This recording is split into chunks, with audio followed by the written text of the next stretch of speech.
I'm here. 25 streams of Pumpkin. 25 nights of Pumpkin. Hi, everybody. Happy December 13. Ooh, it's snowing. Isn't it kind of cozy? There's something very beautiful about the ocean and snow, don't you think? Who's out there shocking that bio? I'm gonna be shocking Bioshock fans. And they're gonna cry. No, no, no, no, no. I'm here to give Bioshock a genuine re-chance. I've given it a lot of chances. This is about the 4th or 5th chance I've given it. So we'll see what happens, but we'll get into the lore of what's the deal with me in Bioshock. It'll totally be different. Yeah, maybe I did try to play it again 2 years ago and I dropped it because I didn't like it. But we're gonna get into it. We're gonna get into it. But, yeah, so I actually hung out with some of you guys in the Discord today because the Amazing Digital Circus had a new episode air today. So when I got home, which was only an hour after I guess it went up, which wasn't that long, we ended up watching it together, and it was nice. I liked it. I liked it, and I can't wait to see where it goes. And my favorite is my boy Jax. Apparently, a lot of people don't like him. Is that true? That's not actually true, is it? He's so hot. He's so like jaded and cynical and masculine and remember when I said that I wasn't able to fully get into him because like he looks like a stupid cute retro cartoon bunny and it was hard for me to get my gears going, if you know what I mean? I've seen the light. Yeah, and I read some doujins. They're pretty good, pretty good. Not a lot of Japanese made doujins for Amazing Digital Circuits, though. I guess Has-Been is more popular with the Japanese audience than Digital Circus. There is content for Digital Circus, but most of it's actually Western. Whereas with the Has-Been, it's a joint effort between Japan and the US and all other countries. I don't really know the name of other ones, but I listed the main ones. Commission them, yeah. Gotta ask for doujins to be made of Jax. But I think there's gonna be, what, 2 more episodes and then the series is done, I guess? Which I respect that a lot. We were talking about lots of things in the Discord. We ended up chilling in there for hours after Digital Circus. Talking about shows actually having like a planned length rather than the kind of abstract like, oh, I want to make a show, I want it to go on as long as I'm allowed to have it go on. Whereas you have some creations that are like, no, I imagine this being over by episode so and that's it, no more. I think that's cool.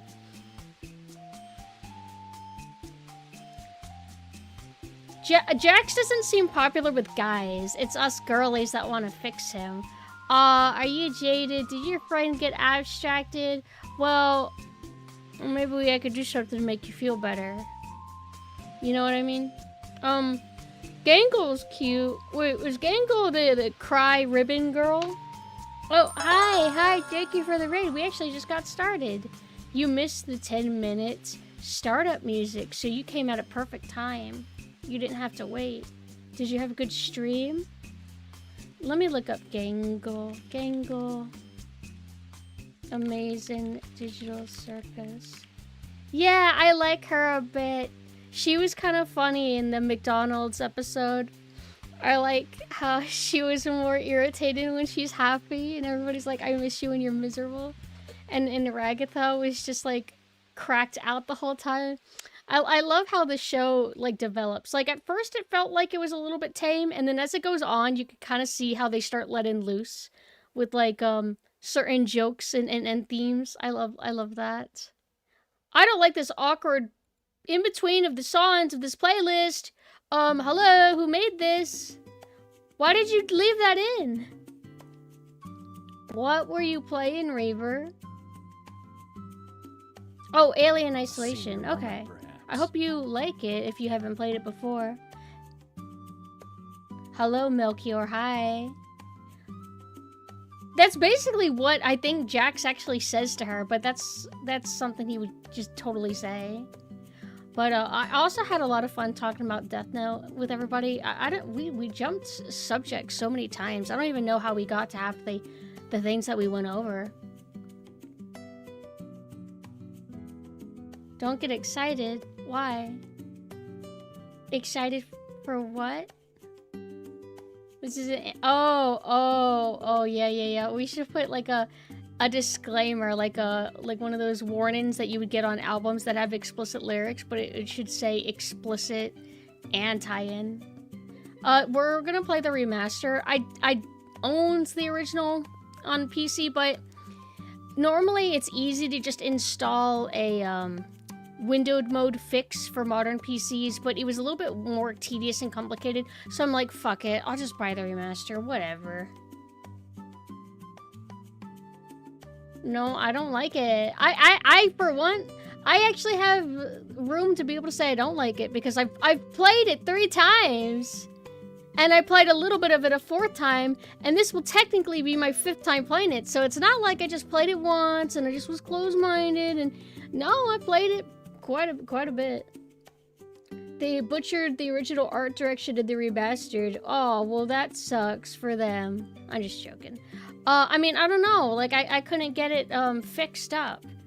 Like PC Gamer Wiki. I really hesitated to get in the remaster because they for like Arkham, the Arkham remastered games, they changed it. They altered the filters. They made some things look better, but other things would look worse. It's always a trade-off kind of deal.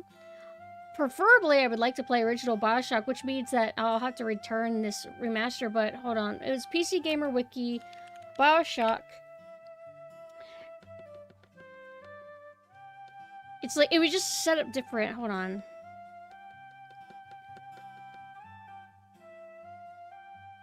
It's like third-party fixes. Do I have to install a program? I don't get it. Normally, all I have to do is you open up the game properties in Steam, and then you drag, like, some text phrase, and boom, there you go. You have, borderless window support or whatever.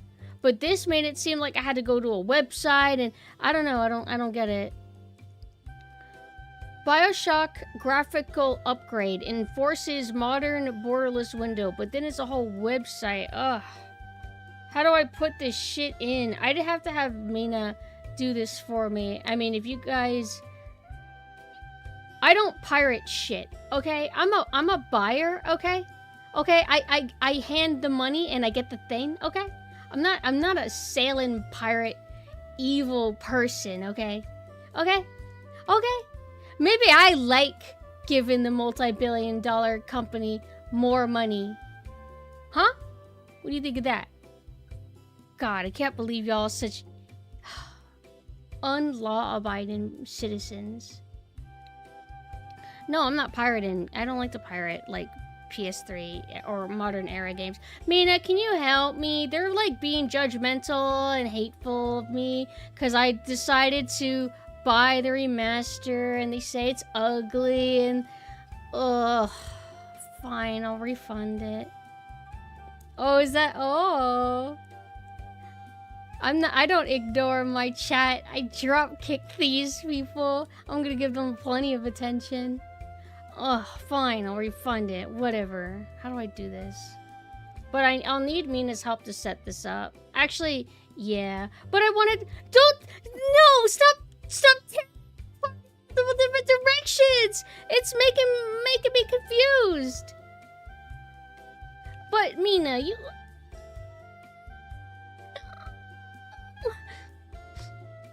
Let's talk about something else for now. Speaking of bullying works because, and I feel bad for the devs and everything, but sometimes it needs to happen, right? It's not like we were bullying somebody, or well, we're not really bullying, but it's not like we were just being mean to a dev team trying to make their own original little game. They were remastering Deus Ex. And it looked bad. It wasn't like oh, you guys are just nitpicking. There's just like a few things off. Like, no, it looked horrible.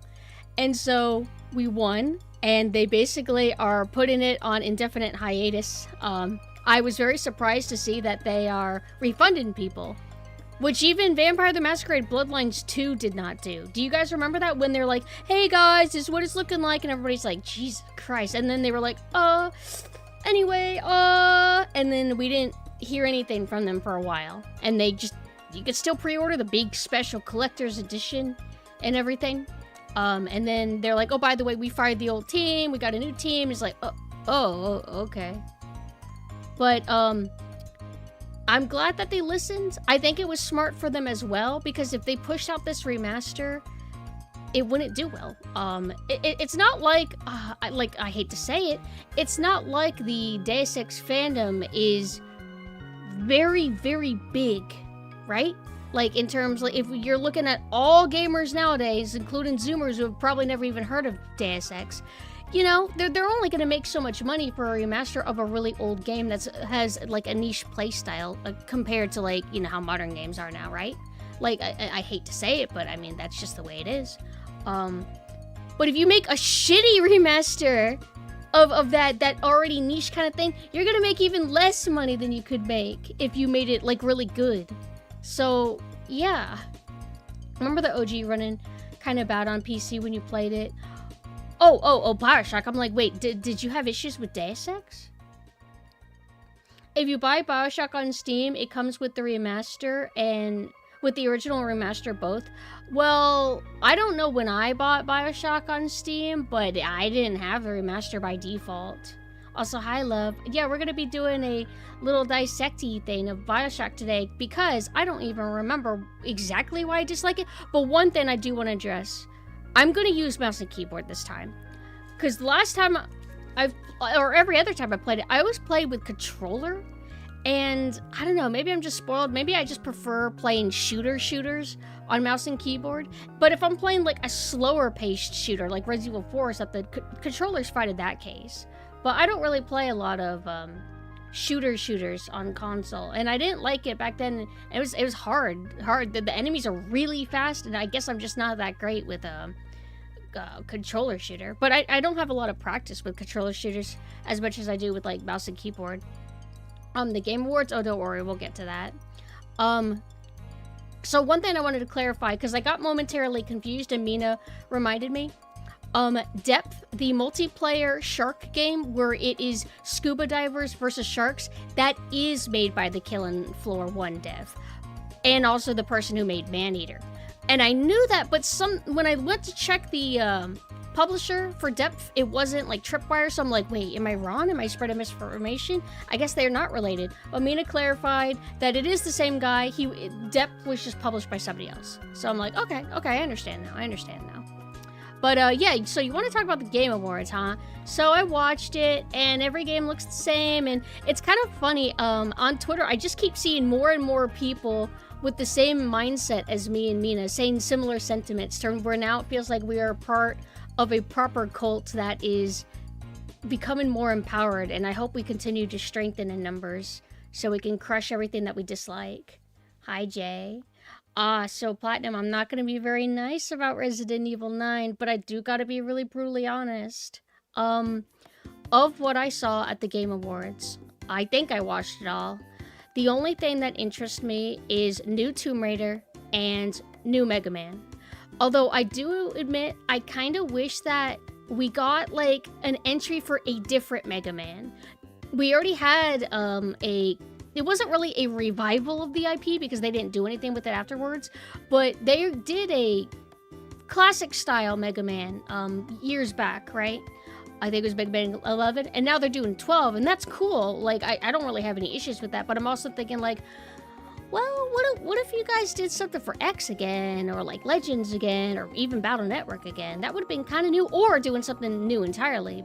But it's a win is a win. At least they're doing something at all. But it would be more interesting to see like where they go in the future. There was that press that was released where Capcom said that they want to invest in certain IPs, and one of the examples was Mega Man. So maybe we can hope that they will continue supporting Mega Man, and that this isn't the end of Mega Man. You know, like maybe they're also working on a few other projects that hopefully won't get scrapped.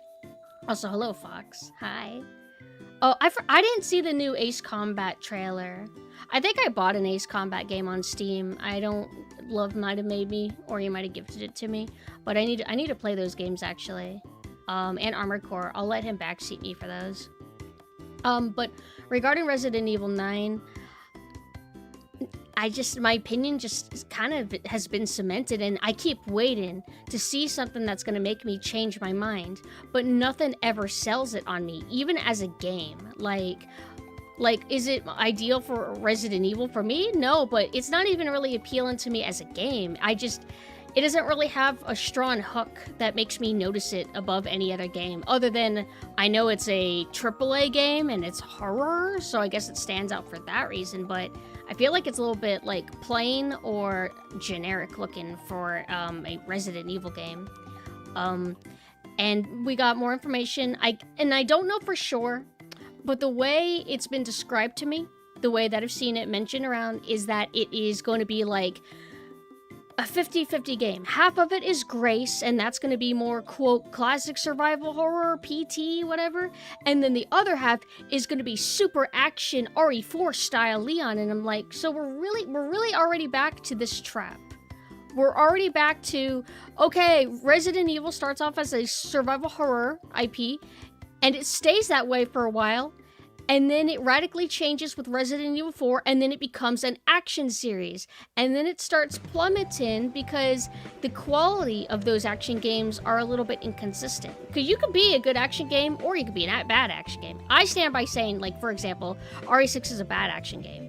And then we had games where they were trying to do, like, a compromise. Like, they didn't know which side of the fandom to appease, so they try to appease everybody. And I like to cite very specifically, Resident Evil Revelations. That was like one of the earlier, like, hey, so we want to go back to the series roots because we know that we've kind of like changed things for a while now. And then you play Revelations and it's like, okay, it's kind of survival horror. I'm like, okay, I just got ripped out of that and now I'm shooting 80 hunters. Okay. And then I get to go back to the horror. I'm like, yeah, this isn't like the greatest, but this is pretty. And then you get ripped out of it and it's like just flinging you back and forth, and I don't know if Resident Evil 9 is going to be like that, or if it's going to be how RE6 did it, to where there's 2 separate campaigns.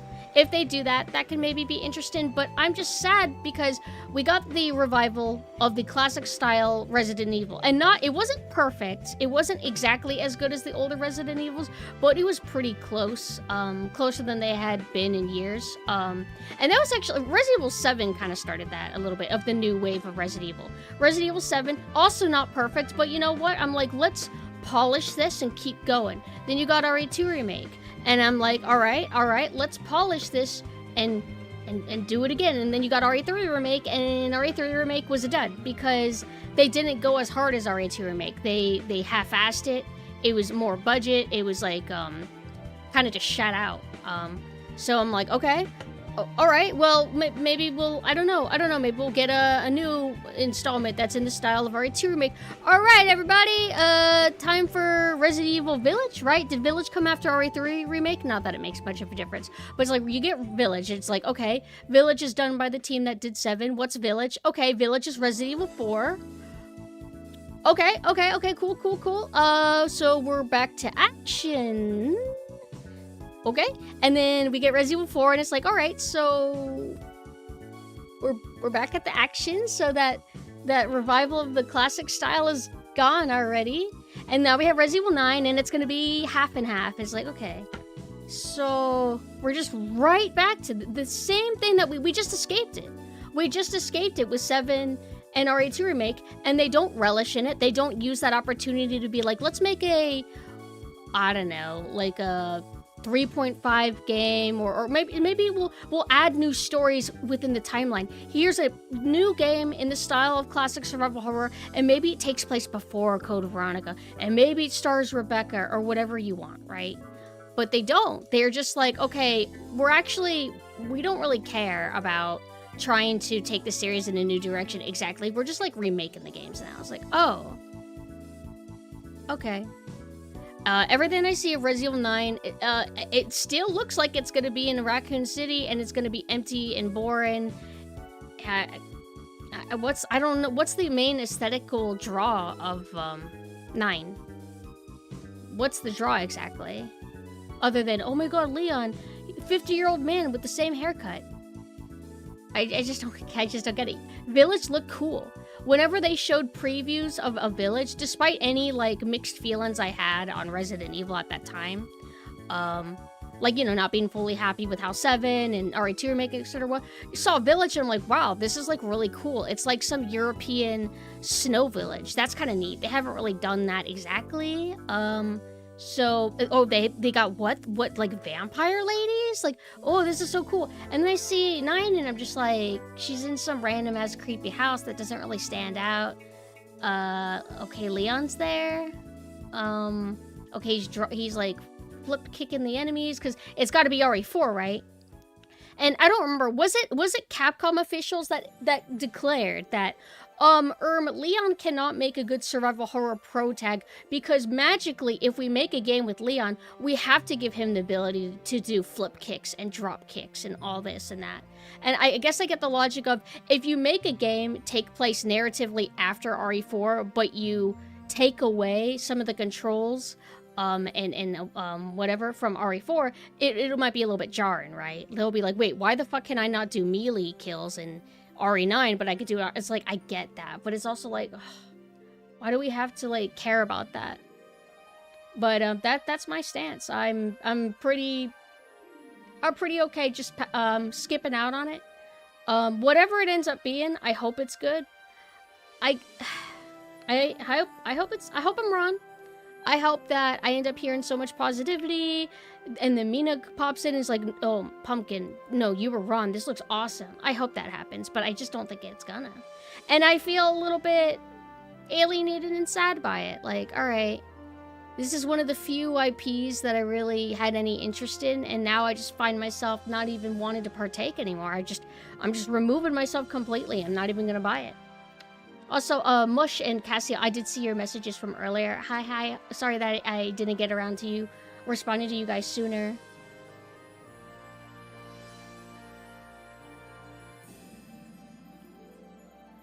And also, Peak didn't win Best Multiplayer. Everything went to the French game, right?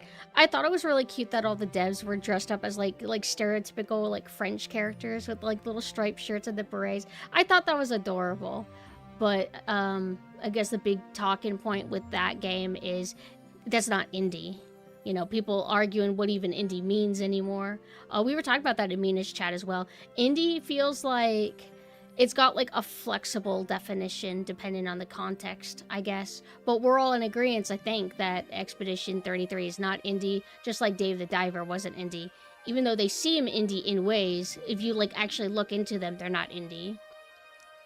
I would ask who replaced Mina if that was their response to RE9. Yeah. Mina's in the same boat. I think Mina is less emotionally involved with Resident Evil like me. Like, for me, it's like one of my biggest fixations. Mina's a little bit more stable mentally about Resident Evil. Also, hi, Phoenix. And yeah, I went on a tangent, so I think I missed a lot of things that you guys said. But Mina, if you're there, would you be willing to help me set up Bioshock so I could like play it and be able to actually stream it? Because I did do a test and it was messing with my monitor, and I'm just like, ugh. So I'd rather have Mina fix it. Code Veronica is unpolished, and it's not as good as other classic Resident Evils. It's like the roughest of the original Resident Evils, but I feel like it makes up for it with its style, presentation, and challenge. The challenge isn't always fair. Like, part of what makes Code Veronica so hard is kind of bullshit and unfair. Like, my favorite example is camera, like let's say you're walking along a wall. As soon as the camera cuts, you're already grabbed by a zombie because they don't give you enough time to actually react to things like they would in a classic. Stuff like that, it feels very, very cheap, to where you got punished for just being new to the game. But do what you gotta to make the game hard, I suppose. Yeah, it originally came out on Dreamcast. It's also when the series tonally got really stupid, because at first there was a semi-groundedness to the B-movie tone of Resident Evil. Semi-grounded. And then Code Veronica is just when they went overboard with it. And then that continued with 4 and so on and so on. Hi, Ghost. Hello. How are you doing today? I don't know. Having to memorize things in a survival horror game isn't artificial difficulty in my book. No, that's not what I said. There's nothing wrong with memorizing things. Lots of games also have beginner's trap. But if we're comparing Code Veronica to Resident Evil 1, 2, and 3, context does matter. If you were to walk along a wall and then there's a camera cut, if they do place a zombie there, they would have it be distant enough to allow you to have time to react. It's a bit more fair. It feels more balanced. Code Veronica just immediately punishes you for doing absolutely nothing wrong. I think that is fair to criticize. If the series was always like that, if the series was always about cheap enemy placement, I probably wouldn't say anything. But because it didn't start that way, and there's other things about Code Veronica that makes it feel like rougher to play than the others. And again, as we've always mentioned, a lot of people softlock in Code Veronica more than any other Resident Evil game. I don't typically hear people be like, oh yeah, I remember when I softlocked in RE2 or 1 or 3. They don't typically say that, but Code Veronica, you do. And a lot of it has to do with that damn metal detector thing. Code Veronica is filled with beginner's traps everywhere. 1 to 3 doesn't do them at the volume of Code Veronica. Yeah, and I think that a lot of it's like an oversight, or they just didn't really think about it being unfair.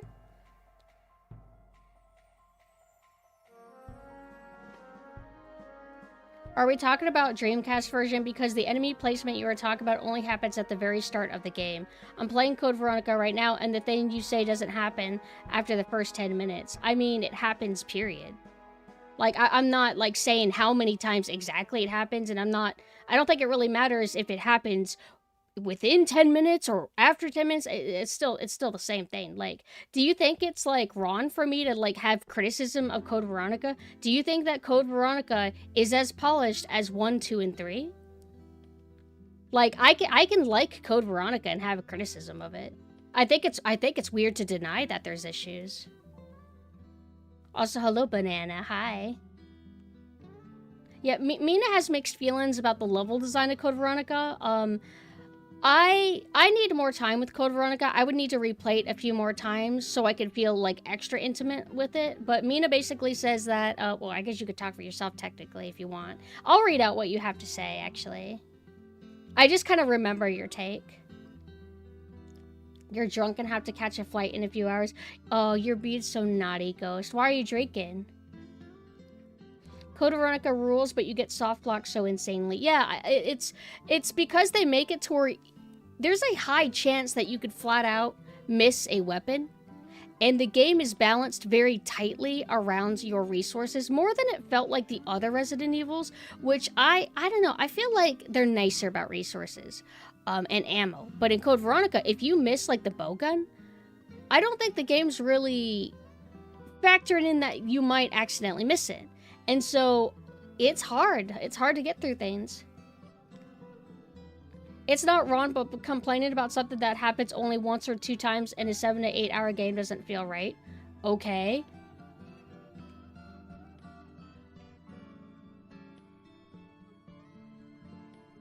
So, I shouldn't mention it then? If I want to criticize Code Veronica, I shouldn't mention stuff like that? And, I mean, we just got into, like, something even more important than some cheap enemy placements. I mean, we talked about getting, most likely getting softlocked in Code Veronica than any other Resident Evil. Is there, am I not allowed to say that either?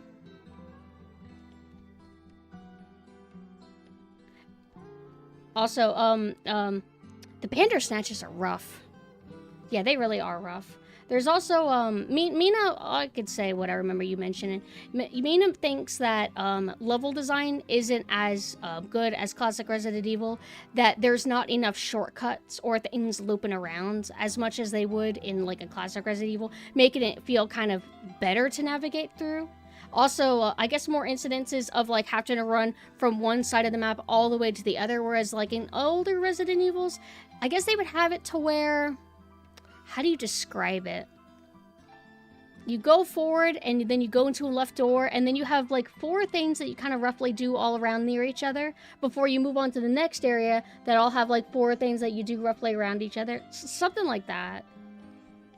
Bandersnatches hit you from off screen. Yeah. Part of me wonders, did they do it on purpose because they felt maybe older Resident Evils were too easy? Did they want to make it harder to give veteran players a challenge? Because again, the difficulty that I am complaining about, like cheap enemy placements, Bandersnatch hitting you, I admit that I have kind of a liking for it as well, because it does make it harder. And you could still get through it, as long as you don't soft block yourself or whatever. We are talking too much about gameplay and not about Steve's voice. Okay, but when you learn to laugh at Steve's voice, then it's funny, because at first I was really jaded and bitter about it. Like, what the hell is this ridiculous cartoon character doing in my Resident Evil? But when you realize it's hilarious, it's awesome. When I played Code Veronica, I remember getting grabbed and frustrated a lot more than any other RE. Yeah, you felt like, it seemed like you were dying inside. You also shouldn't complain about being stabbed once or twice in your life is many years long. Yeah, like, if you get stabbed, like, get over it. Like, it's not that big of a deal. I mean, did it wound you that badly? I'm playing the Dreamcast version right now, and that kind of placement only happens in the first 10 minutes. Then only once in the mansion with Bandersnatches. I didn't encounter anywhere else. You always have enough space between you and an enemy to knife them when a camera angle changes. Okay, so I do understand, and I do think that what you're getting at is fair.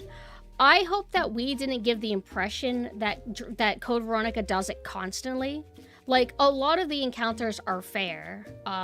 It's not like every single enemy is like behind a corner, but we can't help but notice the fact that Code Veronica does it at all. You're claiming it's only 2 times, maybe so, but still, that is a little bit cheap and unfair, and I don't think Resident Evil 1, 2, and 3 would have done it like that, but that's how I feel.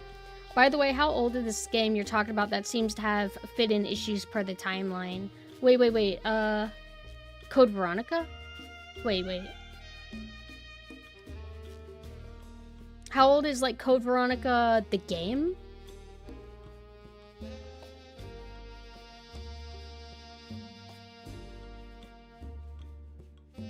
Kamiya made a tweet saying he suggested the RE1 rocket launcher unlocked to be behind sub 2 hour clear, but Mikami told him that's 2 hours. Who needs a rocket launcher, though, in that game? Unless it's, like, you know, the final boss.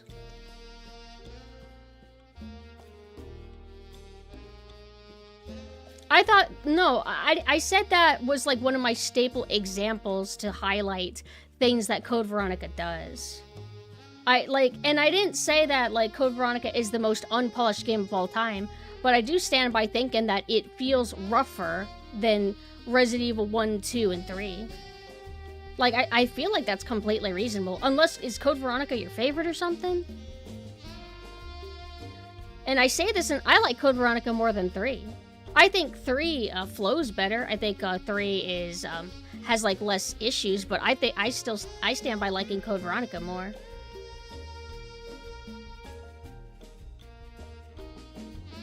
We haven't even talked about the random character swapping with no warning, losing your inventory between characters unless you just know ahead of time. Right, so when I played Code Veronica, I got soft locked and I had to drop my whole playthrough.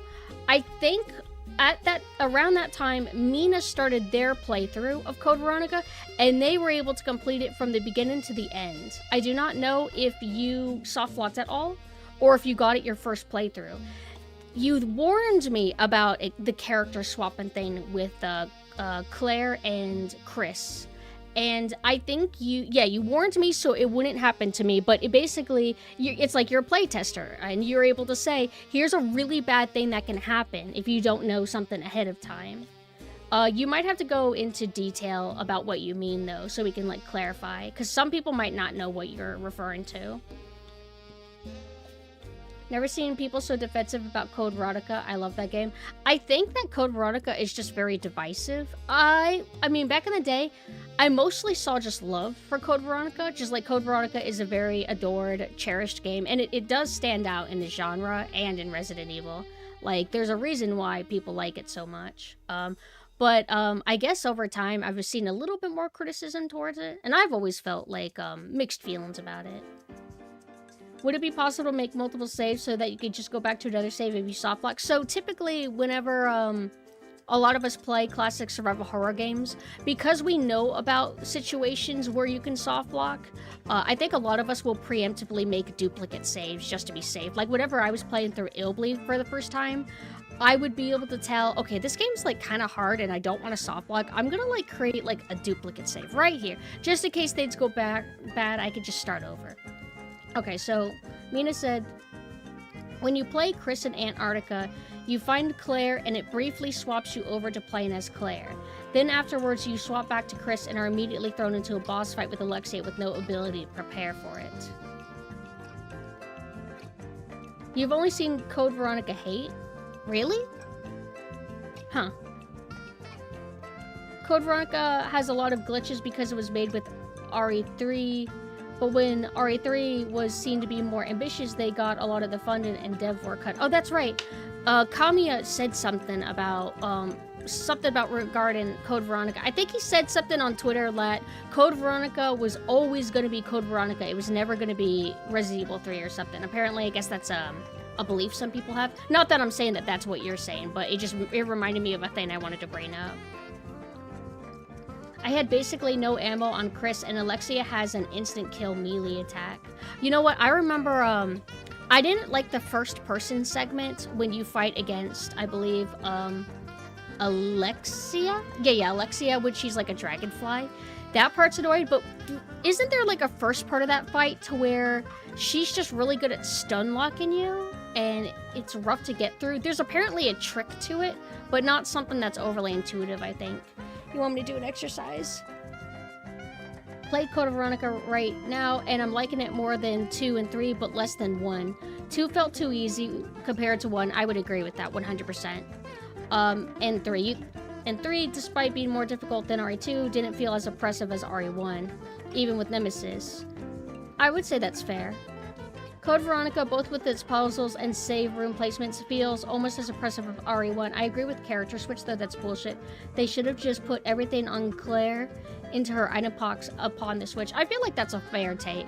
And like I said, despite my issues with Code Veronica, it being as difficult as it is makes it kind of exciting to go back to. Because, like, I mean, I always get scared when I'm gonna, like, play Code Veronica, because I'm like, I'm gonna fuck it up again. Like, oh shit, because, like, whenever I play one of these kind of games and I struggle to conserve health resources, it's a little bit exciting because I feel like in a lot of these games, it's not that hard to conserve them. Like, Dino Crisis, I thought Dino Crisis was gonna be mega hard, but it's not. It's actually quite fine. Code Veronica, even when I replayed it recently, I was struggling with the health resources. And another game that made me feel that was Silent Hill 3. Silent Hill 3 and resource management, mainly health, was actually kind of tricky. Like, there was times to where I started getting nervous, as opposed to Silent Hill 2, which felt like a breeze. It felt like a walk in the park. So when 3 was as hard as it was, I'm like, damn, I like this. I liked how non-linear the progression was in Rockport Island. It doesn't feel as subtle and elegant as RE1's mansion, but still way better than 2 and 3. Trying to think, like, I feel like the reason why I probably would say I like RE2 more than Code Veronica might just be it's just so fun as a game. Even if it's not as hard as Code Veronica, I like its presentation a lot. I feel like that's one of its strongest strengths. I just remembered in Code Veronica, the annoying worms outside the warehouse that they make you constantly run back and forth between. Oh yeah, you could fight them though, right? What happens if you kill them preemptively? Does that mean you don't have to fight the boss fight in the caves later? Spoiler for you, Kubra.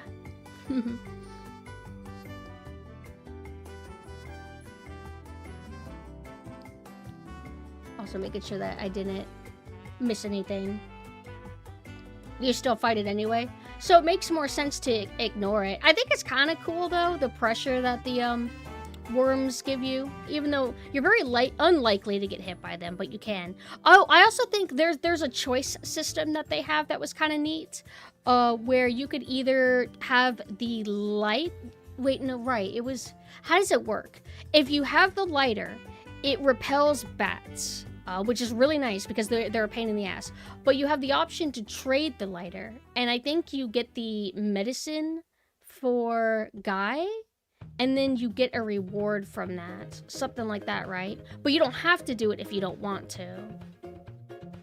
What was it that you get for getting rid of the lighter?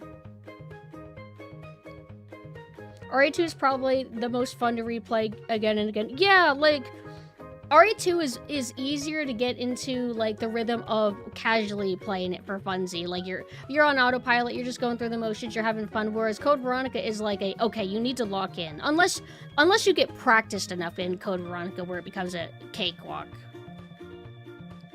The lockpick, okay. Then that's a good trade-off, then. What do you guys like to do in that? It's not like you deal with the bats that often, but it can be a little bit tricky, especially if you just got done dealing with the Bandersnatches. Did you guys see 43-year-old Ashley? Is that an actual thing? I didn't even know she was in it. Ashley Resident Evil 9. Resident Evil 9 new character looks like Ashley. No, they're just... Why are they saying she looks like Ash? Oh, looks like modern Ashley. I guess so. She also looks like, what's her face from Resident Evil 9, the daughter. I played the RE2 Times demo so much as a kid I could get to the first liquor encounter with my eyes closed even now. For the remake or the original? Because I have a demo disc for RE2, but I didn't know it was timed. Oh, no, right, that's right. It was a timed demo for Steam. I remember that. Didn't they do 2 demos, though? There was, like, 2 demos. Wait, time demo? How would they have done a time demo for original RE2?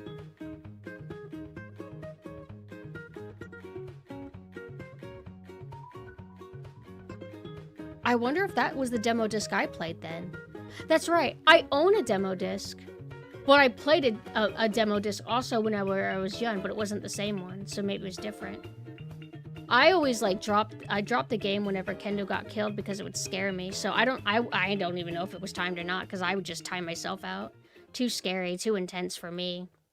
But I mean, what's the consensus with you guys? I mean, are you guys open-minded to RE9? Are you going to be checking it out? Does it actually look good to you? Or is there anybody else like me who feels a little bit repelled by it? I'm going to assume that most of you guys are at least more open-minded than me. I love PlayStation 1 discs because they're black. So cool. Really? You're kind of like not feeling it?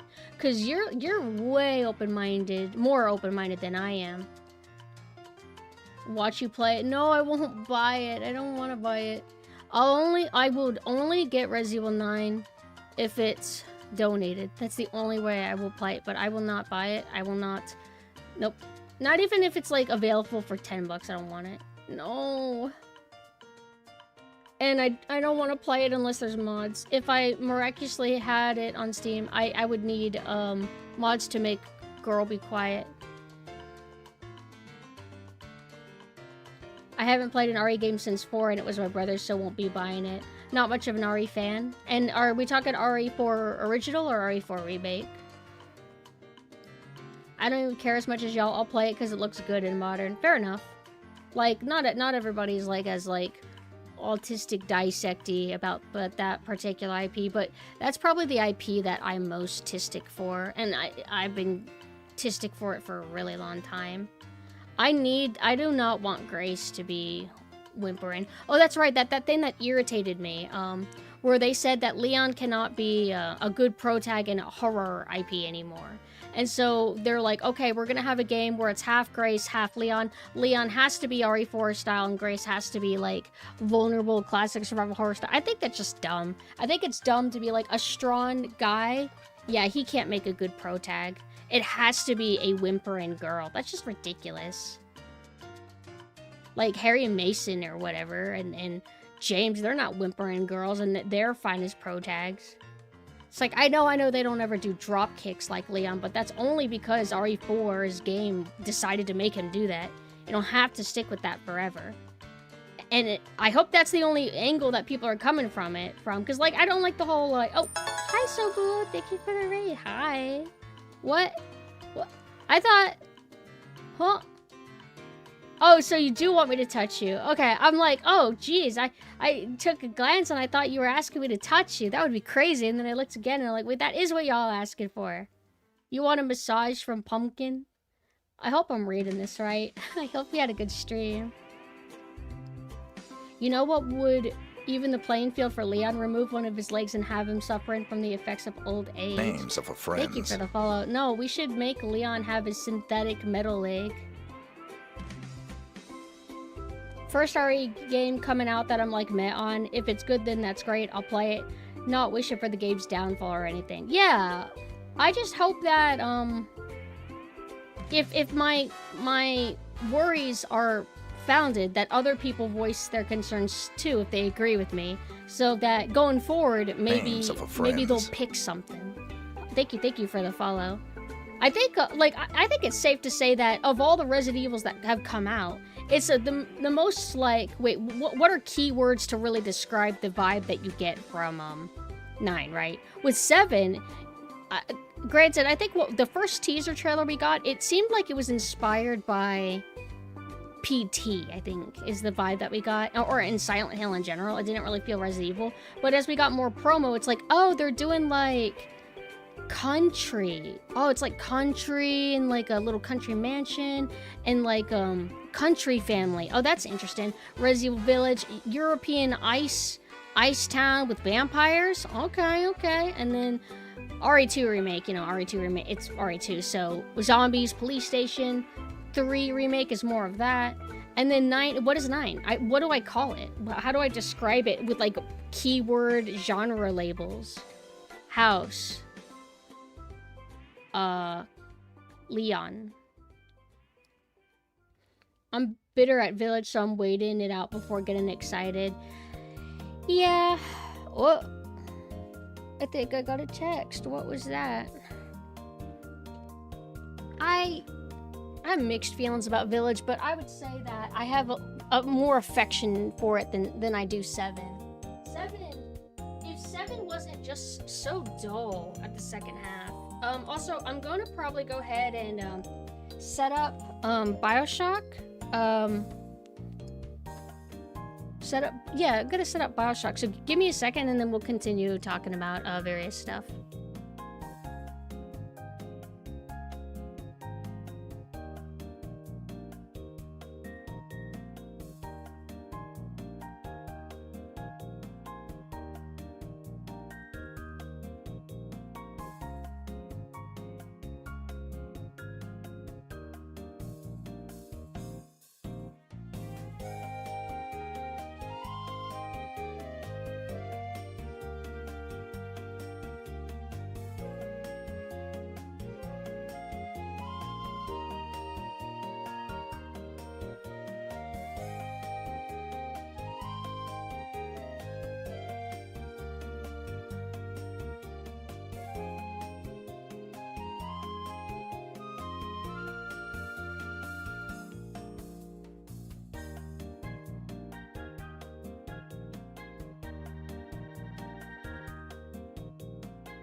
Hello, sorry for taking so long.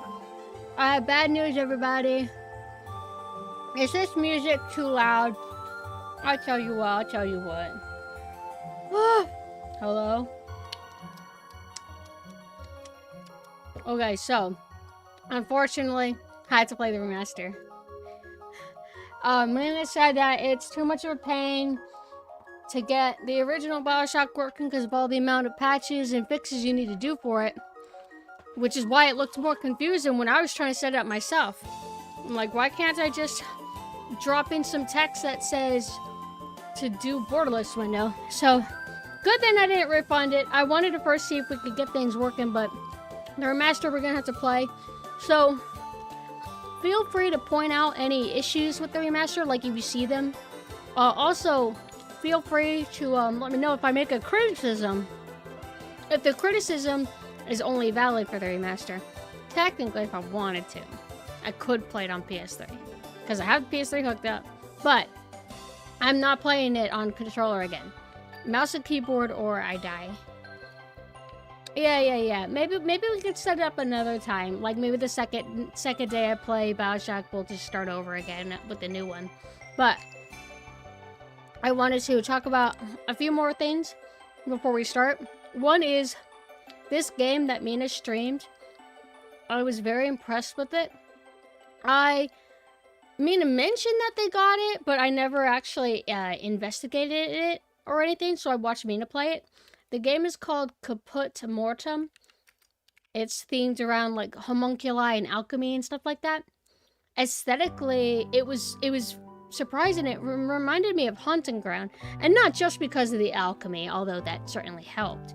But in terms of like visual, like color palette style, I really liked it. Great atmosphere and tone. Apparently it's only like 2 to 3 hours, which is sad because a game this cool, this is the indie game that I want to be 8 hours or 6 hours. But whatever. I ended up buying it. I wouldn't mind streaming it sometime for y'all. Hi Gravy Call, hi. How you doing? Now let me see what I missed. I saw this thing about a cut 3D Sonic game for the Sega Saturn called Sonic Extreme to kind of compete with Mario 64, and the devs were like working day and night to make it, like 4 days off and 6 months type work. Then when it was almost done, the guy who owned the engine threw a tantrum because he wasn't completely in charge of development. It was like, no, you can't use my engine, I don't like this game. So the team was like, man, fuck you, dude, and made Sonic Adventure on a different engine and console. That's kind of surreal, if that's actually true. Hi, Heron. Hello. I'm eating my cough drop to see if I can help my throat stop being all clogged up. But, beside that, I would recommend checking out this game, Caput Mortem. Or is it Caput Mortem? That sounds fancier. So, I don't know when they're going to drop, but we are going to have Sailor Synth emotes soon. And then, Captain and Nessa emotes as well. I went ahead and I submitted my order for them. So, we're going to have proper love for all our forms, except the human form, because who cares? But, we got some bad news, you guys. I'm not going to pretend that I'm like a diehard fan of the book. I just kind of remember it when I was growing up. We had to read it in school. And from what I remember, I always imagined a different tone for it. Like, you would expect it more in the tone of like one of those older, 2D animated films, like Secret of Nymph style, to where there's like kind of like a darkness to it too. But Animal Farm is having a new CGI movie out. I don't know if it's actually DreamWorks or if it's just mimicking the DreamWorks style. It is insufferable looking. They literally have Seth Rogen doing the Seth Rogen laugh. Everything seems like it's trying to be funny, like a comedy. I don't really remember if Animal Farm had any like dark humor or humor at all to it, but I don't really think it was that kind of like style. So I'm a bit surprised. Watching the whole trailer, it's just not, it doesn't really feel like Animal Farm to me. And I wonder, like, is it just because they're, oh, if we make it like cute, funny animals, that's the only way people will actually see this. If we actually have it properly in tone, nobody's gonna watch this. I guess they want kids to watch it. I don't know. It's just kind of weird to me. I'm gonna link the trailer though, but kind of cringe. It's all the cast is a bunch of like actors. It's never voice actors. It's always like actors, which can be cool. Sometimes if you get actors from the industry, you could get like pretty cool performances.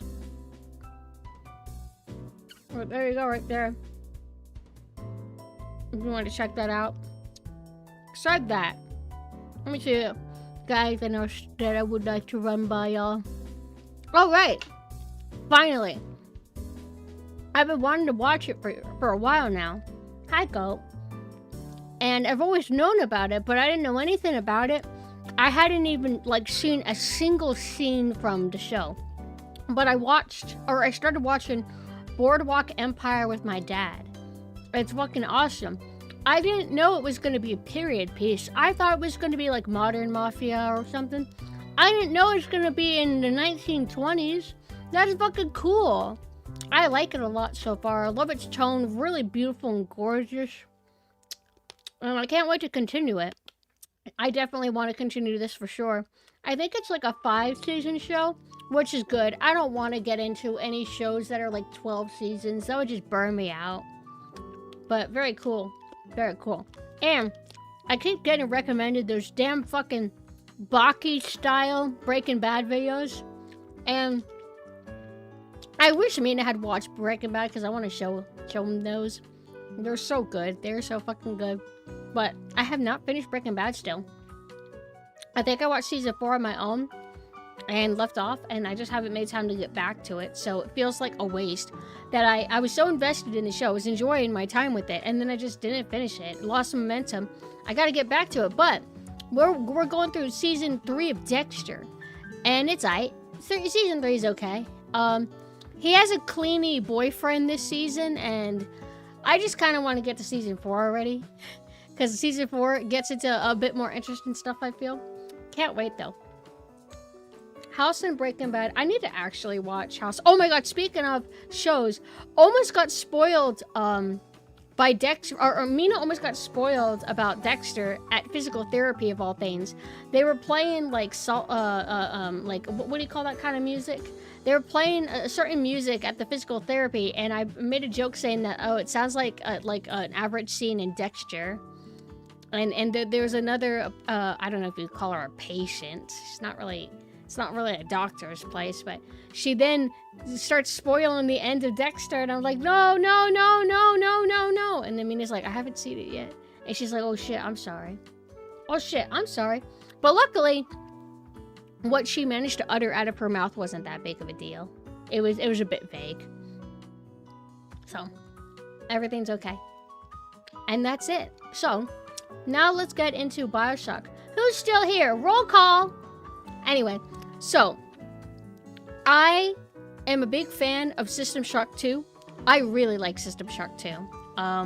System Shock 1 I haven't played in full, but I do like it. However, when I played Bioshock a long time ago, I had not played System Shock 2. I didn't even know about it. I didn't know System Shock 1 or 2 existed. It's not like there was much awareness of it at that point.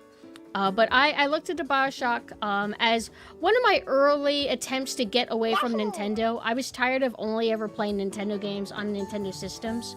So I saw Bioshock, and I'm like, whoa, is this some kind of cool underwater fantasy platformer? Like, that's how Nintendo brained I was. And then I got it, and I'm like, what the fuck? This is a shooting game? What? Not that I haven't played shooters before. I loved Call of Duty 2 when I was young. And I played like a few shooters here and there, but mostly I was Nintendo brain. So I did have to get over that initial like expectation, disappointment, like, oh, this is not like the genre I thought it was. Okay. Well, I'll see how it goes. Oh, hello, Ume. Hi. I hope you're eating lots. Yo, I just got started with my lore of Bioshock. How I've played Bioshock in the past. I hope you had a good stream. What were you guys up to? For anybody who doesn't know me, I'm Sailor Synth. I am water autistic. I like to play games themed around water at the nighttime. And I have an alternate form that's military themed. Normally I look like this though. Late time though, we are more moe. Do you like Dark Souls 3? I want Mina to play Dark Souls 2. But I hope you had a good stream. If you have to head, I totally understand. But to get back to Bioshock. So, I don't know what it is about Bioshock that made me not cling to it. And at that time, I couldn't settle on a PSN username, so I would keep remaking my PSN account.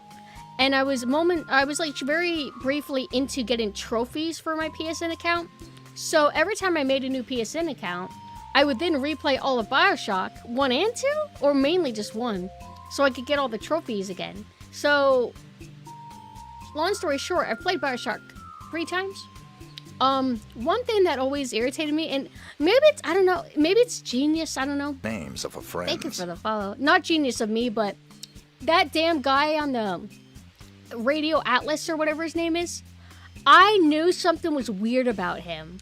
The way he talked to me, he seemed manipulative, and I don't know how I was able to pick up on it. I don't know if the voice actor was told to do a very subtle manipulative kind of voice, but that guy was way too certain and confident in manipulating me, making me do things, and then guilting me a lot about, hey, my wife and kid, you got to help me because of my wife and kid. And I just always thought it was weird, even though it's like, you could easily have been just a video gamey thing. Like, he's just your quest giver, here's your basic motivation. But in this, it just felt like more. I'm just like, I don't like how you order me around. This is annoying. And then I'm fucking right? Then I'm fucking right that he is manipulating me and that he's a fucking liar. Piece of shit. Also, Bioshock does have the infamous kind of like, will you do the evil bad thing or will you do the good thing? The good thing is not killing the little girl. The bad thing is killing the little girl. What gives you more rewards? Not killing the little girl. So it's I don't really like care that much about that aspect, but it is a kind of humorous thing to think about. I do think that the presentation and the setting of Bioshock is really cool. I mean, it's an underwater city. How can you go wrong with that? And it's basically hidden similar story beats as System Shock 2. I like System Shock 2 more, I think, because I mean, I do like underwater and I do like horror, and thus I like underwater horror more, typically, but System Shock 2 is just such a good example of dark sci-fi horror. Dark sci-fi? Sci-fi Names horror? of a friends. Thank you for the follow. The last time I gave an attempt to Bioshock was a few years ago, and I remember just getting irritated, and that, I can't exactly say what it is I don't like about Bioshock. Like, what is my issue? The only thing I can think of is, like, maybe it's because of the era it came out. And, like, a lot of games around that time irritated me, like 2008, I guess. But I really can't eloquently pinpoint what exactly my actual issue with Bioshock is, which is why I want to stream it, hopefully to completion, so we can find out once and for all. Am I just a hater? Am I just closed-minded? Was it actually amazing the whole time? But I'll never say that it's objectively a bad game. Obviously, it's objectively a good game. I just don't get attached to it, and I want to find out why. The moral choice pissed you off, so you wanted to do whatever the game wanted you not to do. I respect that. I like how no matter what, the first two Bioshock games seem infinitely better than Bioshock Infinite, which is just like insulting and stupid. It's like, here you go, you gotta do a puzzle. Here's a card that tells you literally how many times to ring each bell. It's like, how did we get to this point? Why did we start doing that in games? Like, was there like some issue that made them think they needed to like dumb them down that much? Even like basic reasoning skills aren't expected of games anymore? If it's not clear, maybe it was a technical problem. If you mean technical problem, like, what do you mean? Like, what's an example of a guess you would have? Funny, because I own the Bioshock series on Xbox, PlayStation, and PC, but never played Bioshock 1 and 2. Did you only play Infinite? Sometimes we'd be collecting games, buying them, and just haven't made time to get around to them. I've also played Bioshock 2. I do not remember if I played it 3 times, but I'm pretty sure I played it at least twice. And I remember thinking that I kind of liked it a little bit more than Bioshock 1, but the story I snooze to. Story in 1 is better. Story in 2 was okay. I remember there was more limitations on you in 2. Like, you couldn't hold as much health packs and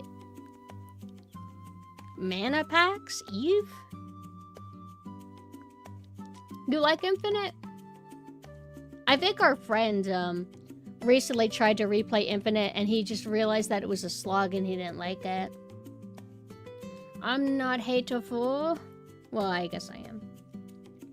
No. If a game bugged out or if it had like slight performance issues, I'm not gonna write off a game for that reason. Like, as an example, Cyberpunk, that new Cyberpunk game that had all the infamous glitches where the cars were freaking out, like that's not the kind of thing that turns me off.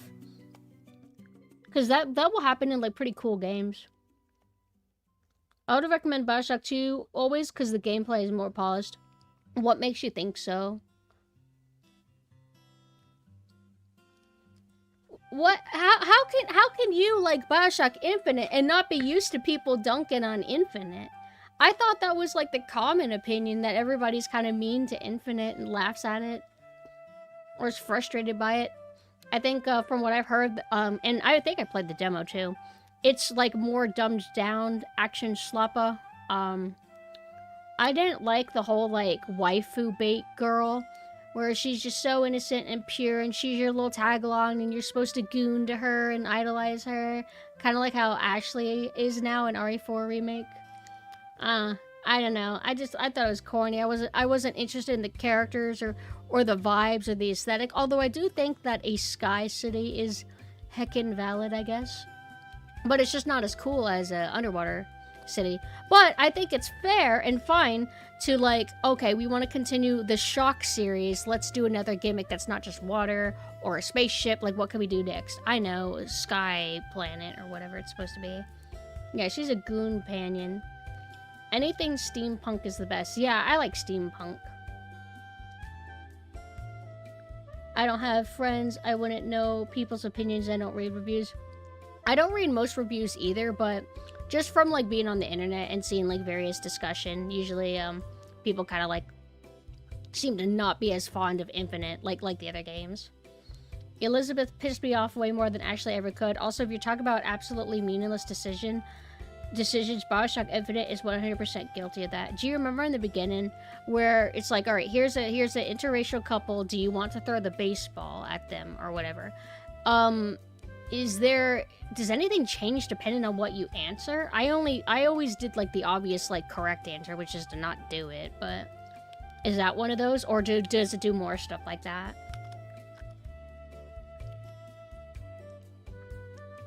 Infinite is actually decent, cool narrative, like the aesthetic, but it feels quite held back for the mainstream audience. Held back for like in narrative sense or a gameplay sense? Also, hello, Swatch. I don't know how to say your name. Stayer Edition. The lack of choice has to do with the plot. Narrative full of holes.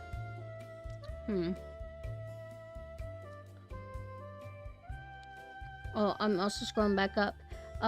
Spaghetti says an example of how Bioshock 2 is more polished is that you could do stuff like use plasmids and shoot at the same time, for example. Only 2 guns. How many guns can you have in Bioshock? I don't think Bioshock is like 8 guns like classic boomer shooter style, right? Would Bioshock be like 4 weapons? Or was it only 2 as well? I think I remember in Bioshock, your plasmids or whatever, you could only have like a few of them equipped at a set. Bioshock is 8 guns? Okay, let me think. I know there's like a Tommy gun. The drill, I think, is a Bioshock 2 thing. You have your like pistol. I guess you would have a shotgun. What other guns does it have? Infinite has 10. I thought one of you said that it only has 2.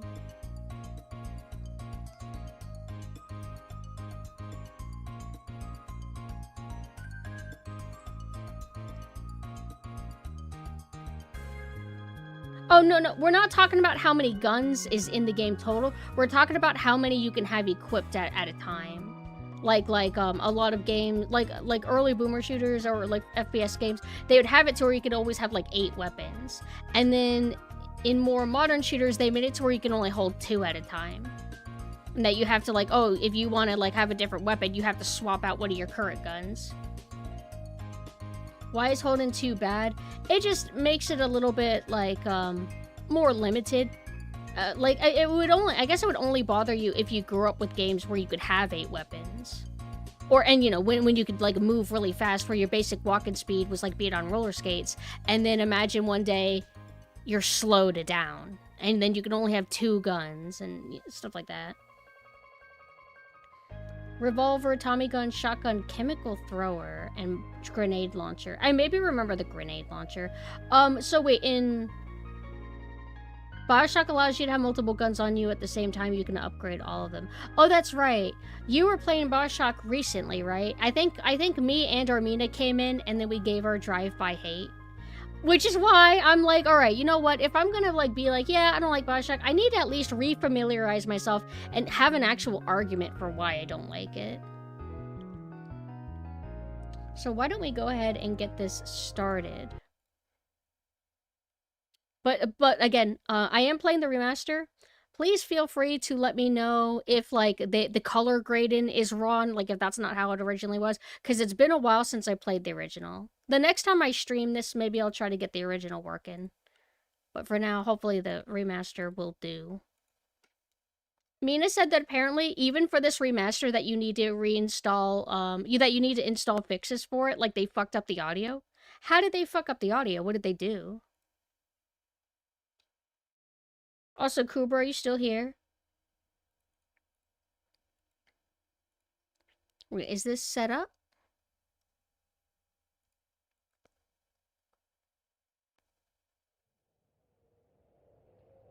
I agree to everything. Okay, you can see it, everybody. Can you also let me know if the audio quality is good? I just want to say hi to you, Kubra. How's this audio so far? I would want you to be able to comfortably hear this. Oh, right! Doesn't, Bioshock have, like what Valve used to do? Like, commentary where you could walk through the levels and then there would be bubbles, right? Right. I'm not crazy, right?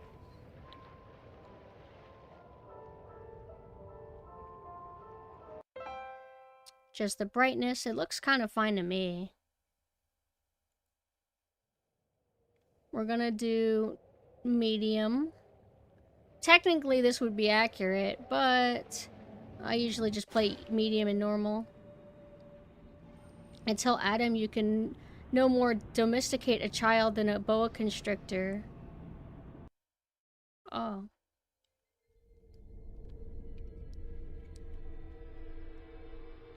$1960, that's not that long ago. They told me. How's this audio Son, for you guys? You're special. You were born to do great things. You know what? This is 2008, right? The game release.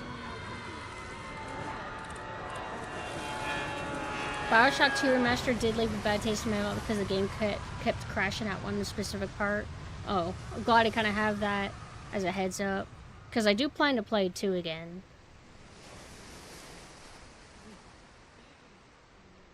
You want me to make your eardrums explode?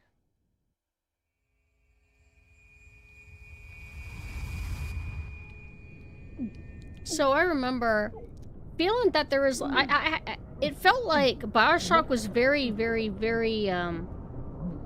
present in the culture at the time. Like, everybody knew about Bioshock. It was like this huge deal. Why did Bioshock take off more than like System Shock 2? Just better marketing or something? Now we're in the water. Console and accessibility, true.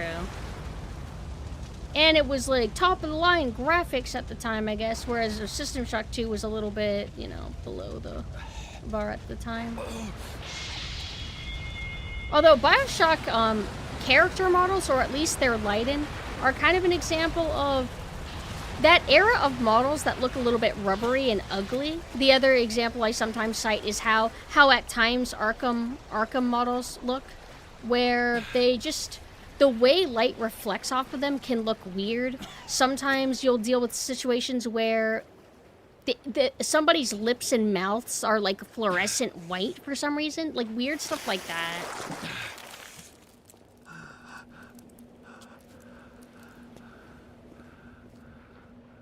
But I don't know if the remaster is going to change anything like that. And I kind of don't want it to, because I would want to be able to judge this game based on how like it originally like looked and came out. Are there any of these settings that I should adjust?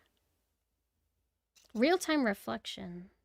Ooh, I wonder if, since I'm playing this on PC now, if I'll like have a better like visual experience than I would if I was on console, because console usually has like less options, and then I assume that a lot of settings that would be high on PC would be like medium on console, right?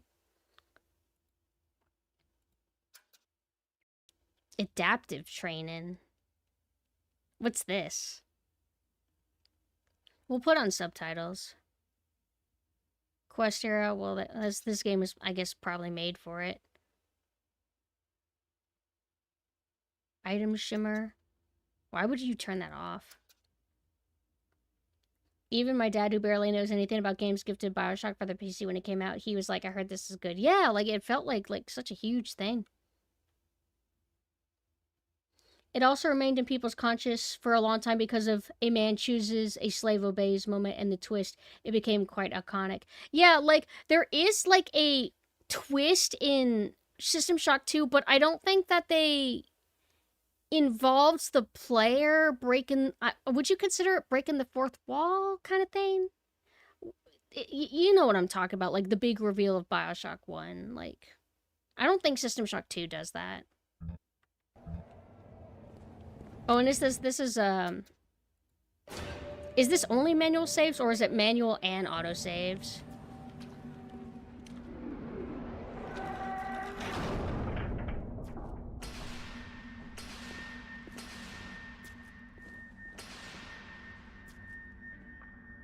How's the audio, by the way? Can you hear, like, the ringing and, like, the soundscape okay?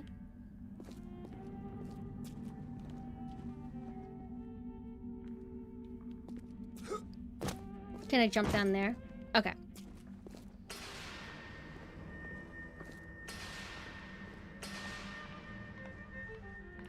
Is it Half-Life 1 that started the whole, like, you start the game, but then you have to, like, kind of walk through the narrative, so to speak? In Half-Life 1, it was just, like, kind of like this, to where you're walking around and you know, you can pass an NPC or two, and then you go to, like, the starting location. This, I know, it sits you through movies that you have to watch, but hopefully you get what I mean by my question.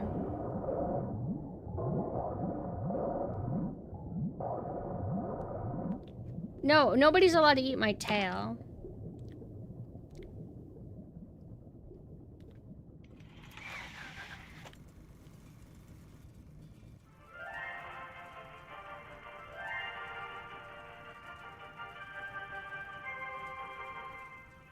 I am Andrew Ryan, and I'm here to ask you a question. Is a man not entitled to the sweat of his brow? Oops, I did forget to bring back up the other chat. Hey, Mina. Oh, it is, Alistair. Yo, my husband, Gunnar Brain, was like, oh my god, Boardwalk Empire is 1920? Alistair's from 1930. Ooh. It was so stupid. Mina, is Half-Life 1 what kind of started, when you start up a video game and you're not just immediately thrown in, you just, like, you have to, like, walk through an opening, so to speak, before you get to, like, the actual game? Is it Half-Life that started that? No, says the man in Washington, it belongs to the poor. No, says the man in the Vatican, it belongs to God. No, says the man in Moscow. Also, like how believable it is like, if we came up with the ability, or if the science to give people, like, superhuman abilities and stuff, People would absolutely go crazy for that chose shit. The impossible. I chose. Half-Life popularized it, but you don't know if it's the first to do it. Fair. The music in this game is so good. Look at this. Where the artist would not fear censorship, where the scientist would not be bound by petty morality, where the great would not be constrained by the small. And with the sweat of your brow, rapture can become your Underwater technician reacts to Bioshock, deconstructs how none of this would be possible, and how these buildings would collapse for XYZ reason. I'd watch it.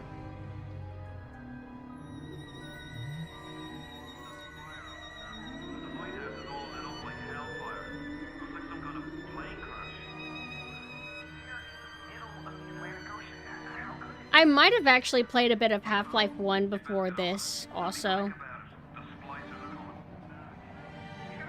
But this definitely has a more cinematic, like, approach, I guess. Probably because of the orchestral music. You do have the train ride in Half-Life. So you get the whole, like, you can't move much, but you can kind of see all the crazy environments or whatever. It's like, I think that would have been the first I kind of seen something like that. But then, you know, you have this one's way of doing it. Very fancy music, modern graphics, etc.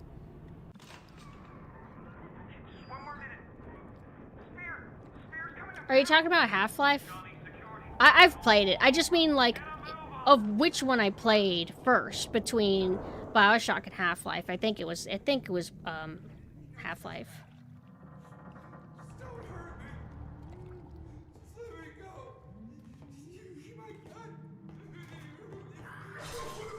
This has a lot of, like, alright, is there somebody behind glass? Okay, well, they're gonna die, and there's nothing you can do about it. A way to make it so where you can't ever interfere.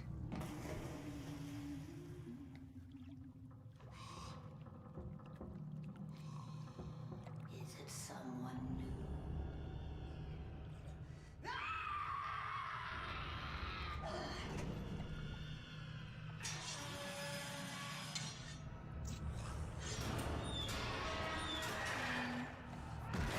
I recognize stock sounds, so I am unable to be afraid now.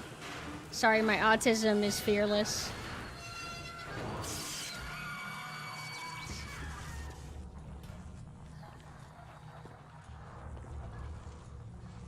Would you kindly pick up that shortwave radio? Shut the fuck up, you manipulative motherfucker! I do love these magical sound. Oh, right. Mouse and keyboard. Survived that plane crash, but I've never been one to question Providence. I'm Atlas, and I aim to keep you alive. Now keep on moving. We're gonna have to get you to higher ground. How did they do the character portraits? Are those models or are they devs? Take a deep breath and step out of the bathysphere. I won't leave you twisting in the wind. We're gonna need to draw her out of hiding, but you're gonna have to trust me. So, since this is a remaster, I do question all the visuals that I see. From what I remember of Bioshock, I do remember it being very green and blue tinted a lot of the time. I don't know if they've done any adjustments. Like, I think, like, with some of these remasters, sometimes they lessen the intensity of filters. Because, like, you know, PS3 era, Xbox 360, they were all about filters. They went, like, even too hard. Pain doesn't own us. Attention all bathysphere travel is now denied. Let it end. Let us ascend.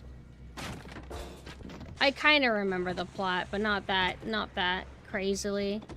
So in System Shock 2 and I think 1, you have these pods. If you died, that's where you respawn.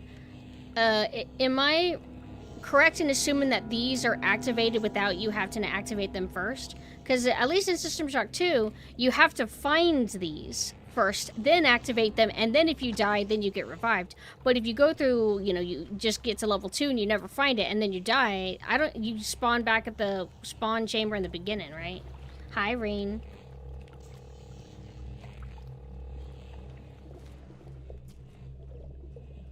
Not bad, not bad. I like the starfish. It kind of makes this look kind of cute, don't you think? the beginning trap segment hit different in 2007 for me. I feel like I didn't feel anything. I think, like, I don't know, maybe my autistic cold brain was able to be like, oh, I register that I am not able to move or do much, so I'm going to assume that I can't actually die here. I don't even remember if my brain registered this game as particularly scary, like in a personal sense. Like, it's obviously objectively meant to be a horror game. But I don't know if it affected me. Just a bit further. How do you like that, sister?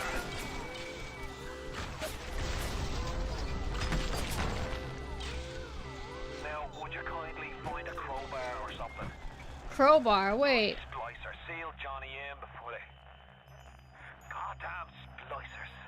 Oh, now it works. Oh, I keep thinking that I need to click to pick it up. It's E. Any charge shot?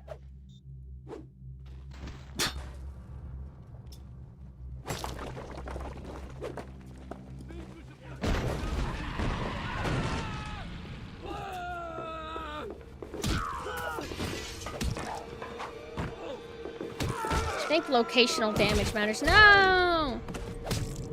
I remember not liking how the blood looks, and I still kind of don't like it. It looks like a little bit too bright.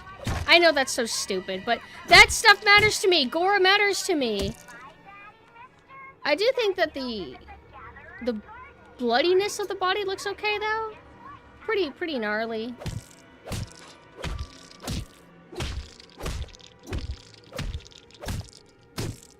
There's some deterioration as you keep hitting them. Yeah, the blood, like, whenever it shoots out of them, it has this, like, kind of pinkish pigmentation.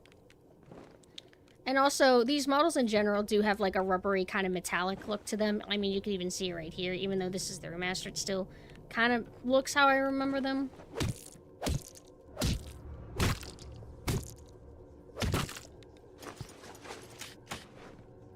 Got a first aid kit. When hurt, press F to heal. Okay. Oh, I'm crouching.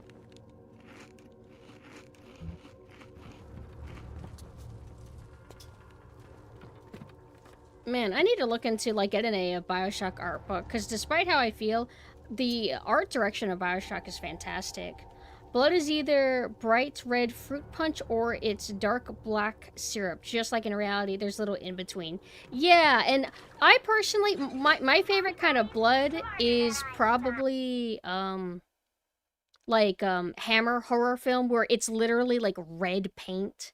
To where I don't even think blood ever looks quite like that, but I like it a lot stylistically.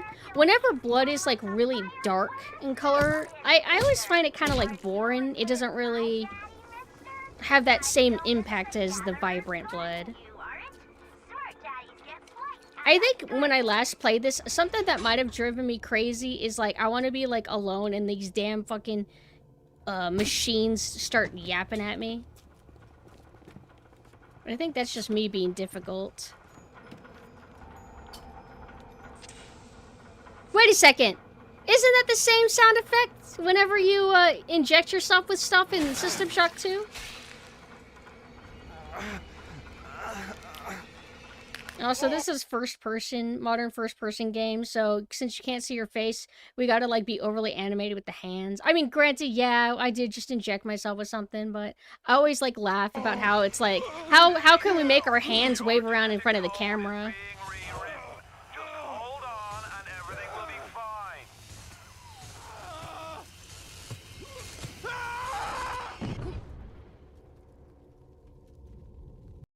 Hold on, sorry. Like, I keep having to pull up the other chat. Keeps disappearing.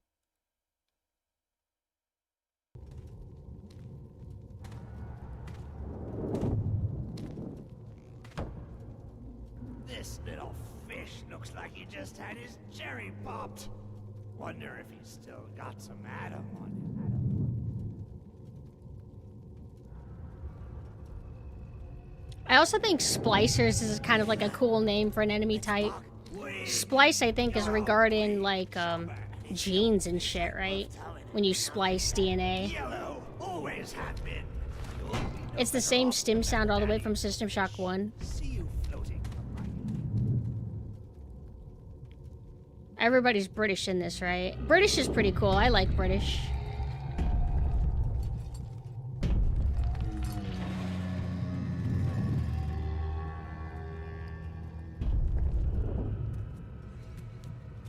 Look, Mr. Bubbles, it's an angel. I can see light coming from his belly. Wait a minute, he's still breathing. It's all right.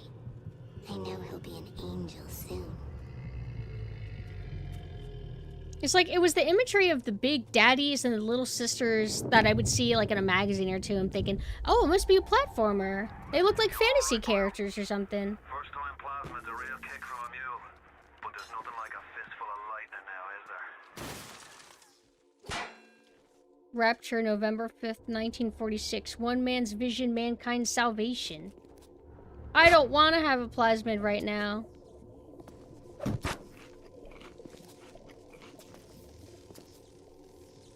There's a lot of, like, sound design in this game, more than I remember. Just lots of creaking, random, like, whoa! And then you got the background water out there. Really cool.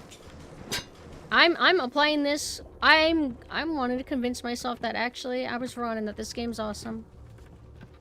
So I hope that you guys forgive me for being positive. How do I equip the plasmids? Oh, it's right click, okay. No! Ah! What did I do?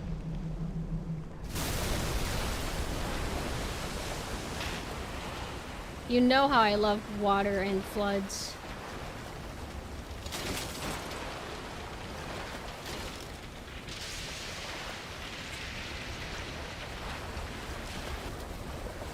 Oh!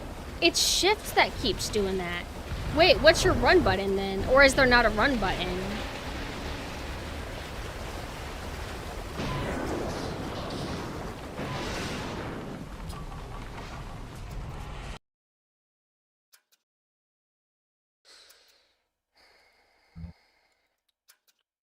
What the fuck?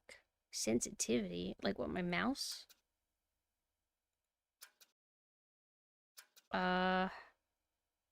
Customize controls. Okay, here we go. It's fine.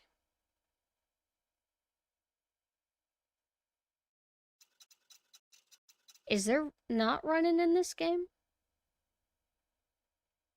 Crouch is C. I usually prefer crouch being control. And then walk is control? Oh. Yeah. I don't want it to be... Yeah, usually control, right? Right? Or do I do shift for... Guess it depends on the game if I use shift for control, or if I use shift for a crouch, or if I use it for running. Or whatever.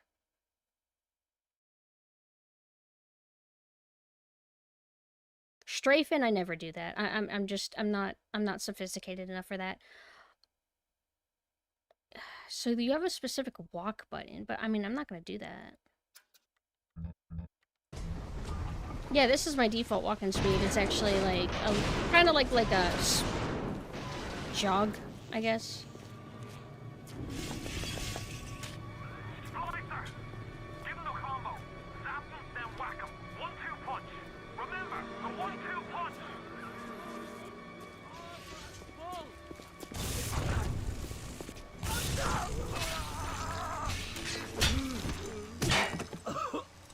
I was supposed to do it while he was standing on a puzzle, or on a puddle, but I don't think I noticed him. I know you're here, and I'm itching for a I found her that way. Don't run!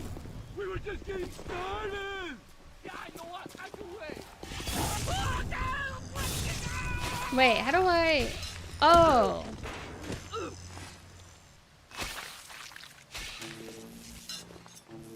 Okay. I was getting confused because you hit right click to then switch to your plasmid, and then you hit left click to do it, and then for some reason I thought if I hit left click again, then I don't know. I think I'm dumb. I think I'm actually a dumb person. Rapture is somewhere in the neighborhood of where the HMS Hood sank. Shift for running is really nice.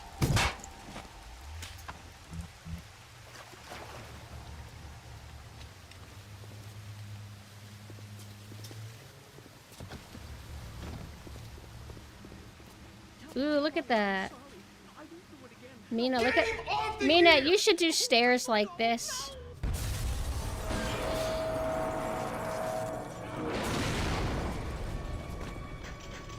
This does feel a lot better with mouse and keyboard.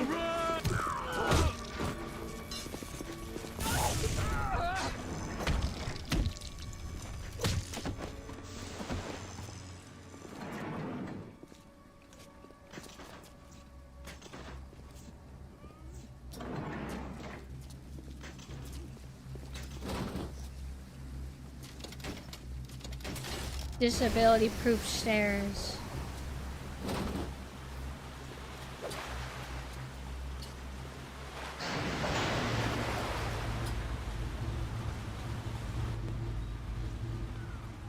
Mina, I forgot. Did you play Bioshock after System Shock 2?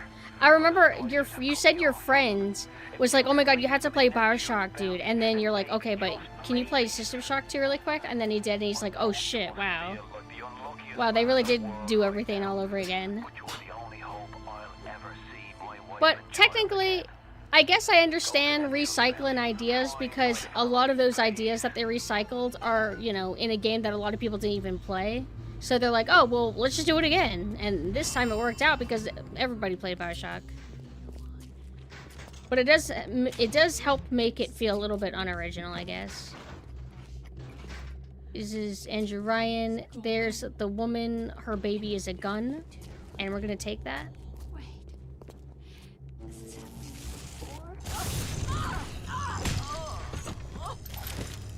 Wait, no, this is just your pistol. Changed everything.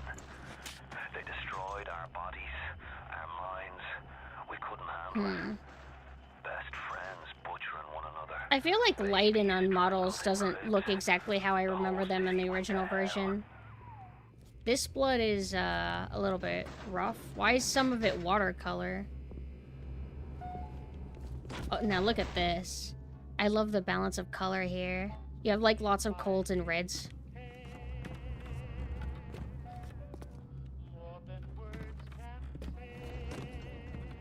Let's drop down there when we're ready to leave. Oh, stains. Okay. Alright, we're drunk now.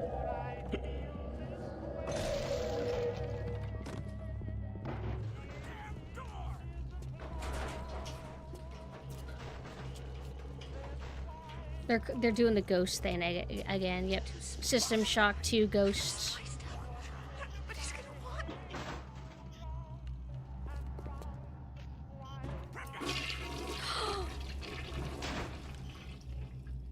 They have to. Whoa! That is not the most impressive toilet flush physics I've seen. Okay, so these games that have it to where you can pick up audio logs. System Shock 2 also had that. System Shock 1 maybe did, right? I think what frustrates me is that, like, when I pick up an audio log, I want to be able to focus. But you're still in game, so people can kind of, like, interrupt and start trying to kill you. So it's like you have to, like, find a little spot to kind of hide so you can actually focus on it. HMS Hood was a battlecruiser in the pride of the Royal Navy from 1920 to 1941 when she was sunk by the German battleship Bismarck during the Battle of the Denmark Strait. I'll give this toilet rating 8.5. I think the remaster have dev commentary. I remember seeing that. I think that even the original Bioshock had the dev commentary. I'm not a bad person. That's all you got.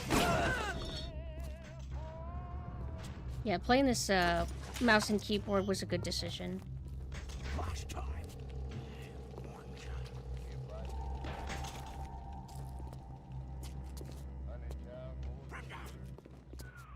Careful now. Would you kindly lower that weapon for a minute? Oh, wait, before we do that. How do we... Wait, how do I get to my... It's like my menu thing.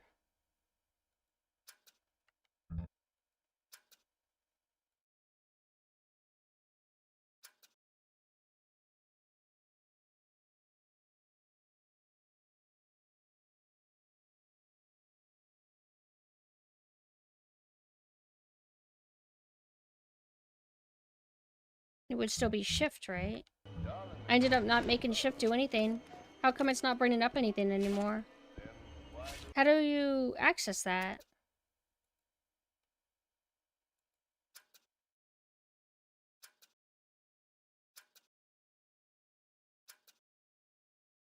Misc. Okay. Hack is gonna be V. Hints. Wait, there's hints? How does that work? Maps, goal, messages. Okay. Don't have to worry about this at all. So hit M. Nothing's happening. I'm not in a sequence though. I haven't like shot something down like I was asked. Oh, but I can't go back. Maybe I do have to just continue. You think that's a child down there? Don't be fooled. She's a little sister now. Somebody went and turned a sweet baby girl into a monster. Whatever you thought about right and wrong on the surface, well, that don't count for much down in Rapture. So how did the little sisters get made They again? carry Adam, the genetic material that keeps the wheels of Rapture turning. Everybody wants it, everybody needs it. Oh, hi Queso, hello. How are you guys doing? Trying to remember how to bring up shit in the game. But I hope you had a good stream. What were you guys up to? I'm Sailor Synth. I like to play water-based games at nighttime. We're playing Bioshock. This is gonna be my 4th full playthrough, trying to give it another chance to see if I can like it more this time. Oh, you're playing Bioshock? How come I'm struggling to remember how to pull up my inventory? Search again. Rescue. It's like, I don't get that. The map is M. I hit M and then nothing happened. Names of a Oh, friend. thank you for the follow. Plasmid. Switch between stuff. Switch to and fire weapon. This is not on by default. They put why did they do that though? Like, why did they bother experimenting on the kids just to see what would happen? Oh, weapon and plasmid selection. Yeah, it should be shift. Why isn't it working? Normally, I play this game on PS3 controller, but I don't like playing shooters on controller typically. So I figured that maybe if I played this on mouse and keyboard, I would like it more. Maybe you are right that it's just that I need to get through this. Did he just like... He just did a fighting game punch at her. Jumped up in the air and then punched down. Plasma? I don't think I ran out. I think I can refill it, but that's not my problem right now. Was this part of the demo? That's the big daddy. She got in on him. He keeps her safe. Oh, right. It doesn't even let me bring out guns because it doesn't want me to interfere. Okay, okay. Okay, there we go. There we go. Now I can access all this stuff. That's right. You have different ammo types. And then... Do I have to actually... Yeah, I want to do that instead. The sea slugs contained Adam and allowed them to store more. Yeah, but why experiment on the children? Other than just being evil scientists and... Okay, so the I didn't realize that the sequence was like already like that cemented and active. Ooh. I love propaganda art or like promotional like for food and shit in video games. Tell the minister he'll just have to wait. It's my daughter's wedding, not his. Hang her on.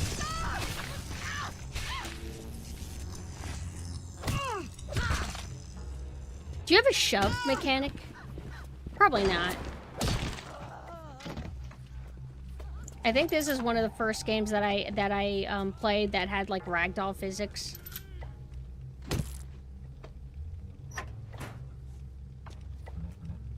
Hello, Smuckers.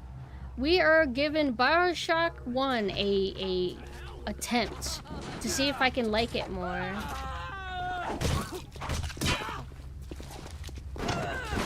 Damn it, I wasted a single bullet. Time to end it.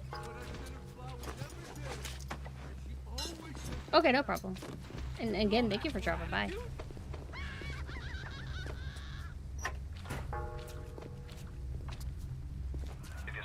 It's like from now on, I'm calling it, from now on, in probably like even AAA and AA games, stuff like this, it's all gonna be AI now. You're not gonna have like hand painted or like go into like niche artists or whatever that specialize in certain styles and hiring them to do like stuff like this. I'm not gonna have it anymore.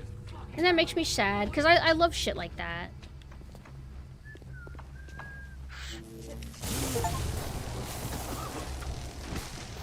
So that does hurt me too.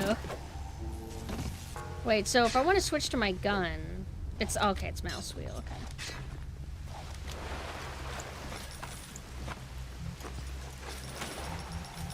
I think Disney's been buckling down, just admitting that they're gonna like just keep investing more and more in AI, and it is just funny. And it's very expected of Disney.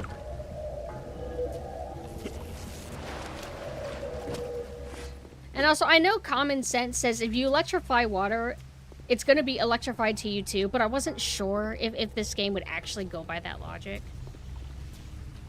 Wanted to see like what I can get away with. You see that AI McDonald's commercial that was just straight out hating on Christmas? No. What's their angle for hating on Christmas? That, is it one of those like, fuck Merry Christmas, it should be Happy Holidays kind of deals?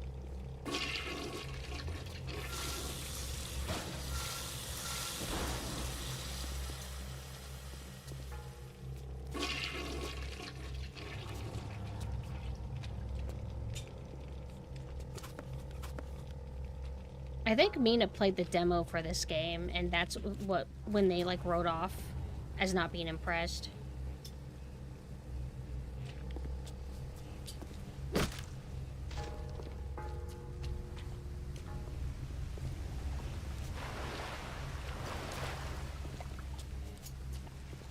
One cool staple I do remember, because it happens a little bit early on in the game, is the guy who's just really into plastic surgery. He loves it. He lives by it.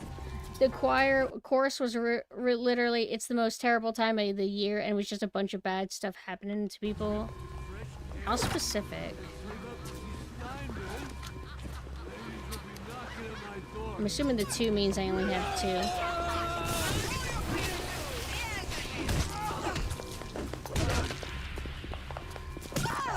They don't get, like, hit stunned that easily, do they? Like, you can really just trade hits.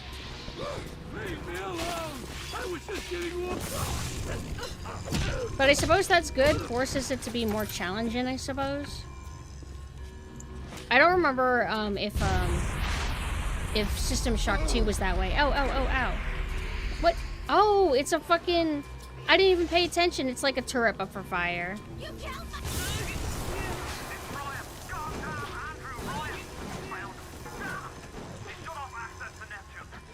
I'm stupid, I wasted that. Whenever they get electrified, I don't think it dissipates. I think it'll, like, guarantee to kill them. And we have our arrow. Out of curiosity, how feasible is it to play through Bioshock and not rely on the arrow that tells you where to go? Like, is it pretty intuitive, or do you think that you're just more likely to get lost? I'm pretty navigationally challenged, but I don't tend to, like the style of games that just tell you where to go. Even though it does help save time, but you do lose something with that. I know for a fact that System Shock 2 was pretty hard to navigate through. The game kind of tells you what you're supposed to do, but they're not very, like, hand-holdy. Like, they're pretty hardcore about that, and I would struggle a little bit. Mina would help at times. It's not that open-ended, so you wouldn't be lost for long. Fair. Well, maybe we should just do it, because this is technically, I assume, the way they intended you to experience it. I don't know. But then again, by that logic, I should never turn off motion blur and shit.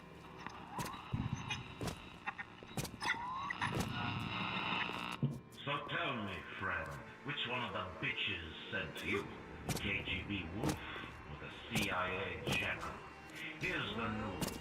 Rapture isn't some sunken ship for you to plunder. And Andrew Ryan isn't a giddy socialite who can be slapped around by government muscle. I think, hi, Analytic, hi. So, I often discuss how I don't prefer in-game cutscenes, that I kind of like either you let me just walk and move and do whatever I want, or you give me a pre-rendered cutscene. I don't really like you're trapped in a room and you can't do anything until the characters are finished talking, or you gotta walk and talk with the character, but you can't actually do anything until the NPC gets to the destination and opens the door for you, like stuff like that. I don't really prefer it. I would say there's also something about it where I struggle to focus on what the character is saying for some reason. I feel like overstimulated. I don't know. Is that because I can move and I'm tempted to move and thus it makes it harder for me to read the subtitles or listen to what he's saying? I kind of just wish it was a pre-rendered cutscene, but that might be like a me issue.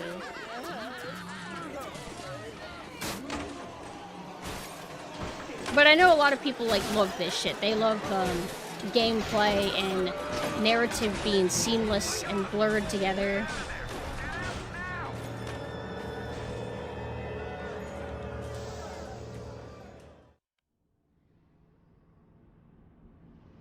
I don't know if I've ever used the hint mechanic in this game. What does it do? Hi, yokai. Hello.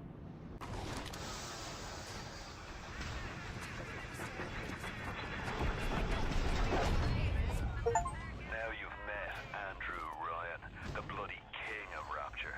Oh, this is one of those you get a trophy for playing the game kind of deals. The circus of values. No way, Jim. It's not safe. Haven't you heard? Alice's bandits are everywhere. Welcome to the circus of values. Don't really need to worry about this. Basically. I'm not a big fan. Like, you got a trophy for what? You know, beating chapter 1? Oh. But I didn't do anything, though. I thought trophies were meant to be for, like, kill 2 enemies with 1 psychic blast or something like that. I do also like that whenever you pick up these audio logs that it's not instant. Otherwise, that would be a little bit overwhelming. Then I think when I last played this game, I do feel like I have some kind of auditory stimulation issue, sensory autism or something, where there would be times where I'm trying to think or something, and then one of these machines would be talking, and then I would hear one of these NPCs talking, and then I would hear something on the intercom talking, and I just feel like I'm just surrounded by a ton of, like, talking noise. If it's just, like, musical or a soundscape, that's one thing, but when it's a bunch of, like, actual, like, words being formed, I just kind of go into this weird shutdown to where I'm like, just be quiet, just please be quiet. And I feel like this game does that a lot, but again, that's a very particular issue that I think that most people aren't going to deal with. Alright, so we can have our own little robot. I'm not that great at these. Didn't they make it a lot easier? Oh, shit. How do you, do it on mouse and keyboard? They do these different in Bioshock 2. How do you... Oh, okay. Oh, it's like this. Okay.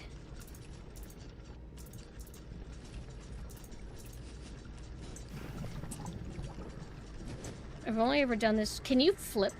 No! Oh, okay, right-click ends it.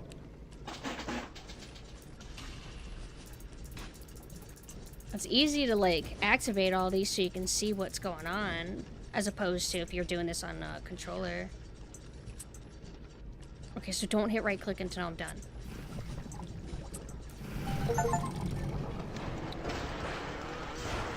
I love how jank these are. Okay, I guess it wasn't as much of an issue for me. I guess that's a common problem, people talking over each other is somewhat of a bother. Yeah, but I think it bothers me on a I'm about to have an autism shutdown moment where I hold my head and I start screaming and going, ah! Or if dialogue is really insufferable, like, I can't ignore it. Like, when I played with friends, Borderlands 3, the dialogue is so constant all the time, and it's all trying really hard to make you laugh, like it's like a sitcom or something. Like, you know how sitcoms are. Sitcoms are very insecure about the thought of you not laughing at every single line of dialogue. And it drove me crazy. Where do I... What is your health item button? Controller certainly made things, like, simpler, which is why I typically like controller normally, but... we just gotta get good. Wait. Controls.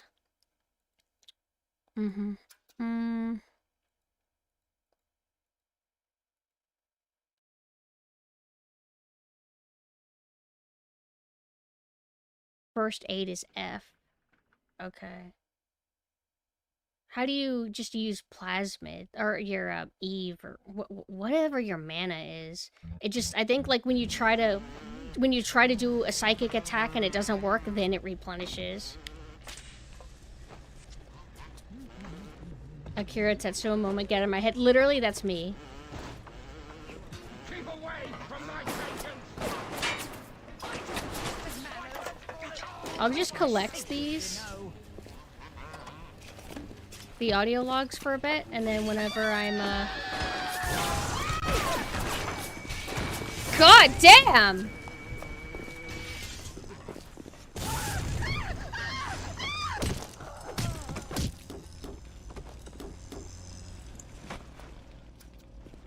Hold on. I wanted to study this hub, or HUD design.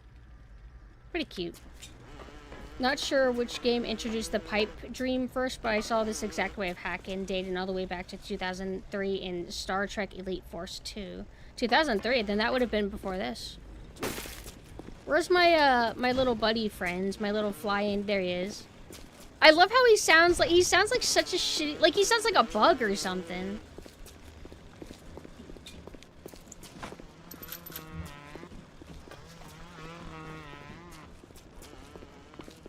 Keep away from my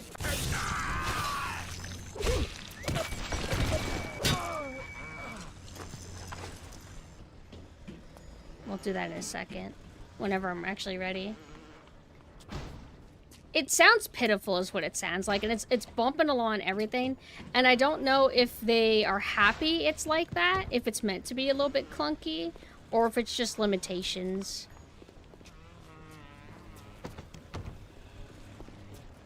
Can you bunny hop? I mean, not like real bunny hopping is more like technical. But I like games whenever you could just kind of seamlessly keep jumping like that. When they forcibly stop your momentum completely and then you have to build it back up for your next jump. I don't like that.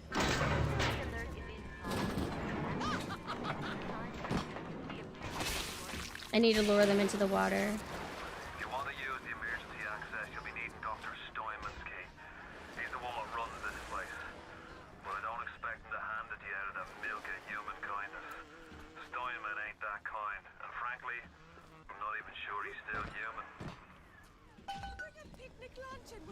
Oh, I can just go here. I just adore the summertime. Don't you disrespect me!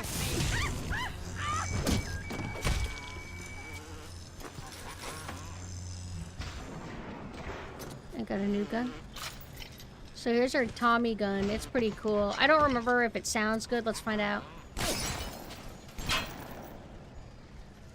It's aight. You could break all the glass. Well, this isn't the best glass breaking physics I've seen. It's actually a bit too sudden, but not bad, not bad.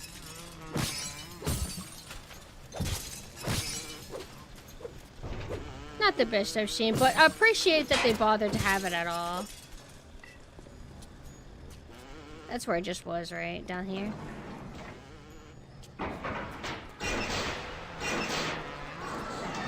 Yeah, so a lot of games, I think Doom would do it. You interact with a button, and you'll be facing the direction where it will affect. So, you know, go that way.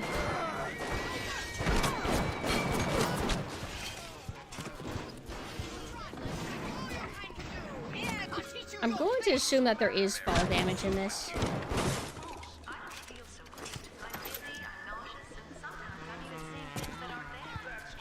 No, I would be a journalist if I was using my damn controller. This feels so much better on mouse and keyboard, though. Actually being able to fight them properly. Because again, like, you're playing this on controller, and all of them just, they run around like crazy, and I'm just like, I'm just a controller aimer. Ugh! I'm used to Resident Evil 5, where, you know, they kind of like slug around. I do not hate the game, actually. I have some like issues that are like, you know, audio autism related, but mouse and keyboard does make me enjoy this more. I think even the last time I played this game, like I gave it a chance like maybe 2-ish years ago or something like that, I'm pretty sure I plugged in a controller to the PC because I was just so insistent on using the controller and not mouse and keyboard. Oh, hey, honey.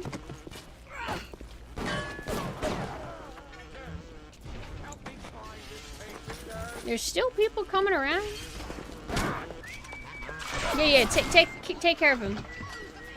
Oh, don't like enemies kind of like repopulate areas like constantly? Like there's no reason to actually like stick around forever. Darling, the medicine. I need it now. My fucking robot like got in my way. I was like wanting to circle around and then I just ran into him. Maybe I had more maneuvering room than I thought. You promised me pretty, Star. You promised me pretty. Now look at me. Steinman is the plastic surgeon who's gonna make us beautiful. You keep an eye peeled for Steinman. The daft bastard set up shop in the surgery wing. You want to find him? Just follow the blood. Oh, yes, run, you coward.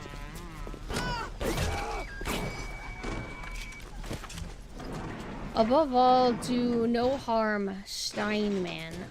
Steinman's just trying to make them look like this.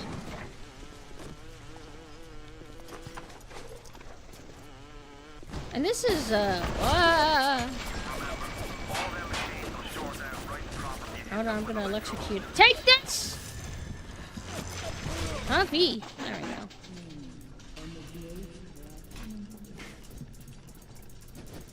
These get a lot more hard as they go on. For now, this is child's play. Even I can do this, I think. No, we're not gonna do that.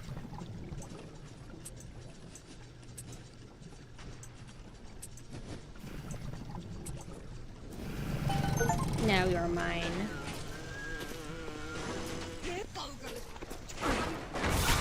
What the heck, bitch? I just electrocuted you, and then I had my 2 robot friends annihilate her. I feel like a firing squad.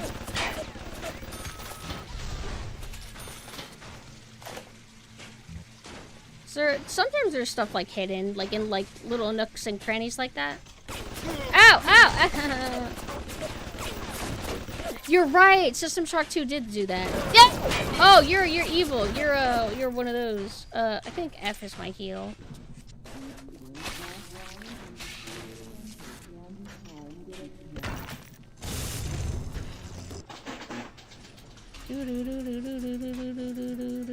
I'm not as fast as I'm using a trackball. I don't know if that really puts me at a disadvantage or not. I stand by saying that those are awesome, though. I love trackball. Fuck.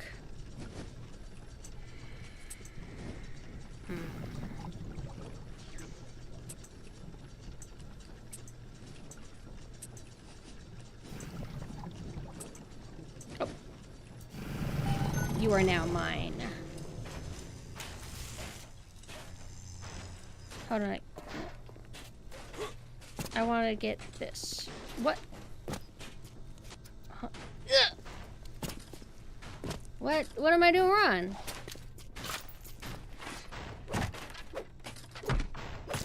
How do you crouch? Oh, it just lets me get...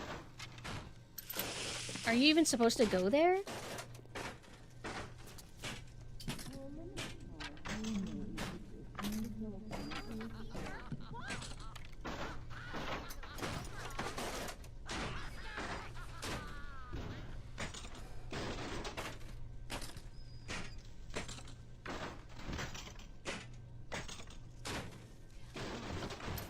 I feel like she's busy.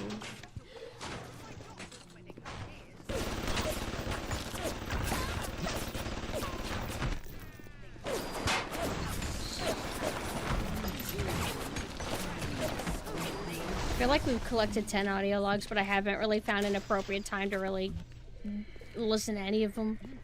Mainly because I want to keep going, but I prefer story being handed to you via, like, whether it's audio logs or, like, diaries and shit, where you don't have anybody that really talks to you. You get the lore and everything of what happened before you got here by reading, like, stuff left behind. It's like, I like that.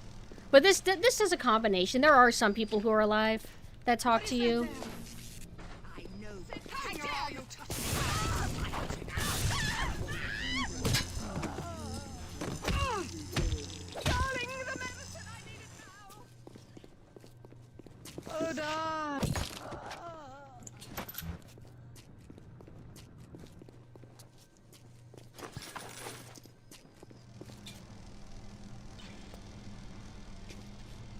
Corrective Genetics Dental. Who's Finner Man? We'll melt that with fire later.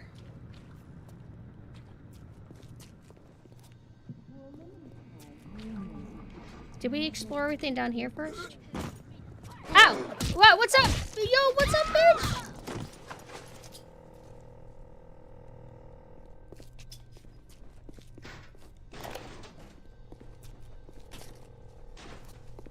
And then all of those are like the little sister like things. But I don't remember why they're in every single area. I know that there's a point later in the game where you have to kind of protect the little sisters as they start draining a bunch of corpses. But that's like a specific area. Alright, you can hack these too. You can hack them in System Shock 2 as well. If I recall, the thing that was bullshit about hacking in System Shock 2, and it would maybe tempt you to use quick saves and kind of cheat, is that there's sometimes it's Minesweeper, and sometimes you spend money, I think? No, you spend money to do resets. You would lose. There's like sometimes no skill to it or anything. Just, are you lucky or are you not? I also imagine... Wait, where do you get mana drops in this? Do they have, like, infinite respawning enemies so you can always make sure that you have your mana to be able to do this? For gameplay reasons, yeah, I don't remember, like, is there a point where, like, I know we backtracked this game a bit, trying to remember if, like, we ever encounter them in each of these. Oh, I remember! No, I remember! You will find big daddies guarding little sisters, and they're kind of going about their business, and if you want, you can pick a fight with the big daddies.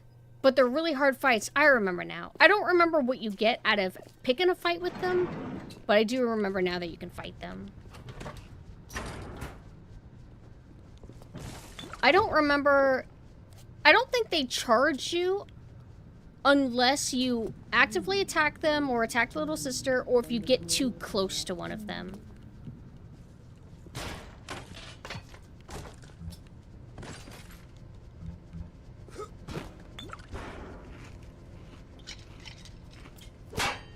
Remember in 2, you basically are Big Daddy, which I think is like a cool thing.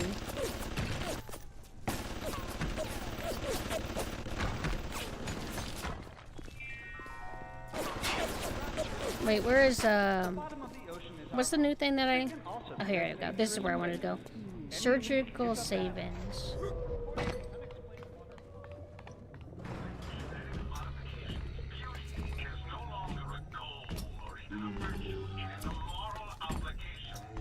It's like stuff like this is cool. Like a little scripted set piece that doesn't really affect you. You can even ignore it if you want, I think. Why do we have two eyes? Is there some law that says we must? Two arms, two legs, two ears, two breasts. I'm not finished. I know that I can't actually do anything to him. I'm surprised I was actually able to get a shock on him at all. Yeah, we gotta get a psychic ability so we can, like, deflect that right back at her.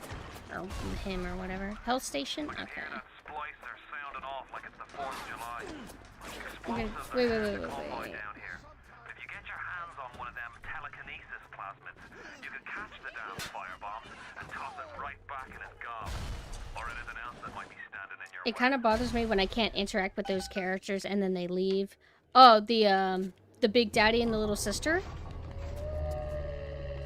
Or the guy out here. I actually kind of... I kind of tuned out that there's an arrow at the top of my screen because there's like lots of like shining lights, so I kind of thought it was that. More about the red surgeon guy. Oh, okay.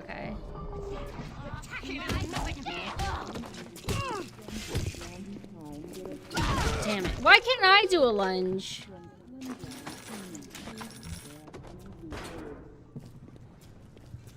Okay, they probably want me to go here. I don't remember this being open earlier.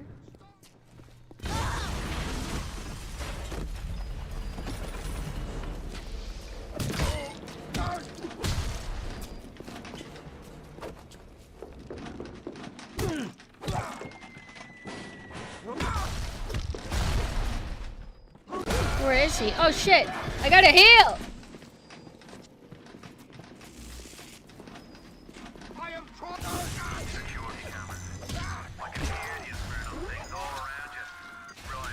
Oh right, security cameras.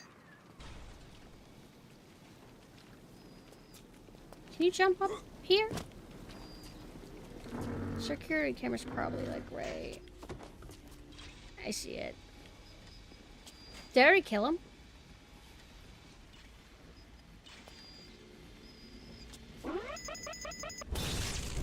Alright, let's run and hack you if we can. I like how if you're getting shot by other things, as long as you press V to start hacking, you don't die while trying to do this. Okay,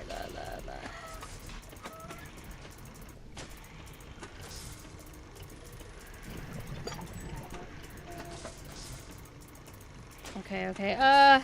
Think. Okay, let's do this. Let's do this. Here. And this. And then that. And then... no. Hold on. I got it. Maybe. Yeah.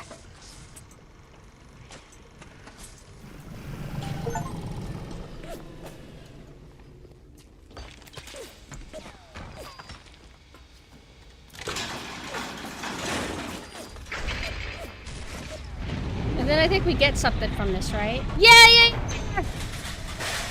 It's Kino! Hacker's Delight. New physical tonic. With Hacker's Delight, your body converts the altered current from a hacked machine into a powerful healing agent. They are equipped separately from plasmids. Okay. Wait. Did I equip it? Wait, where is that? Where did it go? Why is this like Hangman? Keep thinking that says Earthbound. Wait, how do I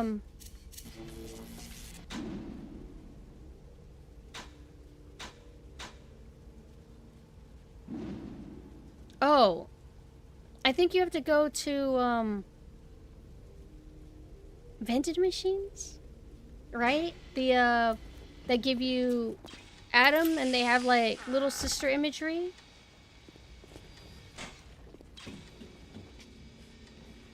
Okay. I was confused because in the kind of tutorial, whenever it makes it seem like, oh, I guess I can do it right now then. But really, really great moody lighting. Like I think this is nice. Good use of like shadows and everything. But again, I don't remember if the original is as good or better.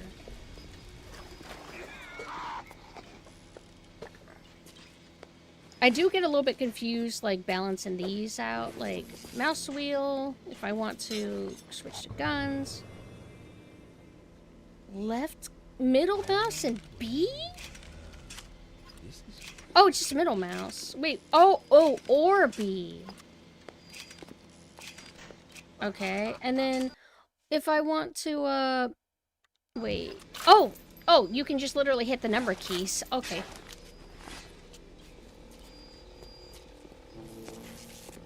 I hate the babies the most. They come out.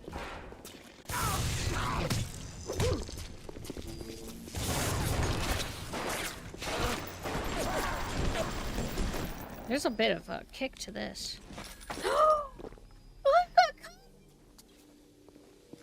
Fucking love coffee. Oh, we have oil. Wait, right. I remember this. That's our fire ability. And then we're gonna be overrun by the splicers. Hold on, give me that.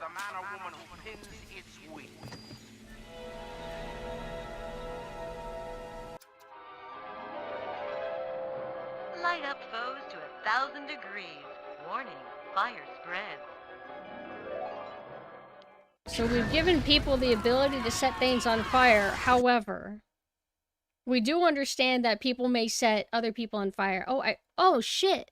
Hold on. My model. Why is my... Oh, my phone wasn't fully plugged in. How long have I been dead? Have I been dead this whole time, my model?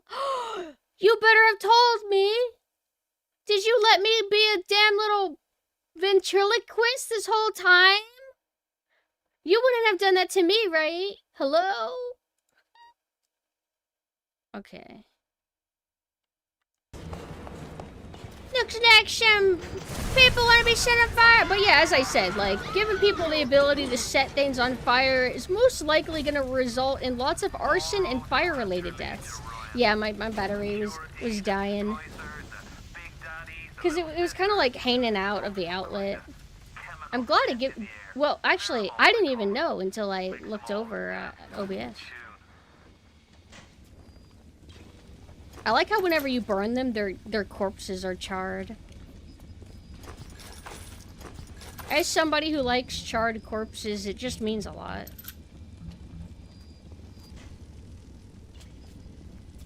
Okay. The arrow... It all... Doesn't the arrow do verticality? Like, if you need to go up, it'll actually, like, angle itself upwards?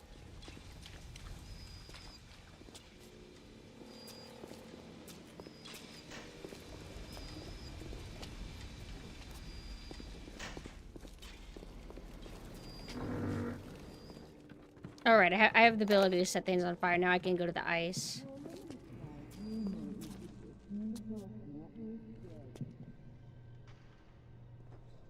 What is this tool? Oh, it's different scalpels.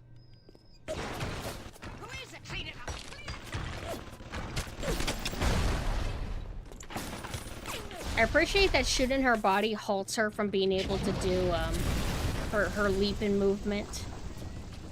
I think there's another spot that you can melt with ice.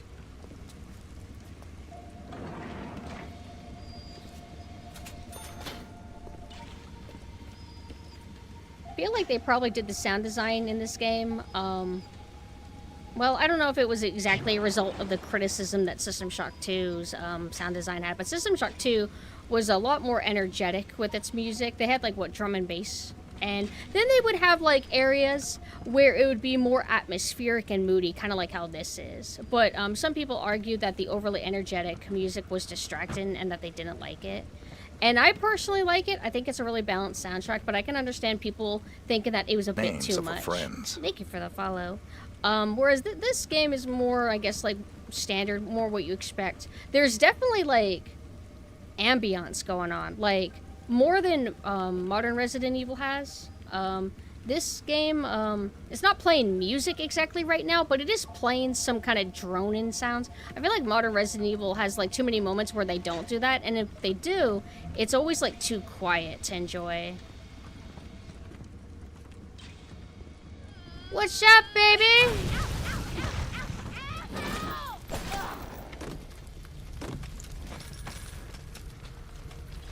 What were you trying to get at, my dear? 0451. See, they hide stuff.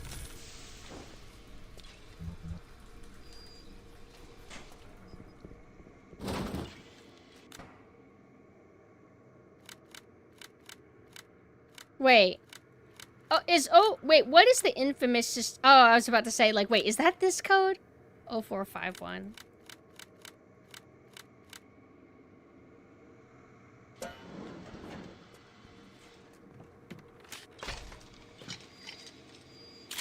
What the fuck's that? Oh.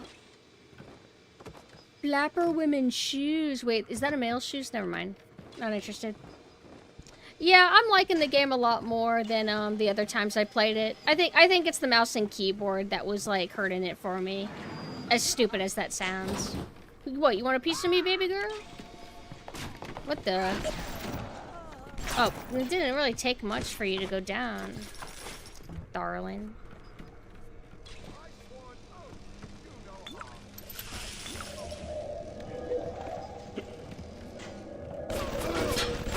Oh, ow, ow, ow. I see. I told you that I'm coming into this with the hope that I'll like it. Because I like being Ron, actually. Because if I end up hating this game, or I still not, like, liking this game, that means that I'll play a 10-hour game and not like it. I don't want that. What? What the heck? What the fuck? I pressed V for hacking. Oh, right. You have to prep it with this. Hold on. Wait. How come I can't switch to my electricity? Is it because I can only have one of these at a time? That's a stock sound. You hear that?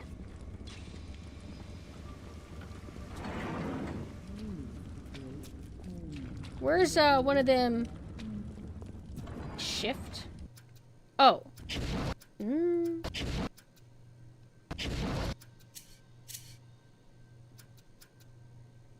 I think I have to go to a vending machine. But I don't know where one is.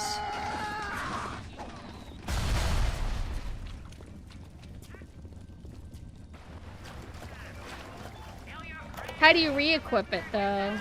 It's not these. It's gotta be the little sister booths, right? You switch on keyboard. Like... There's nothing I can do right here, right? Check your... Oh, right, map. Garden of Eden. Doo-doo-doo. It's kind of far away. I have to go all the way to here? I'm not really good at reading maps.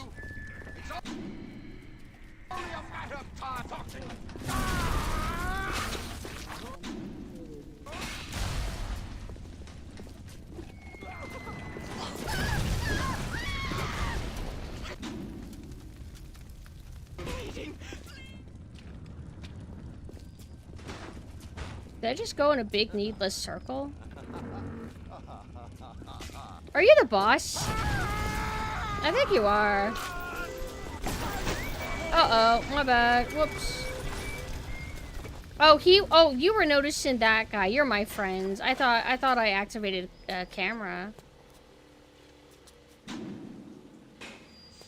No, oh, no! It's the one that's downed.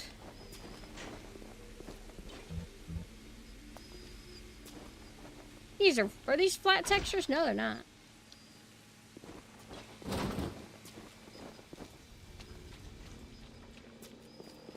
Why did I want electric again? Was I trying to interact with a panel?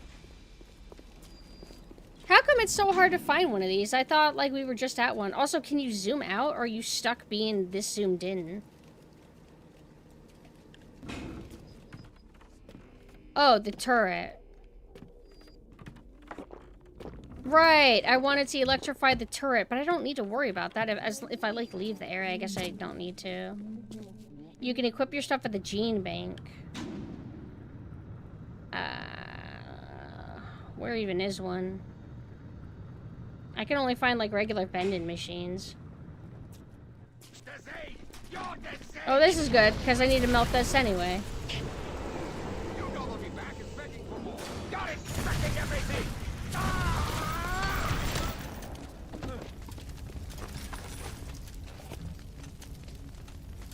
Hmm?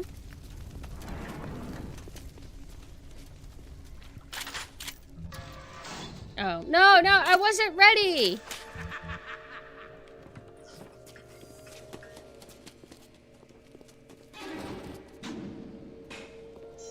How dare you touch me? Oh, yeah. Run, you coward!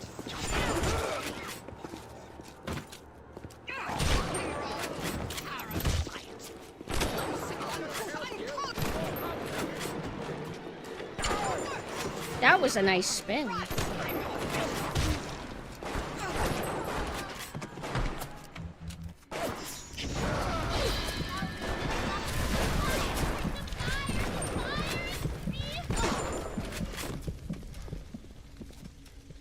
How the hell did I not die? Oh, that's cool. It's like old patience. I didn't even realize my health was low.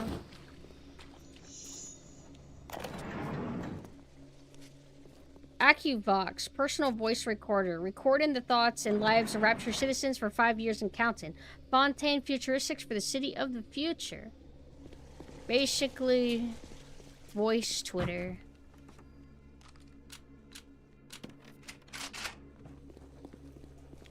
I know that there's different ammo types, but I always have this like, oh, I don't want to use like the good ammo early game. I want to like save it all and then I'll use all of it late game. Lots of looting in this. Whoa! It's one of them grenade ones. Ah! Wow! Woo! Wow! Woo!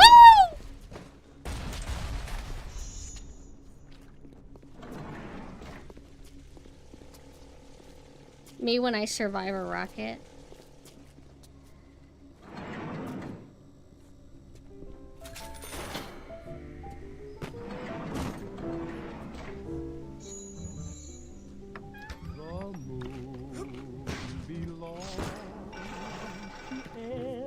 Oh, I know what's here. Evil. Right there. Oh, wait. No, that's not evil. That's, practice. Okay, so... Throw objects at foes. You can even catch grenades. Unfortunately, and throw Bioshock them has back. pretty low ammo pool, so there's no way to stockpile, like, in system shot. Oh, you're right. Yeah, like ammo cap, right? Okay, hold on. Let me... Oh, come on, let me interact! What's this? Air coming out. The game's, like, dictating what abilities I can use. Okay. Oh, Oh, you have to click and hold it, and then when you let go. Okay. Okay. Alright, I'm ready to have my electricity. Okay.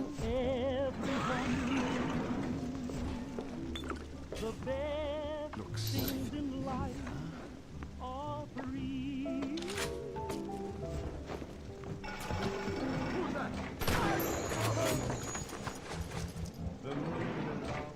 What is air tank?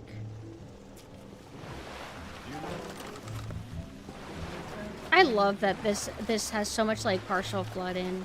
Augmented, are you there? Do you hate Bioshock? I'm sorry, it's been a while since we've like talked about Bioshock together. I forgot what your reasoning is. Wait, no! No, this one's too hard. Hold on. Oh my god, stop! Wait! Oh, stop! Oh! Stop! No! Oh. This is ridiculous. Oh, I don't want to go that far. Okay.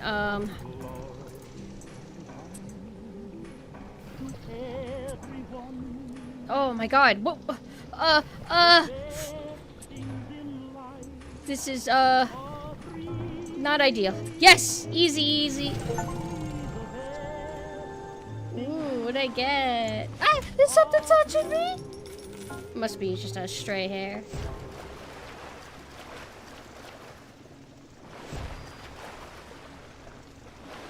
I wonder how they did this. How much of this is this flat? Hey Mina, are you there? Do you think that this is flat environments and they're just doing the water distortion, or do you think this is like fully 3D? At a certain point, I think it's probably flat. Like back there is flat, but I can't tell with like the front stuff. You think this is flat? Looks good, like regardless of what it is. But like to try and like, you know, optimize your game, that's kind of like stuff that you need to think about, right? Like this background, you're gonna look at it every now and then. You want it to look kind of nice, but you don't need to like bother with 3D and every single thing if you're not actually gonna like even ever go there. But you have to like, I guess, like be good at hiding it, I guess, so it doesn't look like bad.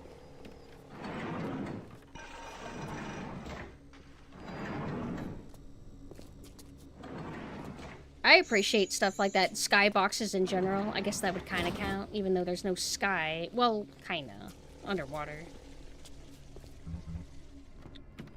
I keep being like, where am I supposed to go again? And I keep forgetting that there's an arrow. Is there a way to make it to where you have to actually activate those? Like, if you activate the respawn chambers, that could be a little bit more fun. Sea box, yeah. Water ripple. Huh. The built-ins you close through the pipes or the intro were 3D, but they probably are flat for the distant tones and cut in for some others. What are distant tones? I don't know if that's a term I've heard before.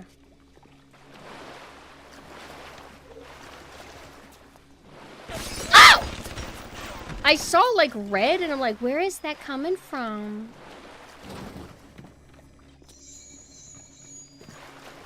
Oh, distant ones, okay.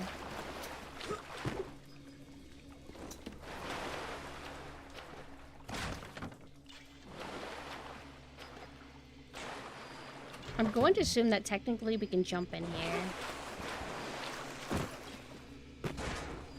Oh, is Bioshock one of them games that people like argue if it's immersive sim or something?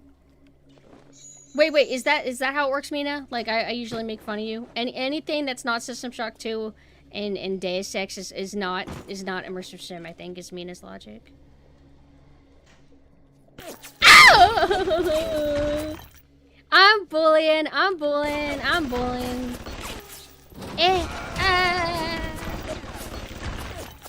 Why can't I get my electricity power? I don't want to be psychic anymore. But I know they're trying to force me to do the progression the way they want. Ow! Hold on! Oh, I can't see! Huh? Well, hello there. I think he ran away. I admit that I'm just kind of on autopilot. Oh. Okay, so place in slot. Did it do it? Did it place in slot? I can't fucking tell. Whoa! Woo! Yeah! Now that's a cute, clever jump scare, wouldn't you say?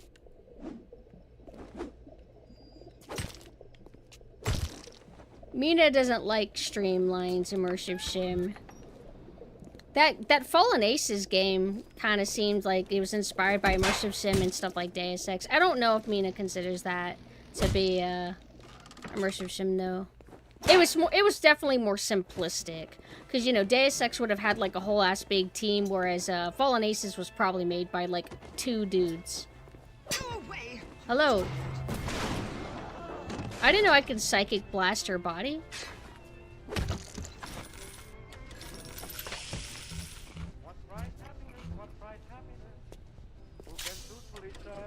So, you know, all this music, random stuff that you hear on the radio, are these original, compositions or whatever for this game? Or do you think that these are, like, really old stock songs? I mean, calling them stock is wrong. Royalty-free, or... No, is royalty-free even... Public domain, that's it. Maybe they're public domain, and that they're so old that nobody owns them anymore. Unless they commissions creators, singers to do it. Old public domain, mostly? Okay. Because I've never thought about it before, but I'm like, you know what? They probably, yeah.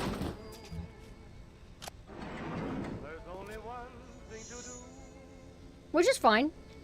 Fine and breathe into new life into these old songs. Royalty-free would also be correct, but yes, public domain. I felt royalty-free might not be the right term, because when I think of royalty-free, I think of normally songs that are created with the intent to be royalty-free. And then I'm making the shine, you put in your YouTube video. Huh?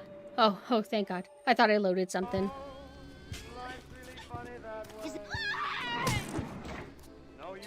Oh, you have a deceptively long range, don't you?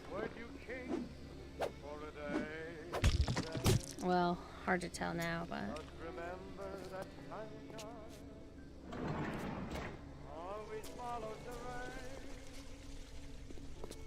Do you think that they're intentionally making it hard for me to switch between my abilities at the moment because, like, my progression hinges on, like, specific ones? Or am I overthinking it? I'm not fighting you!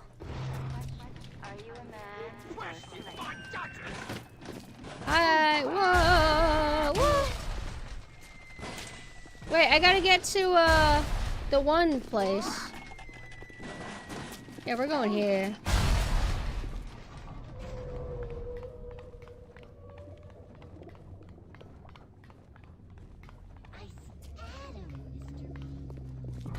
They're still there? Approaching a little sister is a criminal offense. Do not approach the little sisters.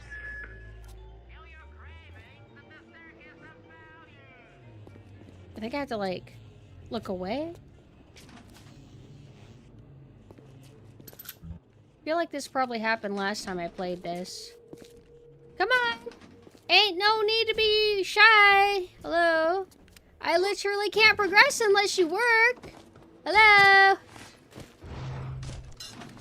How can I help? It's a standard procedure! There we go. You look great.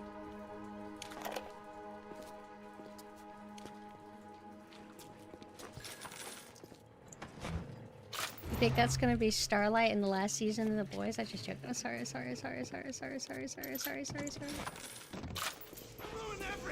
Whoa.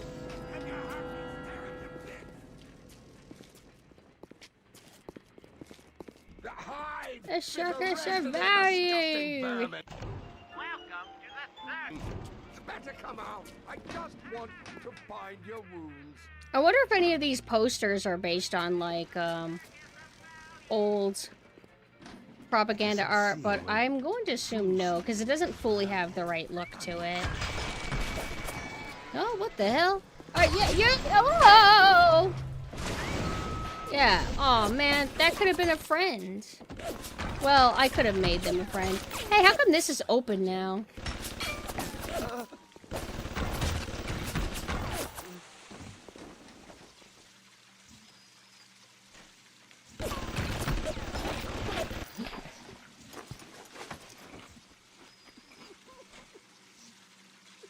It's like...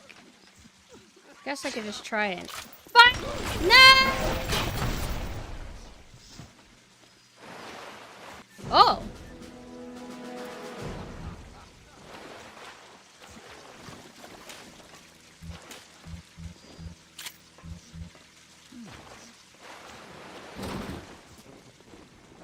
Oh, fuck.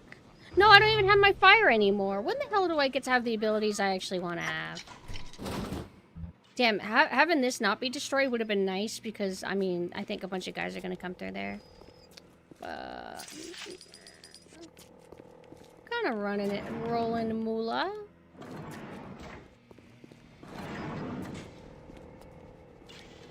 Yeah. Ah, no, you don't see shit. Which way are you looking?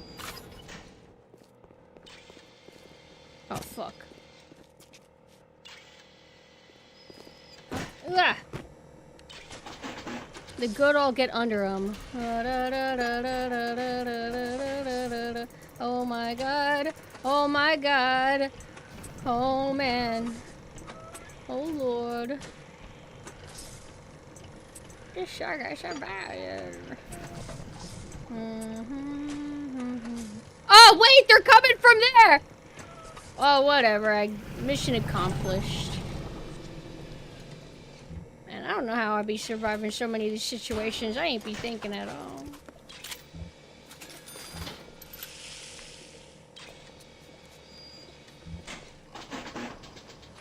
Bioshock positivity stream? And what do you think of that? No! Fuck! No! Oh, we're good. Wait! I don't know. Sure, cause I'm bad. Huh? What? Oh, right. Hey, I did it. It's kind of weird that when I got my Xbox 360, I bought Bioshock and Fallout 3 together, then got confused about which game allowed you to smoke. It's Bioshock. Do you like Bioshock? Or do you like Fallout 3? I don't even know if Mina likes it. Mina said it's interesting, but Mina is a fan of the classics. I want to play Fallout 1. 3 seems interesting because it like does this weird RPG shooting system kind of deal, if you want. Or you can just shoot like normal. It's like you could choose how you wanted to play it or something.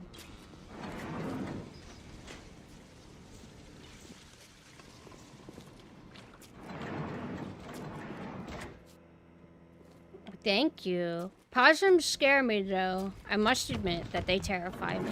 When I see them smile, I think of how they want to kill me. She won't stay still. I want to make them beautiful, but they always turn out wrong. That one's too fat. This one's too tall.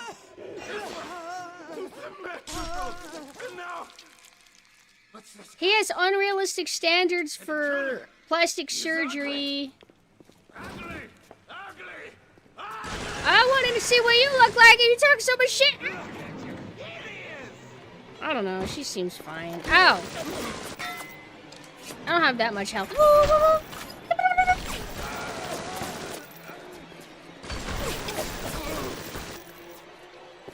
Thanks. Oh, thank you for the follow. Damn it, I wish I had my fire ability. This guy's no problem, man.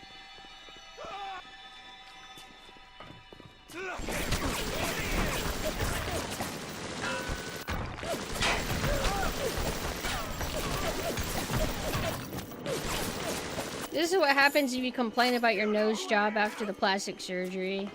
This is what they do to you. You have to fight a boss fight. Uh-oh.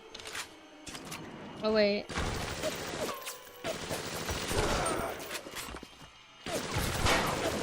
Fuck you, bitch! Hold on, let me reload. You were not exactly utilizing your opportunities to kill me, sir. Don't act like you care about me, Atlas, you fucking liar.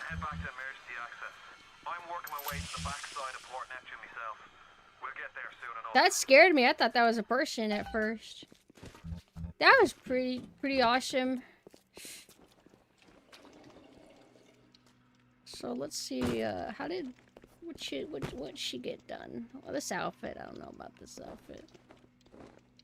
Oh, she's kind of got like that Chucky kind of vibe. Oh, hello. Hi, Masakari. Hi. Are you still there? I don't know why I'm just now seeing the messages. Would you kindly tell me how much you like Bioshock? Actually, I think I like it a lot more this playthrough. My arc as a hater is over. Oh, hello. Hi, Cigar. How are you? I'm playing Bioshock for the 4th time and now I like it. Oh, Augmented, I was wondering, what do you dislike about Bioshock? Because I've always been kind of neutral or kind of meh about it, and now I'm actually liking it a little bit more. I don't really have any specific huge complaints, so I'm kind of curious, like, why do you dislike it again? I'm not crying anymore. I stopped. Names of a friends. Thank you for the follow. I hope you guys had a good stream, but if you guys have to head out, no problem. For anybody who doesn't know me, I am Sailor Synth at night. I play water-themed games. We're playing Bioshock because obviously, you know, underwater city and everything.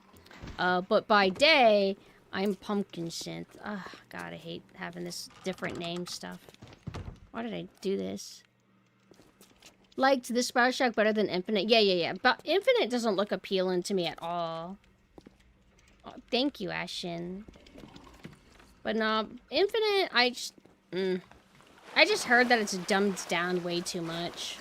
And from the demo that I played, I wasn't vibing. Okay. We gotta lock in. Oh my god. It's okay.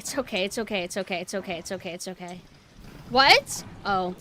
I think that I had to activate this shit before I'm allowed to move. What's the mini game in 2? How does that work again?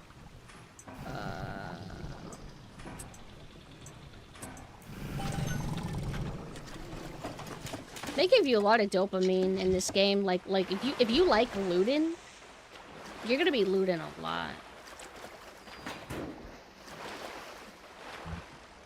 Alright, we gotta get out of here.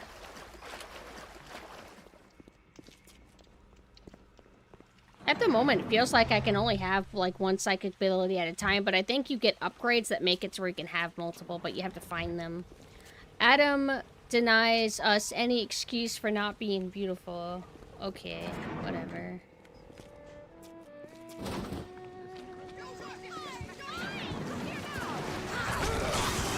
Huh? Did I electric flash?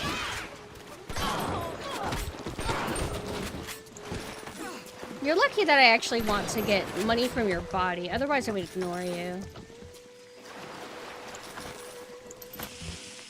It helps to have money. Although I don't know what the big things to save up for are. It's not that.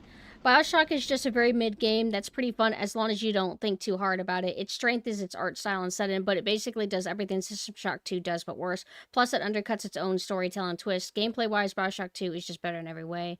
Oh, and the little sister choice is a non-choice because saving them is just better. Yeah.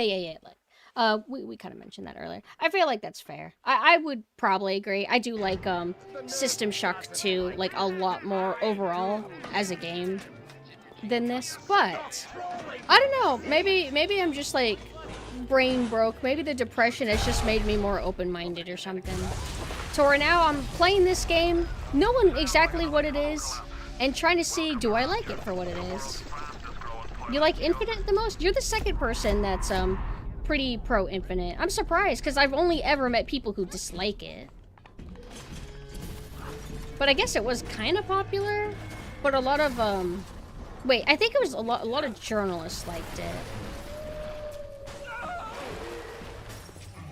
Apparently, we lost much more nuanced Bioshock Infinite. Where there was like slight oh, thank you, Small. There was I think gameplay footage of what Infinite was initially going to be. It was like some kind of war. It wasn't a city in the sky. And I remember red and blue or something. My memory is very, very blanked out.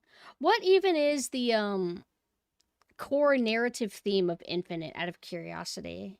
All I remember is it had it was I guess like getting into themes of segregation. There is a princess essentially, and you rescue her from a tower, and she's so perfect and beautiful, and she doesn't know how evil the world is. And that's all I really know.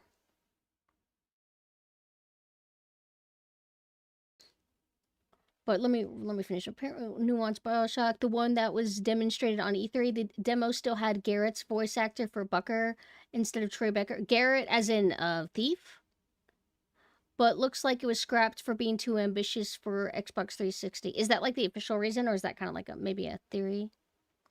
Oh, time travel. And your Elizabeth, she would like summon items to give to you.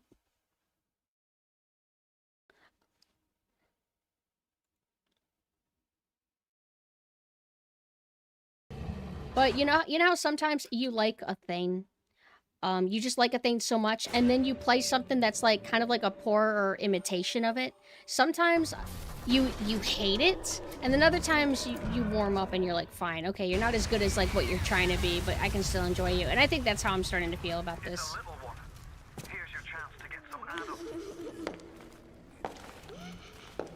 Alright, your first choice. Will you attack the man trying to kill the child, or will you help the man and get like a lesser reward? Infinite seemed oddly devoid of any particular stance besides racism bad, which, yeah, but I feel like you could do more with the idea of American exceptionalism. So do they get into the theme, but they just don't even bother, like, really diving deep? That they just kind of, like... What's the term? Hold back? You won't survive without the antidote. Things are carrion. Are you prepared to trade your life, the lives of my wife and child, for 10 pounds of Frankenstein? Here! There is another one. Use this. Is Atlas right now telling us to kill the little sister? I will make it to be That's just another sign that there's something off with the guy. Should we attack the evil, scary child that is behaving like a literal child that is in great fear of you? And she's not... I don't know. What should we do, you guys? Although she does have a scary PS3 era glow to her. Why is your skin all metallic? Everybody's that way. Why is the, oh, it must be a result of the patch or whatever. The text I don't think is supposed to be missing like this. Oh, I almost hit harvest by accident. Sorry, my instinct is to just end them. No! No! Are children actually this small? Can you just pick them up with one hand? Like this? Like... Thank you. And now you see that they get up and that they turn into a normal girl. So whenever you get the choice... I mean, you're gonna, of course, make the same choice every single time.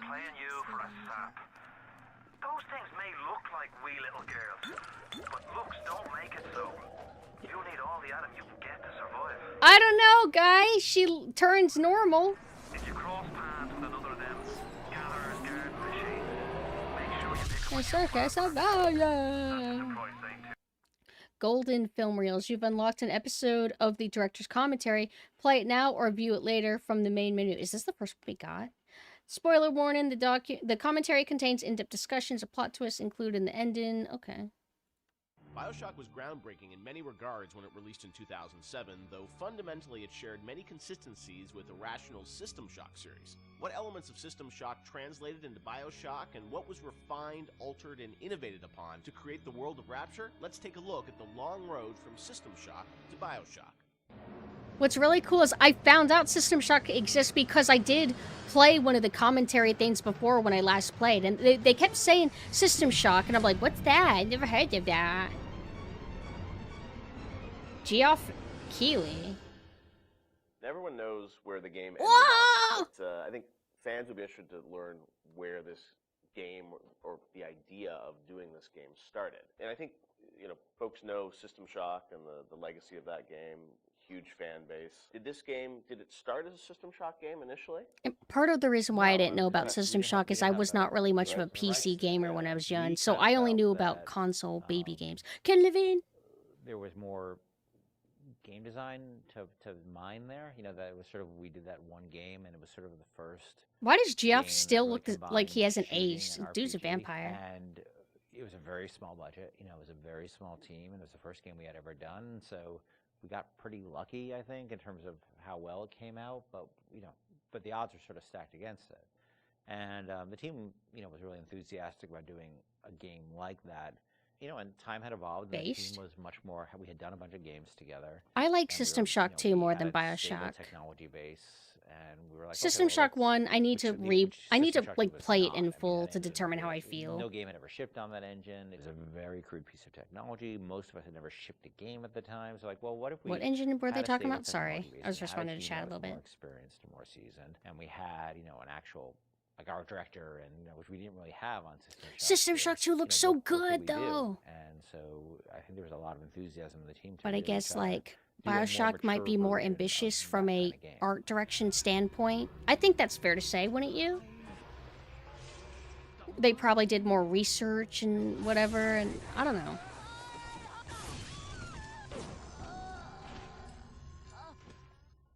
This is before we had sold the company to Take-Two, and we were an independent developer, right? We were sitting there, we were using the money we made from other development deals we had, and we would try to scrape together whatever time and money we had to work on this thing.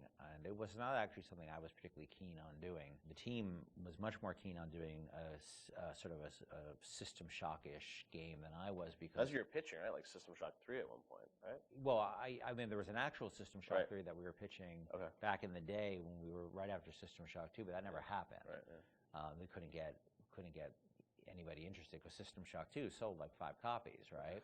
And so as the business guy, the guy who had to not only just sort of write the content, but the guy who had to go out and get the deals and pay everybody, I wasn't particularly excited about doing this because it was very disappointing when we did System Shock 2 and nobody bought it. It got great reviews. It got these insane reviews, but it left us in a place where it didn't really move the needle for us in terms of making payroll. So I wasn't super excited about it because I didn't see I didn't see a publisher be interested in it, and I didn't see the audience actually be particularly interested in this kind of game. And it was really the team who convinced me to invest in this because they're enthusiastic. I think a lot of them came to the studio because of System Shock 2. And so finally, they sort of battered me down. And it's good they did because I was not the first fan of doing this. And I know initially there was something called the Serene Dawn. That was a spaceship, or what was that? No, that was the name of a cult, right? Oh, Yeah. That's right. Okay. That one's, I think, been lost to the... If I remember correctly, Serene Dawn was a cult. You were playing as a deprogrammer that was infiltrating the cult, and your name happened to be Carlos Coelho, who was one of our programmers at the time. It's named after him, yeah. Then there was a story notion that I always really found interesting, which was that you have these cults, and you have sometimes people who they're these sort of characters who are really live on the edge of the gray morality, which is these guys who come in and essentially kidnap people out of these cults or rescue them, depending on how you look at it. Because what it really is, from a functional standpoint, it's a kidnapping, right? You're coming to an adult and you're saying, you're hired by their parents or whoever. And this was in the story, it was like a senator whose daughter joined one of these religious movements called the Serene Dawn, you said? Yeah, Serene Dawn. And I always thought that was a really interesting tension of this hero who's basically a kidnapper and taking a young woman against her will out of the place that she was in. Now, you could also make the other argument that, well, she was not really there by her will. But there's a really interesting conversation that goes on there. I think there was actually a Kate Winslet movie, a Harvey Keitel, Kate Winslet movie, which dealt with a similar theme. Because usually you hear that story, these deprogrammers as a sort of heroic kind of notion. But I always thought that, well, there's something interesting about agency going on there, and about are people entitled to make bad mistakes, or is it a bad mistake? It all depends on the person. And I'm not a fan of religious cults or religion in general, but there seemed to be an interesting discussion of freedom there and independent decision making. And I thought that idea was cool, and and that was sort of the basis of it for a while. But it was really mostly for the purpose of we needed something to go out and pitch to publishers, and so we know we didn't have a ton of time to really develop it. So that sounded like, all right, this will do for now. And was that pre-Underwater City? I mean, this was just like an idea for a story. We may have stepped away from that to do the cult thing, but then we went back to the underwater. No, we had that one room, remember? We had the one World War II room with the roaches on the ground and like these weird test tube things that you could walk around. I don't know where that fell. It could have been underwater. There was no windows. The thing is, we were a small business, right? And we were trying to like figure out a way to sell this thing with spending the least amount of money, because we didn't have any money. We didn't have a pot to piss in. So we would do this demo. That was one room basically, just to show. And I'd write up a document, and we'd take it around. I'd fly around the country, and be like, "Here's our room." It was a different time, you know. And we had just come off of SWAT 4. Huh? One of the advantages we had is that we were so They did SWAT 4! familiar with that engine at that point that we could really start cranking through, you know, small rooms and lighting and making things look SWAT good. 4 looked fucking amazing. To sell it to somebody. It had a horror tone to We'd it. go to a publisher, and look, they have to make money, right? And then we'd say, we say, oh, it's sort of a spiritual. That test footage that you just saw, that basically is how SWAT 4 looked. Really good use of shadows and color. And they would be like, well, we can't, you know. And usually we'd be talking to a fan. A lot of executives, like sort of junior executives, were fans of System Shock, and they'd go to their boss and they'd be super excited, and their boss would open up, you know, their Excel spreadsheet and be like, no, we can't do this. And I think the pitch probably evolved as we kept trying different permutations trying to sell, but we're also out there trying to sell like 2 or 3 other things at the time. We had a pitch for a game called Monster Island, and well, our SWAT 5 pitch was Zombie SWAT. Yeah, we had just come off of SWAT 4, which is like hardcore tactical, and we decided they wanted us to do another SWAT, and we didn't really want to do another hardcore tactical game, so we're like, what if we added zombies to SWAT? That would have been so fucking cool.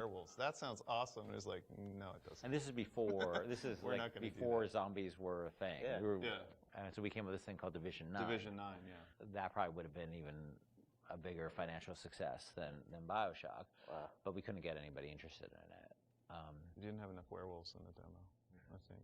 We had 0 werewolves. Isn't that scary that there's actually lots of cool ideas that get pitched out that you probably never even heard of, and they just get rejected, and that's why it never ends up happening? That probably happens all the time now still.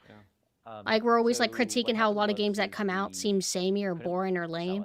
Turns out that there's probably lots of ideas that we would actually like that just don't get approved. Instead of getting a publisher first and then doing a press tour on it, what if we sort of did the press first?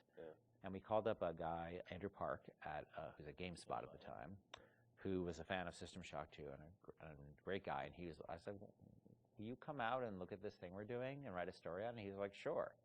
And Andrew flew out, and we showed him what we had, which is this very, very rudimentary thing about an underwater base. And he wrote up an article and sort of featured as that this is a spiritual successor to System Shock 2. And the next day, the phone started ringing from publishers who now all of a sudden saw the Division 9 sounded familiar to me. Is that a thing that's come out? Really, I think, put it over the top in terms of being able to sell it, even though it was not Bioshock at that point. It was called Bioshock, but it was not Bioshock. There would have been I don't think there would have been a game. We never would have sold it without Andrew coming out doing that. My belly's full of angel's blood.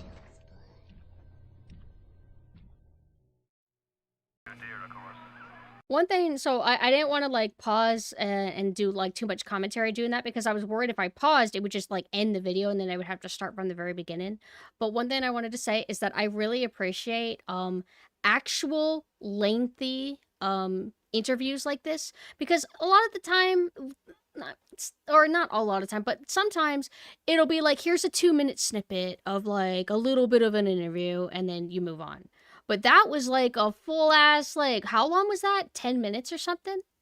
But I wanted to say, I did know about the Dead Space, and was initially going to be System Shock 3. However, the System Shock 3 that they were talking about, they pitched, do we know if that is the specific build that would then become Dead Space, or it might have just been like a separate pitch? You know what I mean? So hard to say if they were like, the same pitch. I assume not. There was another thing I was going to say. Oh yeah, just how brutal content creation, art creation it is, where System Shock 2 is a fantastic game. Like, it's really good. And nobody bought it, according to them. And that hurt. I guess it really hurt them. I feel bad for them. Now, you know, it has like kind of not modern controls. I feel like you could try to sell System Shock 2 to people, but a lot of people be like, I don't know about this great inventory, blah, blah, blah. They probably would have dealt with that if a bit more if more people had played the game. But I think back then people were more open-minded to different control schemes. So I think if more people gave it a chance back then, that it could have done better. Did it not get like good marketing maybe? Because again, like I didn't play PC games that much, but you would have think I would have heard of it at least, but I really didn't. As far as I know, Dead Space is its own thing. Devs wanted to do an RE4 inspired game from the start. Yeah, no. Dead Space is its own thing, but like initially it was going to be System Shock 3, I recall. But for some reason they decided not to go through with that and they made it their own IP instead. Similar to how System Shock 2 was not going to be System Shock IP. It was going to be its own thing. And then I think they were talked into just making it System Shock. And so, and they, you know, add Shodan and change a few things around. That's what I heard from Eno. It was a separate team working on System Shock 3 because I don't think they had the IP at the time. Okay. But yeah, I'll gladly watch more of these. I don't know if I'm misremembering, but I could have sworn the commentary that I encountered when I played Bioshock back in the day, or maybe I'm mixing it up with Valve or something, Valve games, but you would walk around and there would be these little interactive bubbles, and you would hit the bubbles and then audio would start playing of interviews, and you were still able to play the game while the audio was playing. I could have sworn that there was something like that in the original Bioshock. We were playing the remaster. I do not remember video interviews in the original Bioshock, but the whole remaster is full of this footage with background stuff to see. Oh, you know what? I'm reminded now. Are these newer interviews that were done to celebrate the remaster, or are these like old interviews from like around 2008? Because I mean, Geoff looks pretty young. Well, no, he looks kind of the same. I don't know. Is he a vampire, or is this just an old interview? Let me put my drink away, and let's go back to Bioshock. And I hope you guys don't mind, like, the, intermissions, but I like this shit. I live for this shit. Wait, how do I have Adam, Enrage... Reduces all physical damage. That would be nice. Whenever you... Oh, stuff like this I don't like. I'm trying to make a decision. I'm trying to read, and then I have somebody yapping at me. But if she does it only just at the beginning... Oh, hi, Zuzu. Hello. Damn, you guys should have came here earlier. You could have watched the whole interview. We're playing through Bioshock. I've played through this game about, like... Names of friends. Thank you for the follow. I played through this game like 3 times and I've never liked it much, but I'm liking it a lot more playing it on mouse and keyboard instead of controller. Names of friends. Thank you for the follow. I prefer System Shock 2, but I wanted to give Bioshock one more chance, and I think I've finally been convinced that I was too hard on this game. It has, we're playing the remaster because I couldn't get the original working unless I played on my PS3. Names of friends. Thank you for the follow. We're able to watch interviews, their video interviews, talking about the development of the game. Names of friends. Thank you for the follow. Also, Zuzu, if you have to head out because it's late, I just realized it's 3 a.m. Don't sweat it, but if you have time, I'm curious what you guys were up to. Also, thank you so much for the follow. For anybody who doesn't know me, I am Sailor Synth. I am a saltwater crocodile girl. And I have another form that is a military raptor girl. But by day, I'm these two big bitches. I like to play water autism games at night. That's my gimmick here. And simping for Zuzu. Increase my maximum Eve. What do you think's better? Reducing all physical damage. I do get hit a lot, but if we just do this, it offsets it and it fits me for everything. Thank you for the follow.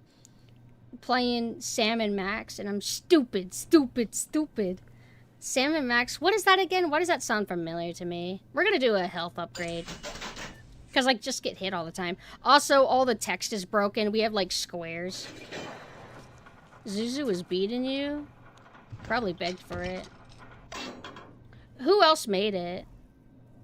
I'm in the Navy, so I'm familiar with saltwater and miserable military life. Based? I have a friend who, they used to work on, like, ships, too. So I'm like, oh, what the hell? I'm meeting people that actually got to do that kind of shit.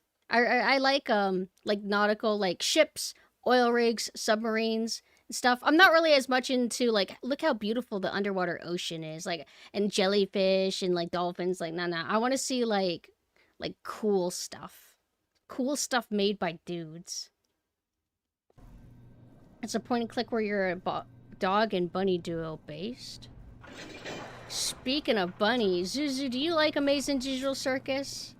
Yo, the bunny character's so hot. He's so Manhera. I can't stop thinking about him. Alright. Okay, no, legitimately, what am I doing wrong? Why am I not able to switch through my abilities? Am I missing something in my inventory, or am I just not doing it at the right spot? Yeah, I think they're like at episode 6 or 7. The series gets better as it goes on. Because I wasn't fully, sold on Amazing Digital Circus at first, but I'm going through my, redemption arc. Because I'm a hater, and I hate everything, and I say everything's bad, and then I give it another chance, and I end up liking it. Huh? Wait, say what again? I forgot what I said. Probably because I said a lot. No, but, well, I wanna... Wait, is it because the text is broken? 6 or 7? Did I say it, like, weirdly? Yeah, I didn't like Smiling Friends at first, because, I don't know, I was, like, closed-minded Tsundere. I thought it was gonna be, it was, like, Reddit, and that it wasn't as good as, like, Oni and Psychic Pebbles, Newgrounds, Leo and Satan, and Hellbenders and stuff. Like, I'm just like, nah, it won't be good enough. It's not good enough. But I was wrong. It's actually good. Oh, the 6 or 7 meme. I looked up what the meme was about, and I instantly forgot. Okay. So, yeah. Why am I unable to, like, switch between my fire and everything? You seemingly can't do it here. Oh, thank you so much. Thank you for this gift sub. Thank you. Alright, I'll stop whining, trying to figure out what to do. I'll just figure it out. Gene Bank. Oh, we don't run into those much. Maybe that's why I'm so confused, because I haven't seen any.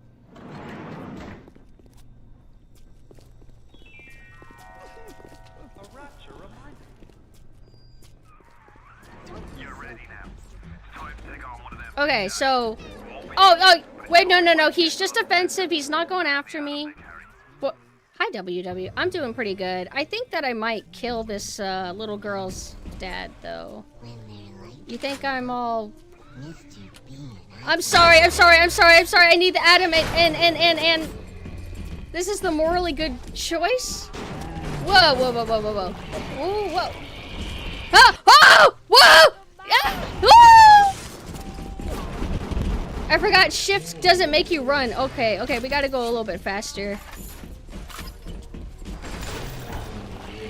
Why can't I move? What do you do?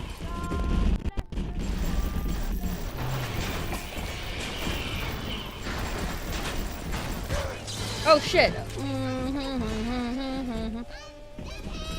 I'm sorry, I want reward. Oh, he's... whoa. He's doing like earth shakes. Oh, she rides him. Oh, fuck! Ah! Alright, will we be evil or will we rescue her? Oh shit, hold on, 1 second. Has anybody suggested Monster Hunter 3 Ultimate as a water autism game? You want me to be fighting some of those underwater monsters? Now you're just sick. You're a sick individual. I know what you're trying to make me go through. Thank you. But is the game entirely focused on being water? Like as its main, like, aesthetic or something? Is your hub a, little island or something. I think I would rather. I'm gonna like think outside the box. Far Cry 1. Far Cry 1 for the island. And replay Dave the Diver. Can we mod Dave the Diver to remove all the characters' dialogue so we could just like play the game? I'm sorry, that's me being a hater. Sailwinds might... Yeah, Zuzu raid. Zuzu has dropped you guys all off at daycare. Goo goo gaga. I'm waiting for my daddy to pick me up. Goo goo gaga. Sailwinds might be fun once it actually releases. It's a realistic sailing game. Games that require actual intellect from me are going to be very intense. Hey, while you guys are all here, check this game out. This game is called Caput Mortem. It's like a 2 to 3 hour game, which, hear me out, it's really cool. It's kind of like combining Kingsfield with Haunting Ground. And Mina also compared it to Shadow Tower, if that sounds appealing to you. Aesthetically and vibe-wise, it's really cool. I bought it. Even though I'm game sharing with somebody who owns it already, I bought it because I was just so impressed with it. Like, that's what I want to see. And it kind of has the visual style of a PS2 game. And aesthetically, it is very Haunting Ground. Also Alchemy and Homunculi, which Haunting Ground also did. Cooked dinner and did the dishes. Based. I hate doing dishes.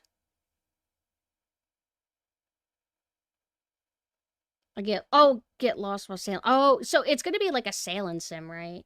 Okay, hold on. I got distracted. Plug in this game. Sailwind. It's like I'm pretty open-minded to trying different types of games that I wouldn't normally play for the water autism. This is kind of cute. It's like stylized. You know what I want to play is Age of Booty. I don't remember what genre of game that is, but I played it on PS3 and it was really fun.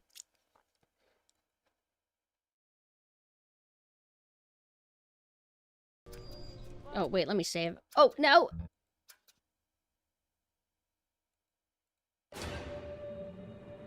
Literally using a compass, longitude, and latitude and trying to catch the most wind. Ugh. That might be a little bit too complicated, but if chat helps me, I can maybe get through it. I'm supposed to continue Subnautica, but I've been kind of pushing it off because I'm intimidated. Because I just built my Cyclops big giant ship and I'm worried that I'm gonna have to deal with actual scary monsters for once. Because I've gone through the whole game and not really had any resistance. World of Sea Battle, sure. Yeah. I'll check it out. And you can add it to the recommendation so I can keep an eye on it.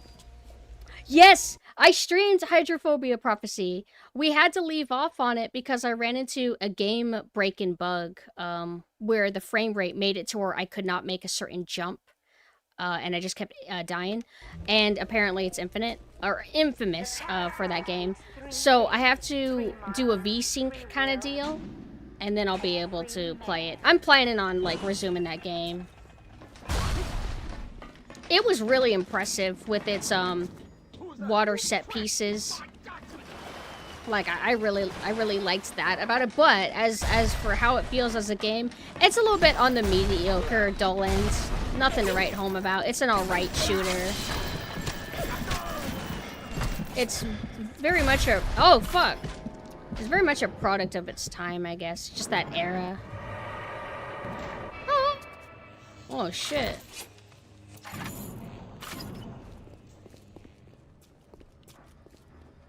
Yep. I remember there's like one area that I struggled to get to, and I'm like, oh, this must be the vent. And then I found the actual vent. Hi, Lobotomy. Lobotomy, how does it feel being in your new form? Did you delete your old model? Did you like... you come across as somebody who might be evil to your old model. Did you like obliterate her and like delete her and remove all traces of her existence? Lobotomy just debuted her new model, and it's super sick, and it has short hair, most importantly. Oh, check the other chat. Let me pull that back up. Okay, so you're a little bit merciful, but your debut was so cool. I don't think that I was able to catch your opening what do you call it? Animation? Your lore video? Did you end up doing that? Am I an Irish sailor? Nah. Just, I have no country. Just a little saltwater crocodile girl. She'll have the debut. Lobotomy, you know how Twitch deletes VODs? Or deletes most VODs? But you can have like up to 100 hours of highlights. You should make your debut a highlight. That way anybody who goes to your channel, they'll be able to watch it. You stream for 10 hours. Yeah, exactly, Melchior. You understand. What was the thing that I just said to Lobotomy? Oh! Oh, no problem. Oh, I said that you did a 10-hour stream. That was impressive. You were on a roll. Now you had the pleasure of Andrew Ryan's company. See, the blood is like... I care about video game blood, and I'll say that a lot of video games don't do it right. This... It's just got this weird metallic sheen to it. Whichever way you slice it. I just don't vibe. My family's in a submarine hidden in the foundation of Fontaine Fisheries. I'll meet you there. That doesn't actually matter, though. Like, I know this is an older game, but, like, it's not about when a game came out. It's all about, like, what techniques did you use, what kind of engine, lighting, etc. Because, I mean, classic Resident Evil games, those are PlayStation 1, and I say that blood looks better. So, I would say that year doesn't excuse bad blood.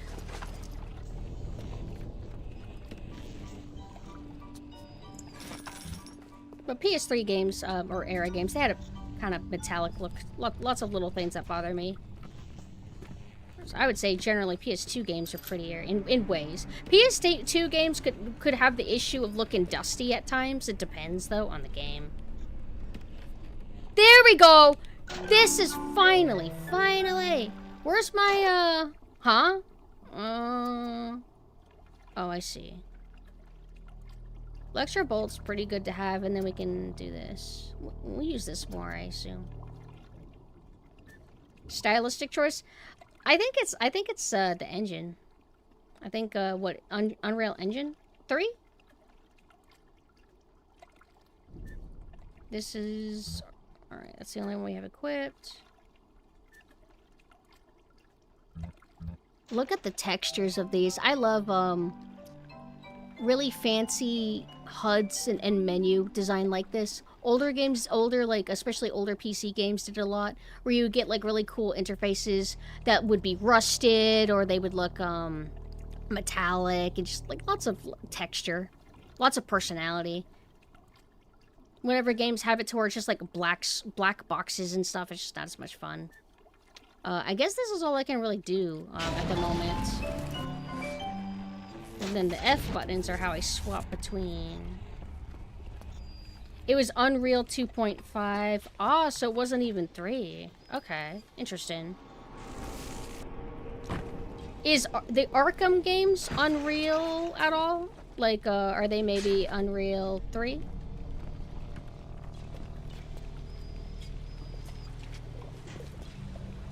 But what I'll say is that games don't have, like, certain things that I would say that I kind of like the visuals of PS4 games more than PS3 games, generally speaking. Am I against simulators? No. I haven't played a lot of them, so hard to say how skillful I would be at one, especially if it's very, technically demanding of me.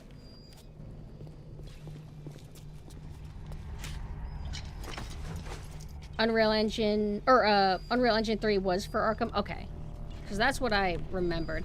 And the Arkham games, at least Asylum and City, have a certain look to them, to where they're very nice looking games, just sometimes the models would look a little bit odd because of lighting on them.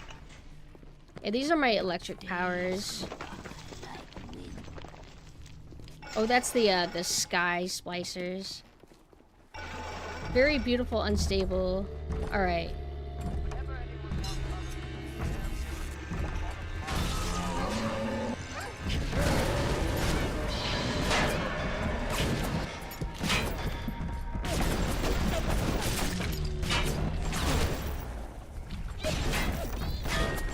Oh, I don't wanna take you out. What? I thought I downed his health. Was I accidentally hurting the girl? Is she dead? Oh my god.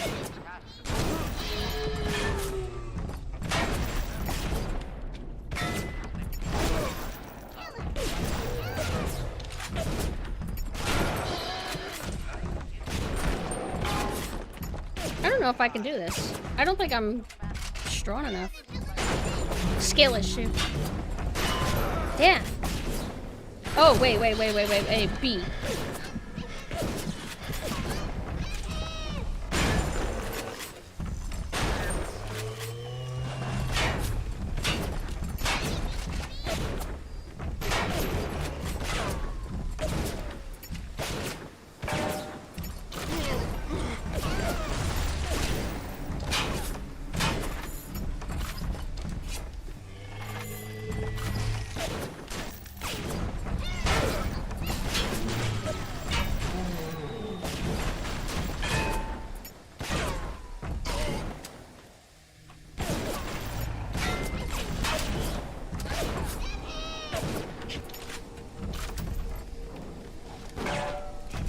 I think I'm running out of ammo.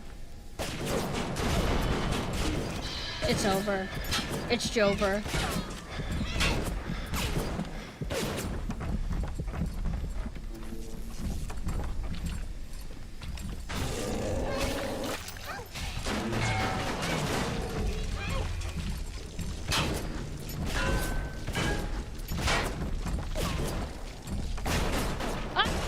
Victorious! Get fucked!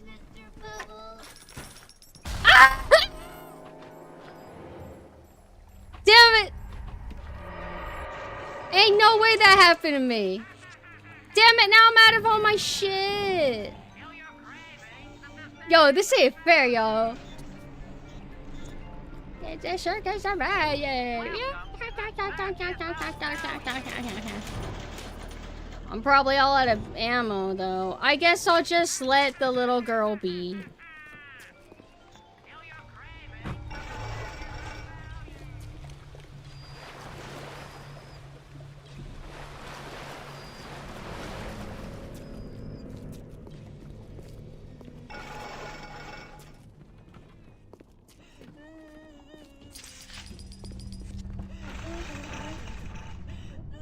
It wasn't even. Oh, yeah! He's still dead! How do you feel about that? He doesn't get to go to a respawn chamber. Not like me, little girl. So no consequences. Okay, I think I should have gotten punished for that. If this was System Shock 2, would this have like saved, or would it have like undone and everything? All right, I'm actually the good guy. This guy, he had no bad intentions, but you know, get fucked. No. Don't they all have the same exact hair, but like they just swap out the color? Yatta! You have shown kindness to my little one. Thank you. You're very scary looking still. Regardless. Yeah, the little whatever. one brings you a gift to demonstrate our appreciation. A gift? For me? Yeah, take me to your lair. Ah! Ah! Hold on! Wait, the little. Alright, we'll get there in due time. What the hell was that? I love that there's fish!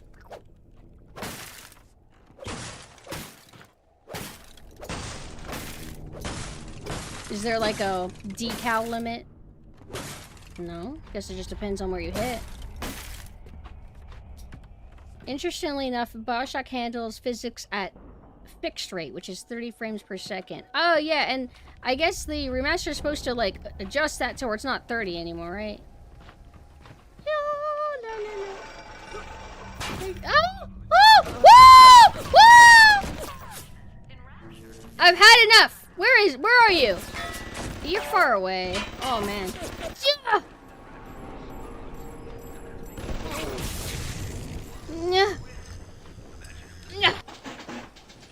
I hope I'm not dying. I hope I'm not dying.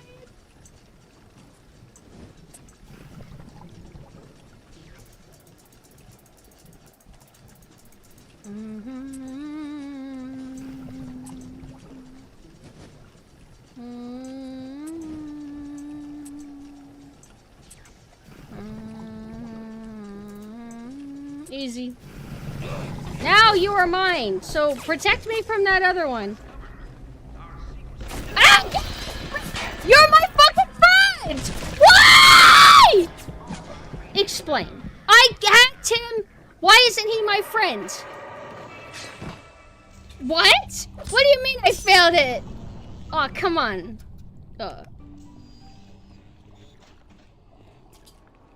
The what? You for real?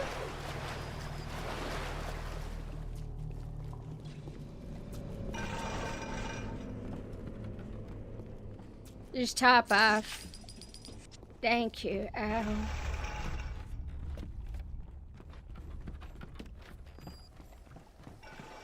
So this asshole did not successfully get. Oh, my bad. Sorry.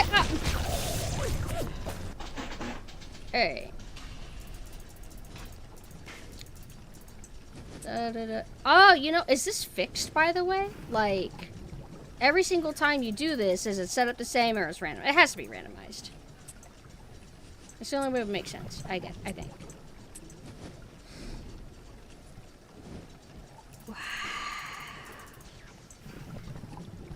Oh. This is, no. Let's do that.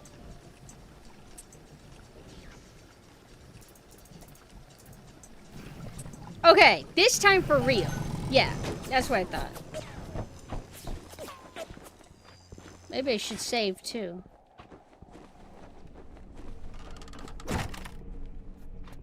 It's kind of a sin to have a game that has boxes and you can't hit them. Hold on now. Now this blood decal is good. This is actually nice. No complaints. And I like that it's running down like that. Although once it gets down here, and then it's kind of like, you know, got that weird metallic transparent look. Virtual Sailor. Okay. Thank you.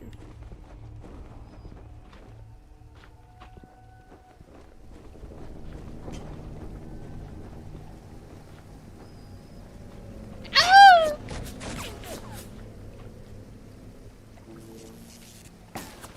Yeah.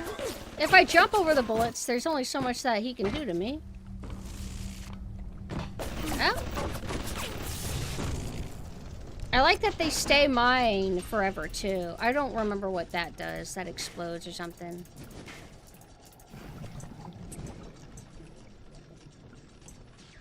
What? Ugh, I hate this. I don't remember. On PlayStation 3, did you have to, like, click to activate all of them, or would they be active to begin with? Okay, I'm about to freak out. Oh, man. Okay. Oh my God. It's okay. It's okay. But these are getting a little bit fast for me. Oh, man. Oh, man. Sorry, timers kind of stress me out. I don't like them. Easiest thing I've ever done. No, sorry, guys.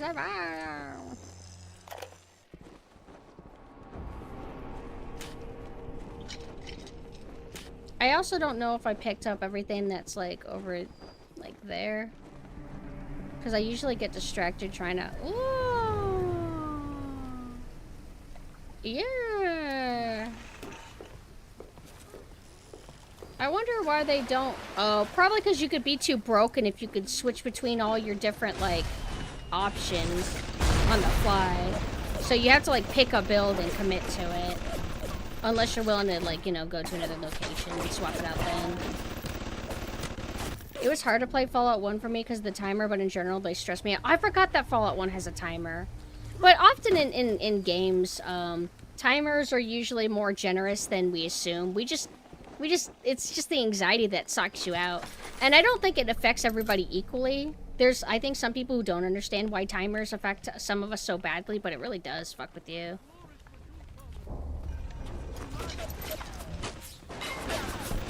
Take this! What the? He disappeared! Is that how people feel when they deal with Batman? Man, I really be lost. So that's why they took all my ammo, because like it actually let my kill on the Big Daddy count. I mean, I would have what the hell? I would have respected it if it was just punishment for dying and that I didn't kill the Big Daddy. So, as somebody who has seen fish, they should move way more than that if these are actually meant to be real fish. Is that like a real crab or is that like a toy crab?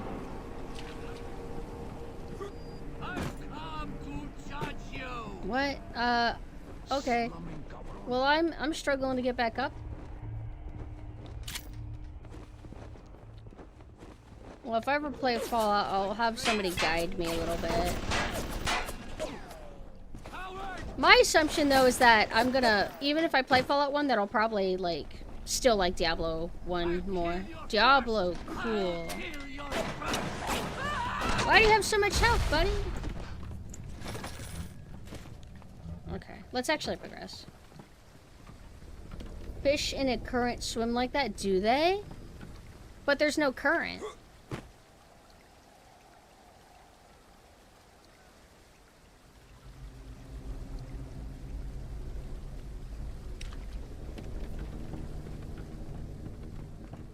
Hey, wait. She's supposed to give me like a super awesome present. Oh, I know where they drop them off at the next Eve stations. Not their little hidey holes.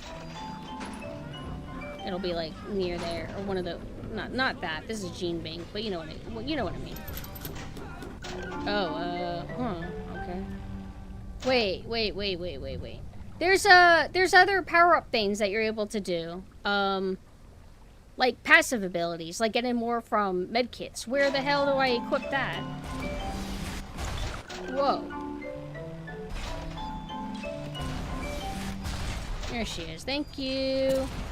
Ah! What? Hypnotize. I don't care about that.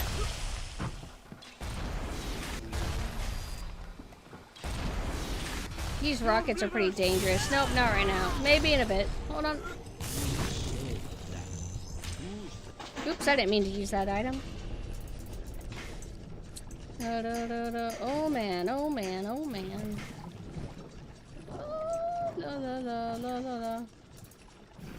Nope. Okay.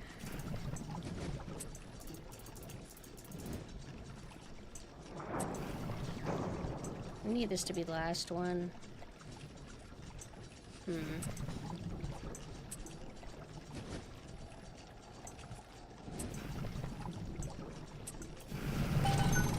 How do you know there's no current? I mean, can't you visually see it? But, I mean, let's not worry about it that much.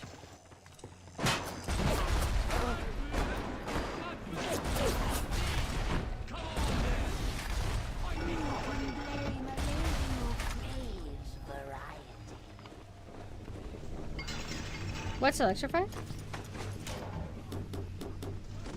This is the remastered version. We weren't able to get the original working to be able to be like decent with what is it called? OBS.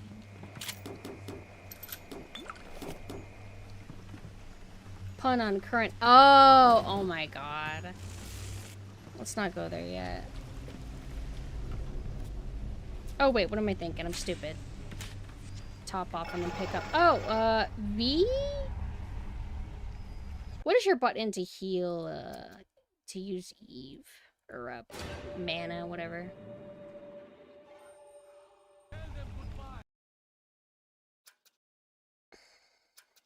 No, not that. Customize controls. Yeah.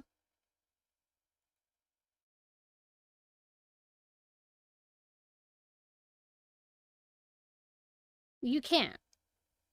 So, I think that was something that we dealt with earlier, that, it just automatically uses Eve whenever you're out and you try to use it. Yeah.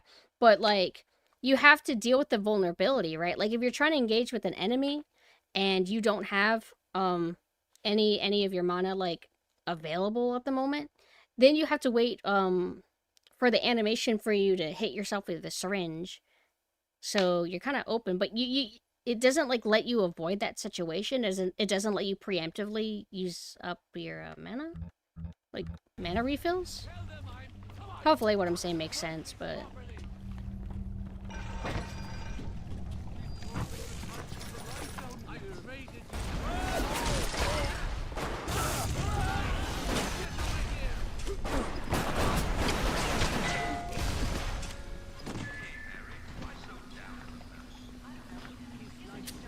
I only have 6 shots.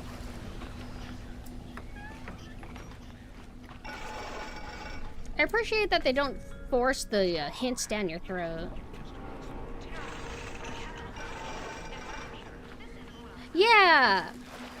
Yeah, it's like, oh, imagine if you go around with a half-empty clip and you are not able to refill it until you are literally being shot at. And then you have to, like, get behind cover, I guess. Oh man, we got a lot of stuff. So, how do I equip, like, shit like this? I have, like, the health upgrade, right? Oh, wait, no, these are passive. These are active all the time, right? Yeah, buy this with Eve. I don't know how much I have. Oh, I have 360. I don't want to, like, blow my load on everything. Wrench damage would be kind of nice, though. 20 for that? No, because you have to equip it, right? Can't equip it now. Oh. This is better. And then we'll Throw objects at foes. You can even catch grenades and throw them back. Original also has widescreen cropping problems too. That was my main issue. Is like I need to be like borderless window, and I just need everything to like be on screen properly. Also, hi Sponge. Refuse to think on my day off. I don't blame you. I hate thinking, usually. Yes! Oh, I want this ability. Fuck being psychic. Well, telekinetic. Freeze your enemies. Shatter them into 1,000 pieces. If your girl rejects you, just do that. That's this. We should not let people have these powers. First aids also give you Eve, bro. Oh, right. Choices. Hacker's Delight, Medical Expert. Fuck. I mean, did it replace? Did it do it? I don't know. I'm just gonna hold on to my money.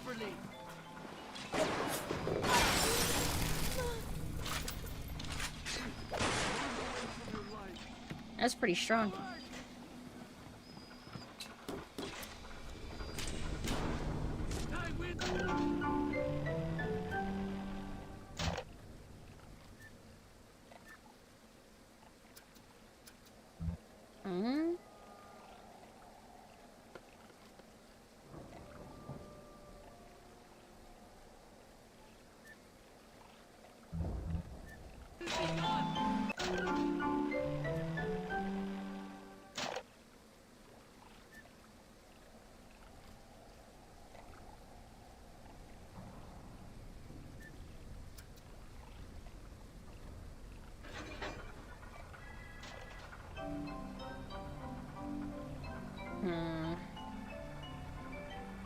It's like...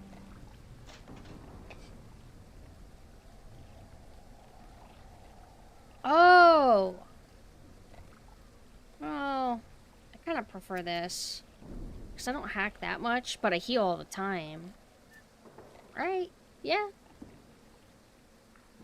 The Popeyes NES game? Is it... I'm gonna assume it's a platformer, right? Side-scroller platformer? Come on, then. Fight me properly.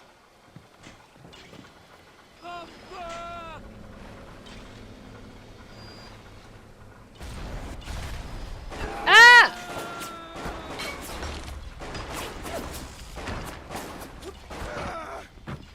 I observed all his commandments.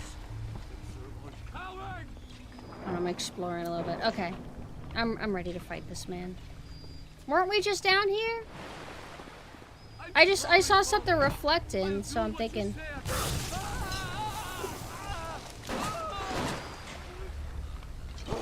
Oh, when does it dissipate?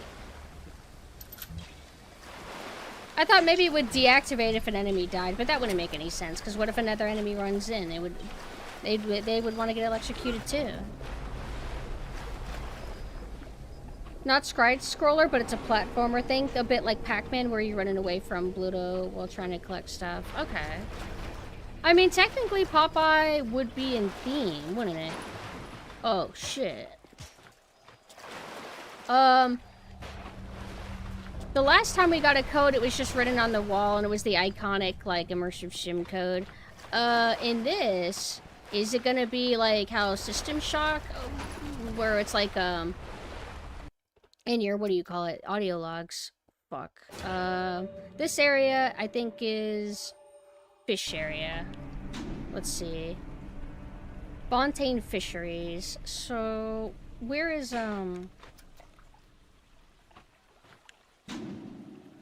here we go. Do they not have audio logs categorized by, oh, yeah, they do. By location, right? Or no, it's by character. Huh. Any notes about codes? We don't like, okay. How do I know what the first one I picked up is and what the last one is? You have shown kindness to my little one. Okay, I appreciate that they let you just see the entire message ahead of time. Like, they don't force you to have to, like, listen and wait for it. I think System Shock 2 was like that as well. Okay. I do not think we have a code yet. But it would be nearby. What's the deal with this area? Is it just supposed to be, like, cool?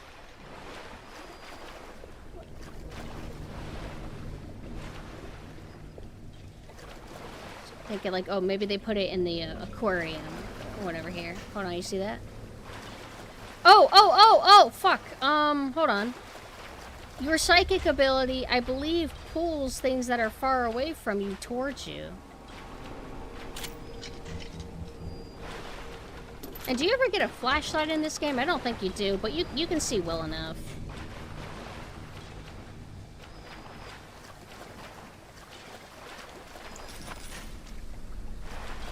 I need to go back to, where I can swap stuff out.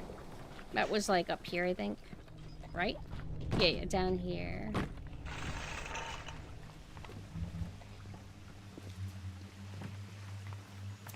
Oh, no.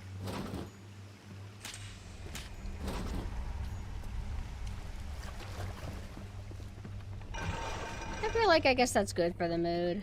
That's why they have the shimmer for items. There's also a set-in that they allow you to do if you want, where it turns the shimmer off. I'm not really sure why you would want to do that. I guess... Oh, shit! I think I bought ammo, and I assumed that I automatically picked it up. But no, it drops there, so I gotta remember to actually manually grab it. Why am I so bad at navigating? Where's all that Eve? Or the, not Eve. Wait, it's just right here. Oh, I'm just stupid. I went the wrong way. So we swap out... Well, I don't need fire and ice. Wait. Huh? Oh. Telekinesis. And then this should work the way I said. Hi, Digital. I was a little bit more neutral when I first played this, or the first few times, but I'm liking it a lot more now. I've always thought its presentation was really cool. Yeah, look at that. Wait, I did it right. That looks like an area we can get to, too. I don't remember any, psychic abilities that allow you to have better movement. Like flying and stuff. One ability I remember is that you can control flies that will attack your enemies. Popeye was a very short game. It's only 3 stages and loops forever. I might get bored of it, though. But, I mean, I can still give it a genuine try.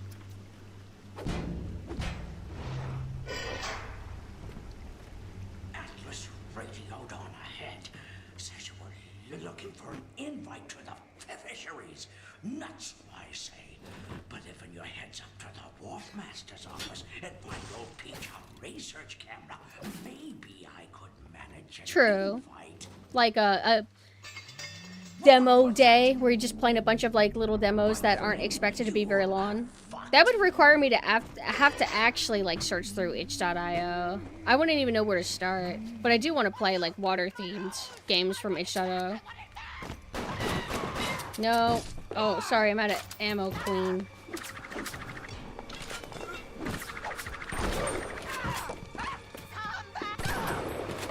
How come she's taking like no damage? Like I don't. What, are you just a boss?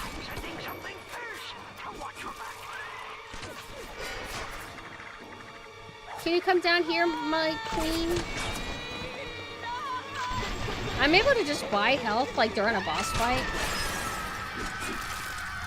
Oh, well, alright. Thank you, my handy dandy little guy. You'll find something to keep you alive. Now, go get that camera and then snapshots of those. I'm happy I'm enjoying it too. Oh! Wait. There was a weapon that I didn't pick up. That I got. What is this guy talking about? I'm ignoring. Do you guys remember when I got killed near the Big Daddy? There was a gun type there.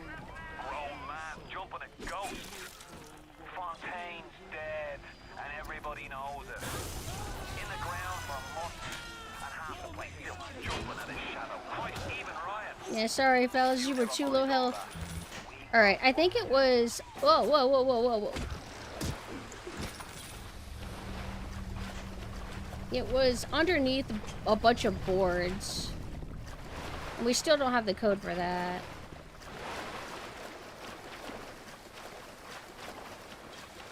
No, because it gave me a prompt to pick up a gun. So I assume that I was able to. How do I get back to that area? Oh, wait. I go up here, I think. No? Oh, wait, yes. Oh. I think that's my rocket.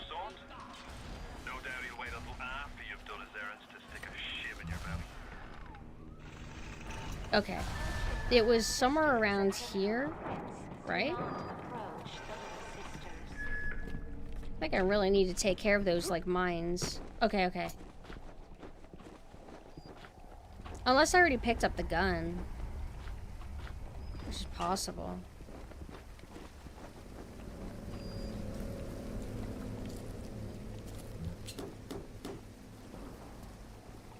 I'm not crazy. Hold on. My Tommy gun, shotgun, and then I got this recently, but I swear to God I saw...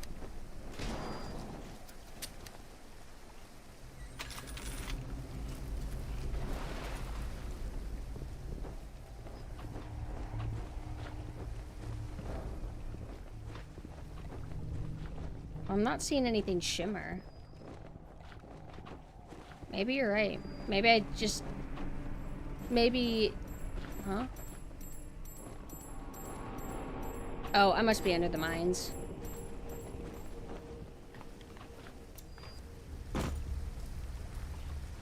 Maybe I just examined a riot gun that belonged to a Big Daddy, but why would it allow text to pop up if I can't actually pick it up myself? And if you do miss a weapon in this game, sometimes games will have it to where, like, oh, there's multiple other spots where you can pick up a certain type of gun. So it's not like one spot is the end-all be-all. But I have to assume that I need to move on, otherwise we're gonna be stuck here forever. I'll never stop chasing you! Never! What's there? Kishlan, are you there?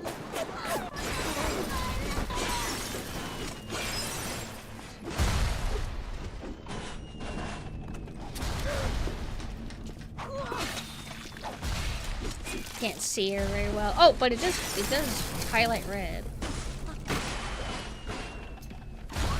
Oh, fuck! I really need to be more aware of my health bar.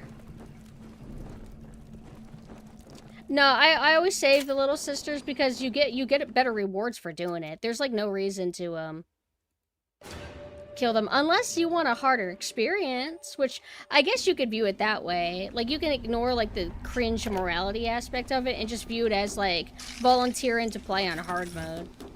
But it is still a little bit funny. Alright, so I got an audio log. Let's see if that's... Which one's the new one? Now you had the pleasure of Andrew Ryan's company. He's the one who built... Seems like old Peach knows where to find a research camera. He seems a decent enough sort. No doubt he'll wait until after you've done his errands to stick a shiv in your belly. Yeah. What the? Say...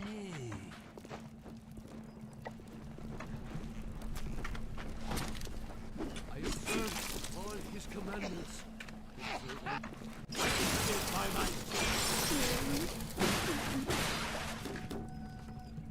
Oh, let's do this. There we go.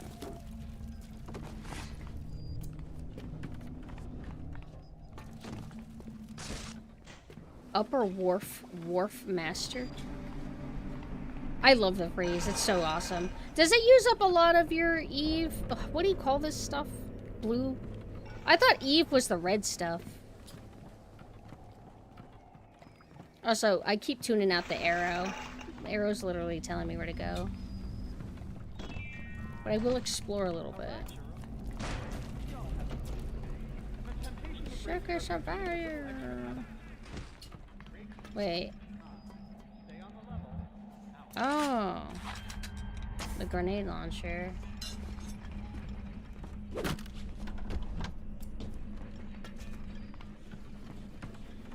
Or we get into like a part where like we get locked in and then we have to do another wave defense kind of deal.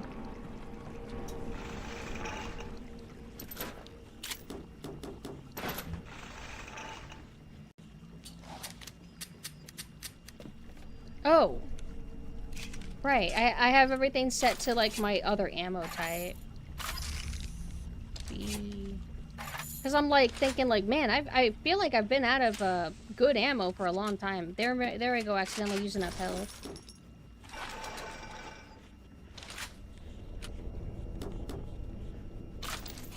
I don't want anti-personnel rounds. I want to use like a normal gun. Okay. It uses as much as the electric, probably. Okay.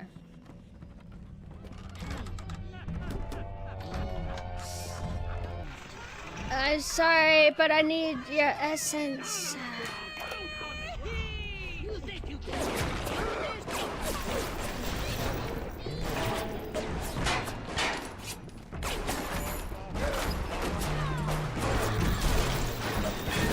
Oh, let's use this.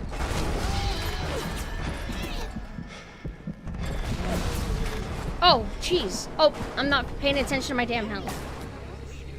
It's just, it's such a tiny little thing in the corner. I can't see it. It should take up more of my screen. Oh, man.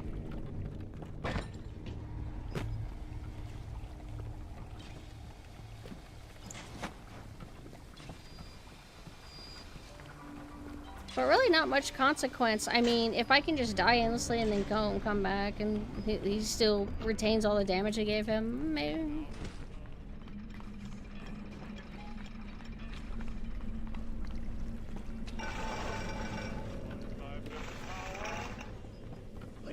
Listen to me. I have to take that guy out. He's causing too much of an issue.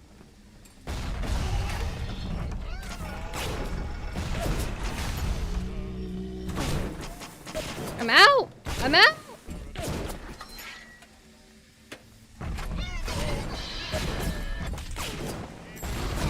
Come over here! That's right! Come on!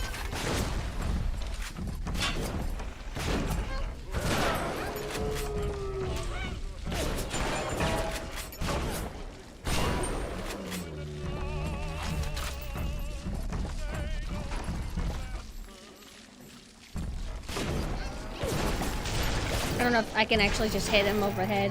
Damn! I actually got him. That was it! You can search his rivet gun to get items. Hello. I'm gonna accidentally end up killing one of them. Because the button, like, normally I assume to press E to interact, and you're supposed to press F to, you press F to kill them, but if you want to free them, you hit L. Give me a reward for killing your dad and replacing him. Hello? Hello? Damn, ungrateful. I hate it when my victims are ungrateful. I'm just fucking kidding. I'm her savior. Hey, hey! Hey, hey, hey! What? Oh, look at that! Oh, come on now. Come on now. I'm not in the mood right now. I'm trying to use my psychic powers, okay? Oops. Oh, shit. Well, I would have liked that item, but I suppose it can go fuck itself, I guess. Are you? Hey! You're not a friend! You're an enemy! Come here. Alright, I need you. Okay. Uh-oh, uh-oh, uh-oh. This is kind of scary. You do really... Oh, that's not good. You really got to click around in advance. Because you can accidentally, kind of doom yourself, can't you, huh? Looks like going right is evil.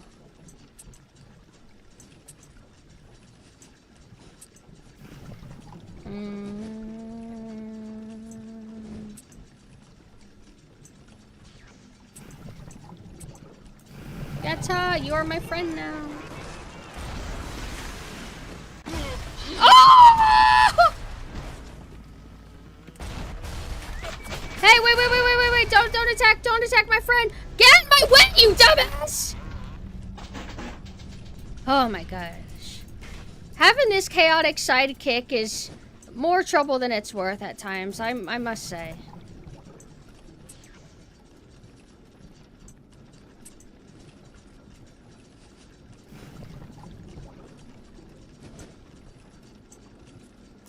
Oh, nope. What? Oh my god. And now you gotta deactivate them. I'm gonna freak out if there's no more. Oh, thank god. Jeez, that hurt. This really be a game where you take damage.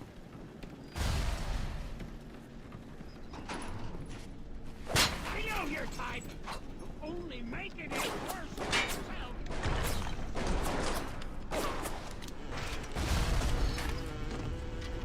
Where'd he... What? Oh, you helped me. Thank you.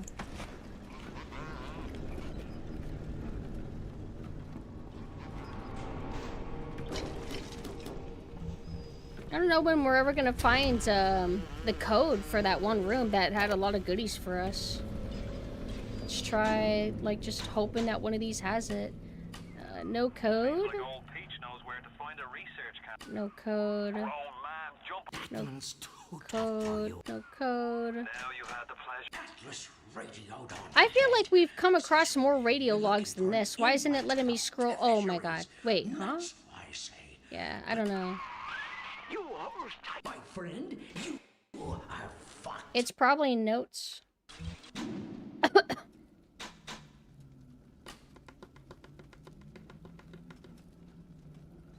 Because I looked earlier and it just seemed like it was like more tutorial stuff. Right?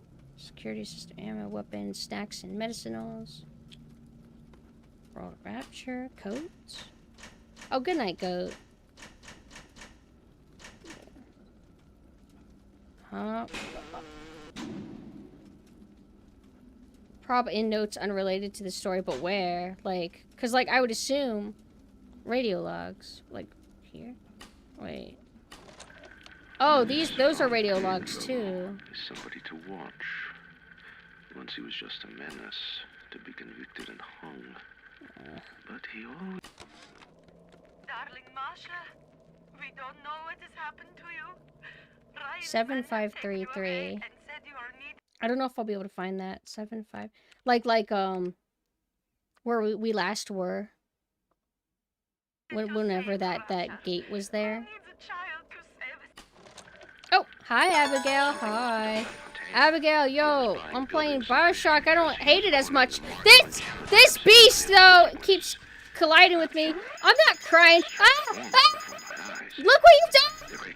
You got me seen by a damn alarm. But hi, Abigail. Thank you for the raid. We are playing Bioshock, which is a successor to the System Shock IP. I like System Shock 2 more, but I'm appreciating this game a lot more than I used to. I'm not a hater anymore. I'm a lover. Ow, ow. Except this creature.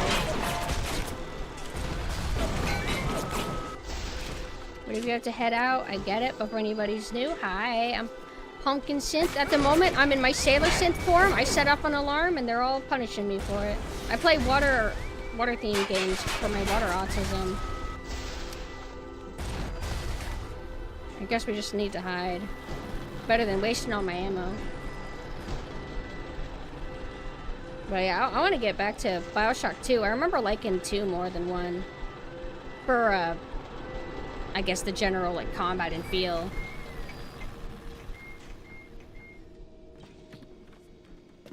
We need it. Oh. Wait. Oh, you hit this to turn it off. System Shock 2 was like that. I will never praise Resident Evil 9. Resident Evil 9 looks... Ugh.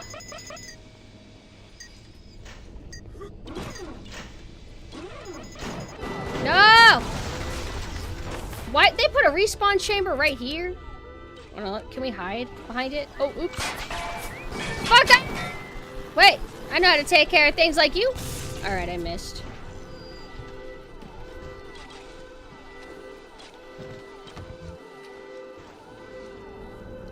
Oh, what am I thinking? I literally saw how to turn it off. It's right down here.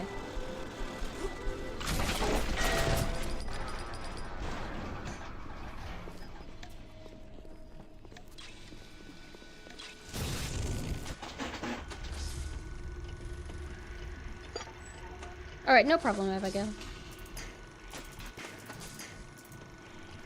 Oh, this is kind of tight. Oh, I'm getting a little bit worried. Hold on. No, right here. Oh, thank you for the gift sub. Thank you. How are you doing? Do you like Bioshock? I'm happy I'm not a hater anymore. Bioshock fans were always sad that I was so mean. Hold on. No, I'm good.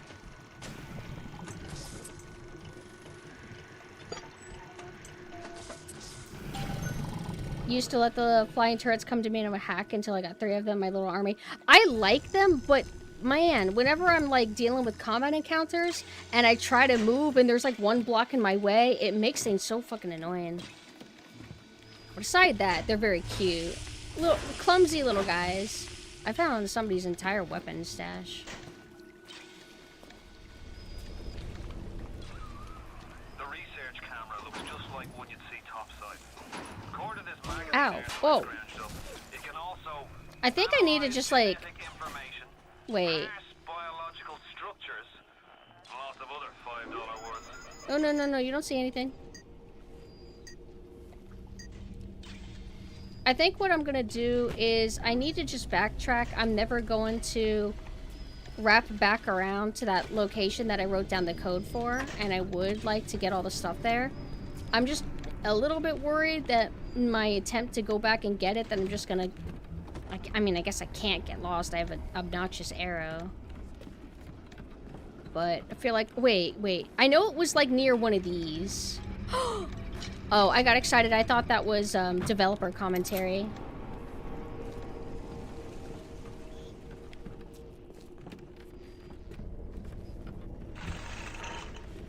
Was it in a previous area? Like, before we even got here? Maybe. Yeah. Oh, no? Okay. Whoa! Well, I was right. There is fall damage. It was in the Eve machine area. Am I vaguely approaching it? I don't think it was, like, down, right? I don't even know if you go in the Wharfmaster area at all.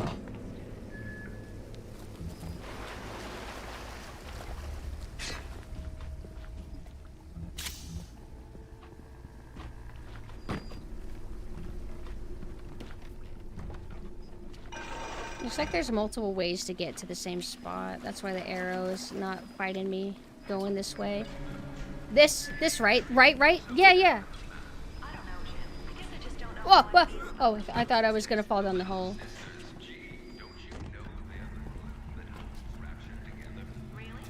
I remember wondering, like, that machinery to where it looks like a, what do you call those? Walk-in exercise. Oh, it was down here. I remember. Right?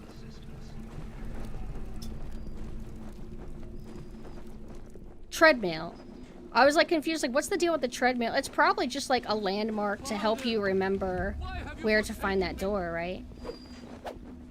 Oh, no, I went the wrong way. But it is like, no.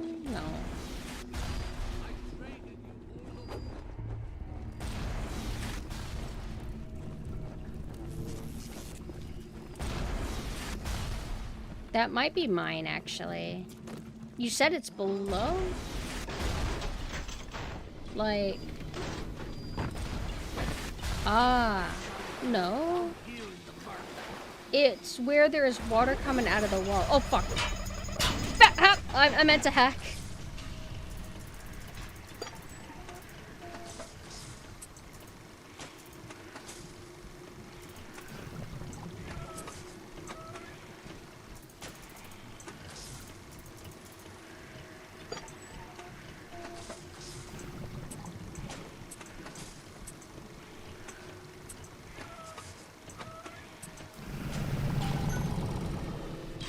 You go through the hole you just saw. No, you're fine because like you have to deal with like the delay. Or I guess we both deal with the delay. So you said the hole that I just saw. The hole would be this, right?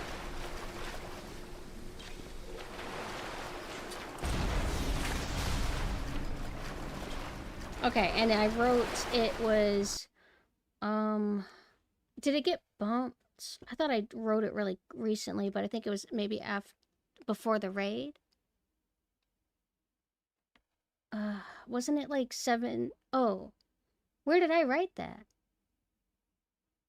How come I already lost track of it? Names of a friends. Thank you for the follow. 7533. Thank you for remembering that for me. Oh, I gotta get the YouTube chat. Although I know it's dead, but still.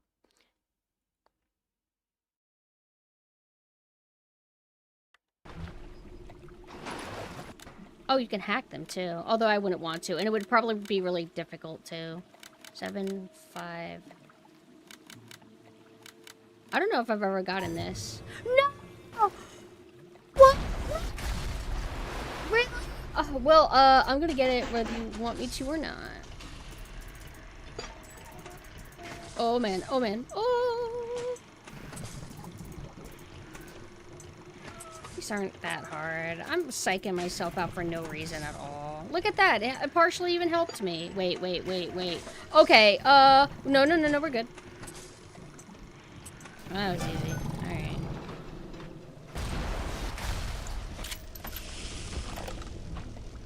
Why is he electrocuted? Is this part of his religion or something?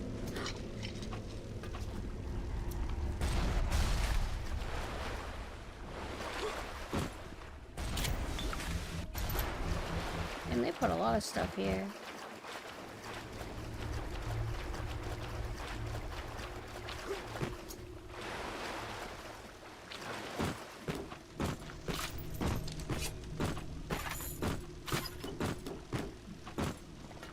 What was that? I don't want to use the auto hacks unless like normal hacking just isn't cutting it, because I don't think that that's going to be an overly frequent resource.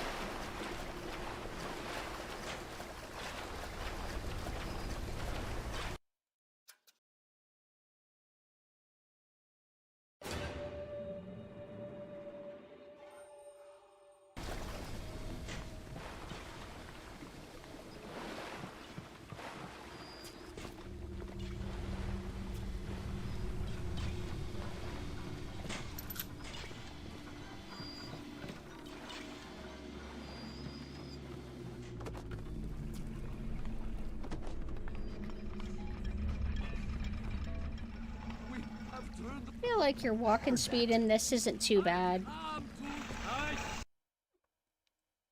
It also tells you how many little sisters there are total. Wait a minute. This director's commentary. Is this saying I already found it, or is it just letting me know that there's one in here? The door helped me. Which is the door? Which is the game where the doors kill you? Is that Duke Nukem, or is that Build Engine games, or is that Doom Engine? I think it's Build, right? I'm so sorry. Well, I do need to buy more resources. I'll come get you later. 1 second.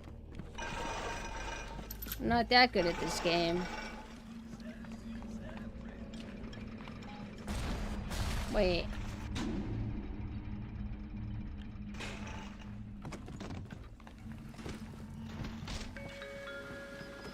Is it Source? I thought it was Build Engine Doors that does that. I don't think Source Engine doors close from the top normally. No, I don't want this. I need Wait, health upgrade's permanent, right? Oh.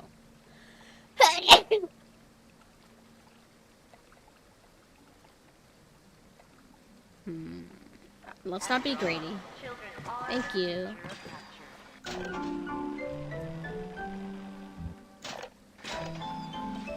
Where's Circus of Value? Wait. What was my goal again? What am I trying to do? Oh, I want to buy med kits. So I do need to go straight. Wait, there's one right behind me. Oh, here it is. Oh, hi, Machina, hi. Machina, I've been convinced. I like Bioshock now.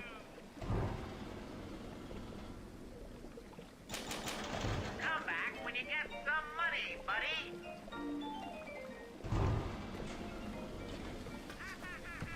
Okay.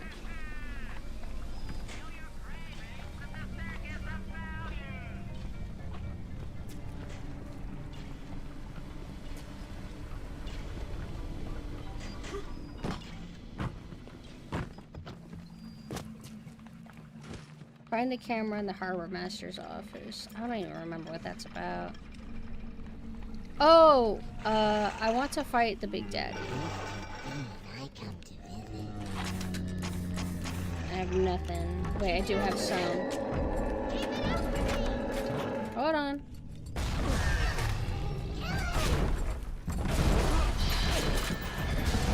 Oh, fuck.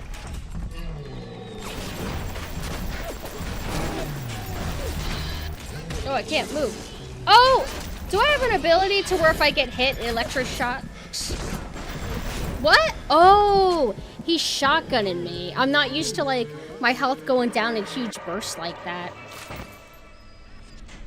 I actually was healing in between, but I just did not realize how much damage he was doing compared to the other guns. Oh, right. I forgot I hit this and then I walked away from it last time. That's where I go to continue my quest, but I don't want to do that. I want to fight the Big Daddy. That means I have to go all the way back to the damn... I'm not worrying about it right now.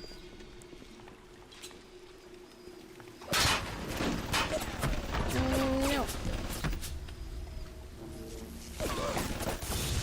Man, this has long range. Okay, there might be a rocket that's about to hit me.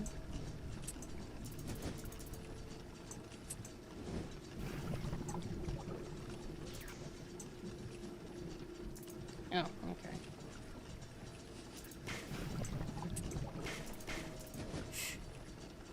This is why you gotta, like, do this shit fast. Whoa! Okay, okay. Understood. Wakati Mashta. Damn.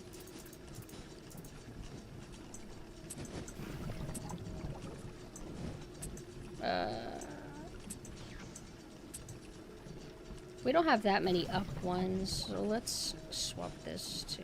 Wait, no, not that.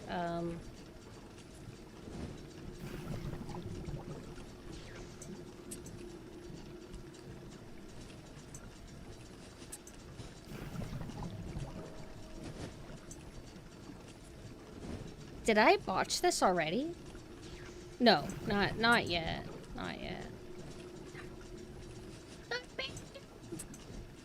Oh, what the hell? I'm just stupid. I'm just like actually unintelligent. Oh, my bad. Wait. No, I think I fucked it up. I am, can't you see? I fucked it up because I didn't utilize my pieces better.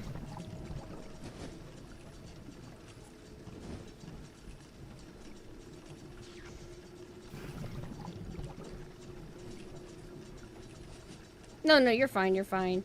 The delay must be really bad. Yeah, I think I botched this. I need to start over. What the fuck? Why wasn't it let me hack the thing? Why can't I hack this and why am I getting caught on it?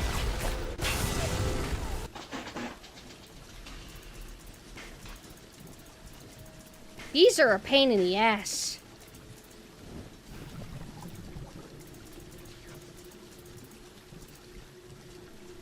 But I do eventually need to, like, actually head to bed. Even though I'm not tired at all. But it's good to take a shower and rest my back. At least I don't think I took a shower yet.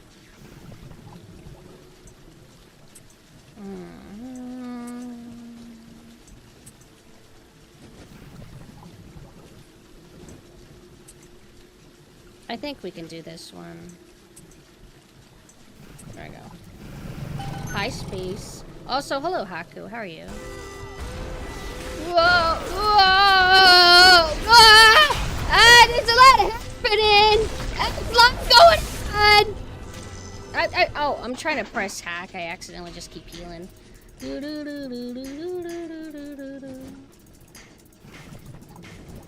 Jesus, what? You can't. There's no way to progress. What is that? How does this mechanic work? Huh? Well,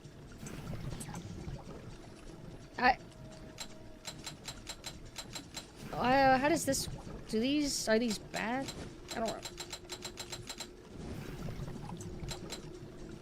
Does this just mean that I don't know where they're gonna come through?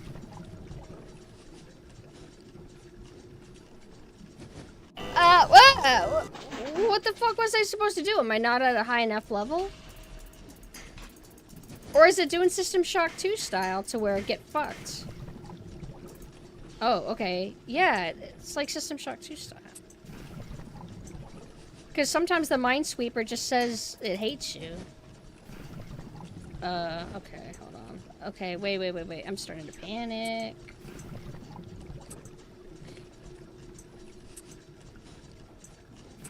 Go here. Oh man, please don't be evil, please.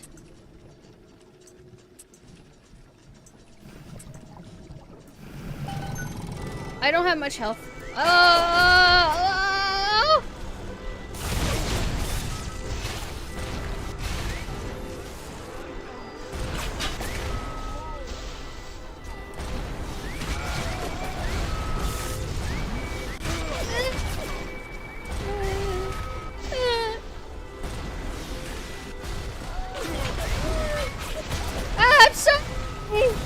I'm sorry. Yeah, I think maybe I was supposed to come in here with like a bit more strategy. Something about like actually thinking. But this is actually a perfect time to leave off because it is almost 5 p.m. 5 a.m. I'm my bad, sorry. Forgot that's a morning. Let me close this.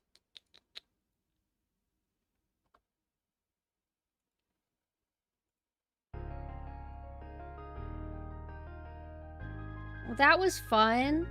I'm happy to not be so bitter and jaded and now enjoy Bioshock. I've finally joined the Bioshock cult, but I'm probably not going to be able to convince Mina, because Mina I don't think is going to be able to get preferring System Shock 2 out of their head. And I mean, I get that. I'm kind of similar. I still like 2 more, but or System Shock 2 more. But good, fun, little mindless kind of game. I mean, obviously you have to think a little bit so you don't die, but still.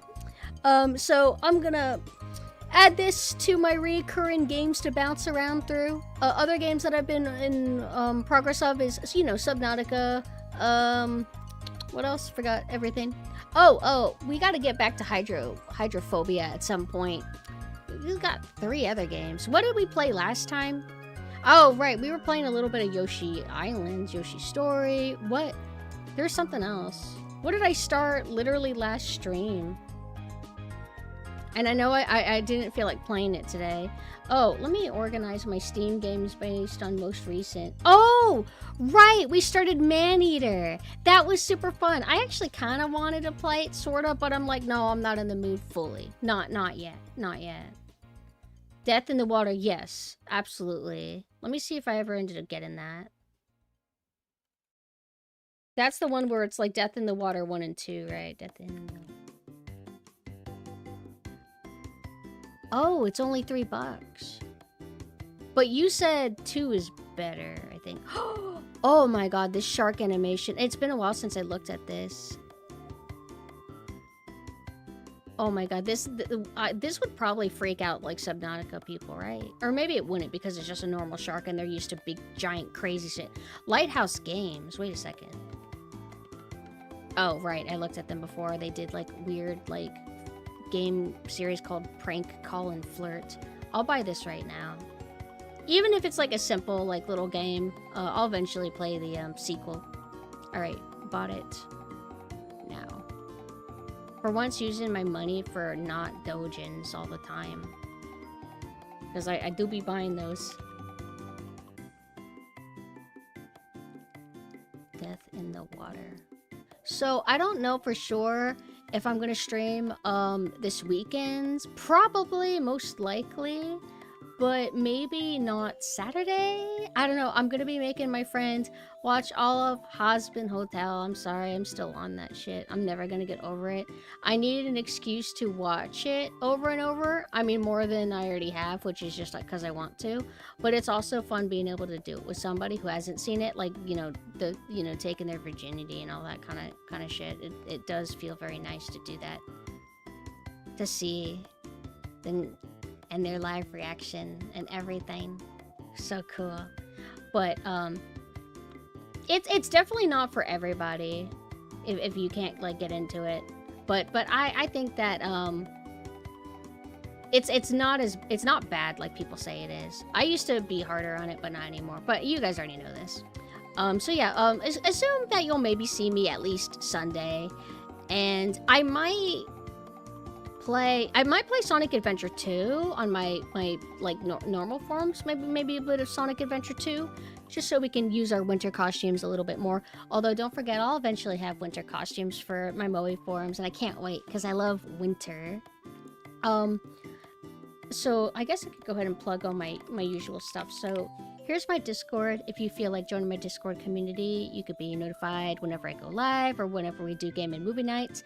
I'm planning on hosting all of Amazing Digital Circus from the beginning sometime this weekend, hopefully, because there's a few people who haven't seen it, and it's actually good. It's actually good. Amazing Digital Circus is quite nice. And my website, this is my general website hub. It has links to everything. And then if you're interested mainly in my Moe forums, that's over here at the Piku page. Our Moe forums are their own individual Twitter, which is SailorSynth on Twitter. But my main Twitter and the channel name is PumpkinSynth right over there. So that's her Twitter. I say her as if she's not me. And thank you guys so much for coming. I can't wait to play more Bioshock, and then hopefully we can find more of these commentator videos, because I really enjoyed the first one we saw. World of... I mean, there's so many water games that I need to get to. Just assume that I probably won't be able to get to World of Sea Battle anytime soon. So, just, don't hold your breath on that one. Because we still have to get through a lot. So let's go ahead and see who is around that we can raid. I keep feeling like I'm supposed to do something.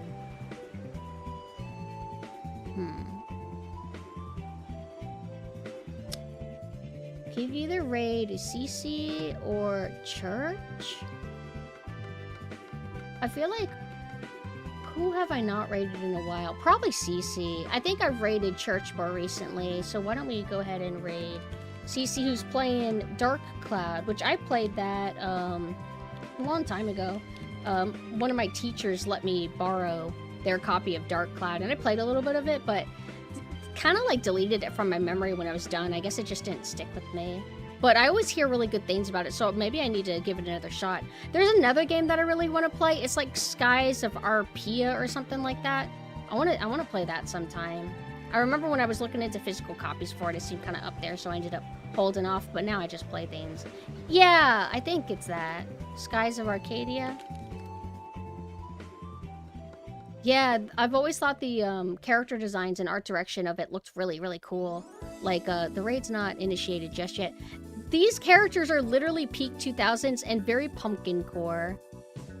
I also like how it's not quite steampunk. It's like some kind of specific fantasy. I can't explain like the style of it, but check this out. Oh, this is gonna be a big image. Oh, it's that big. Hold on, am I gonna even be able to rescale this in time? Please, before the raid. Fuck! Come on, man! Alright, here you go. He's hot. He's got like an eye patch, and I like brown hair like that. And then look at her! She's got the 2000s Twin Tails kind of broomstick hair. Like spiky pigtails. You know how much I love that shit. But man, shit. Maybe we should play that. Oh, I think the raid's about to go, so I head out. Bye-bye, everybody.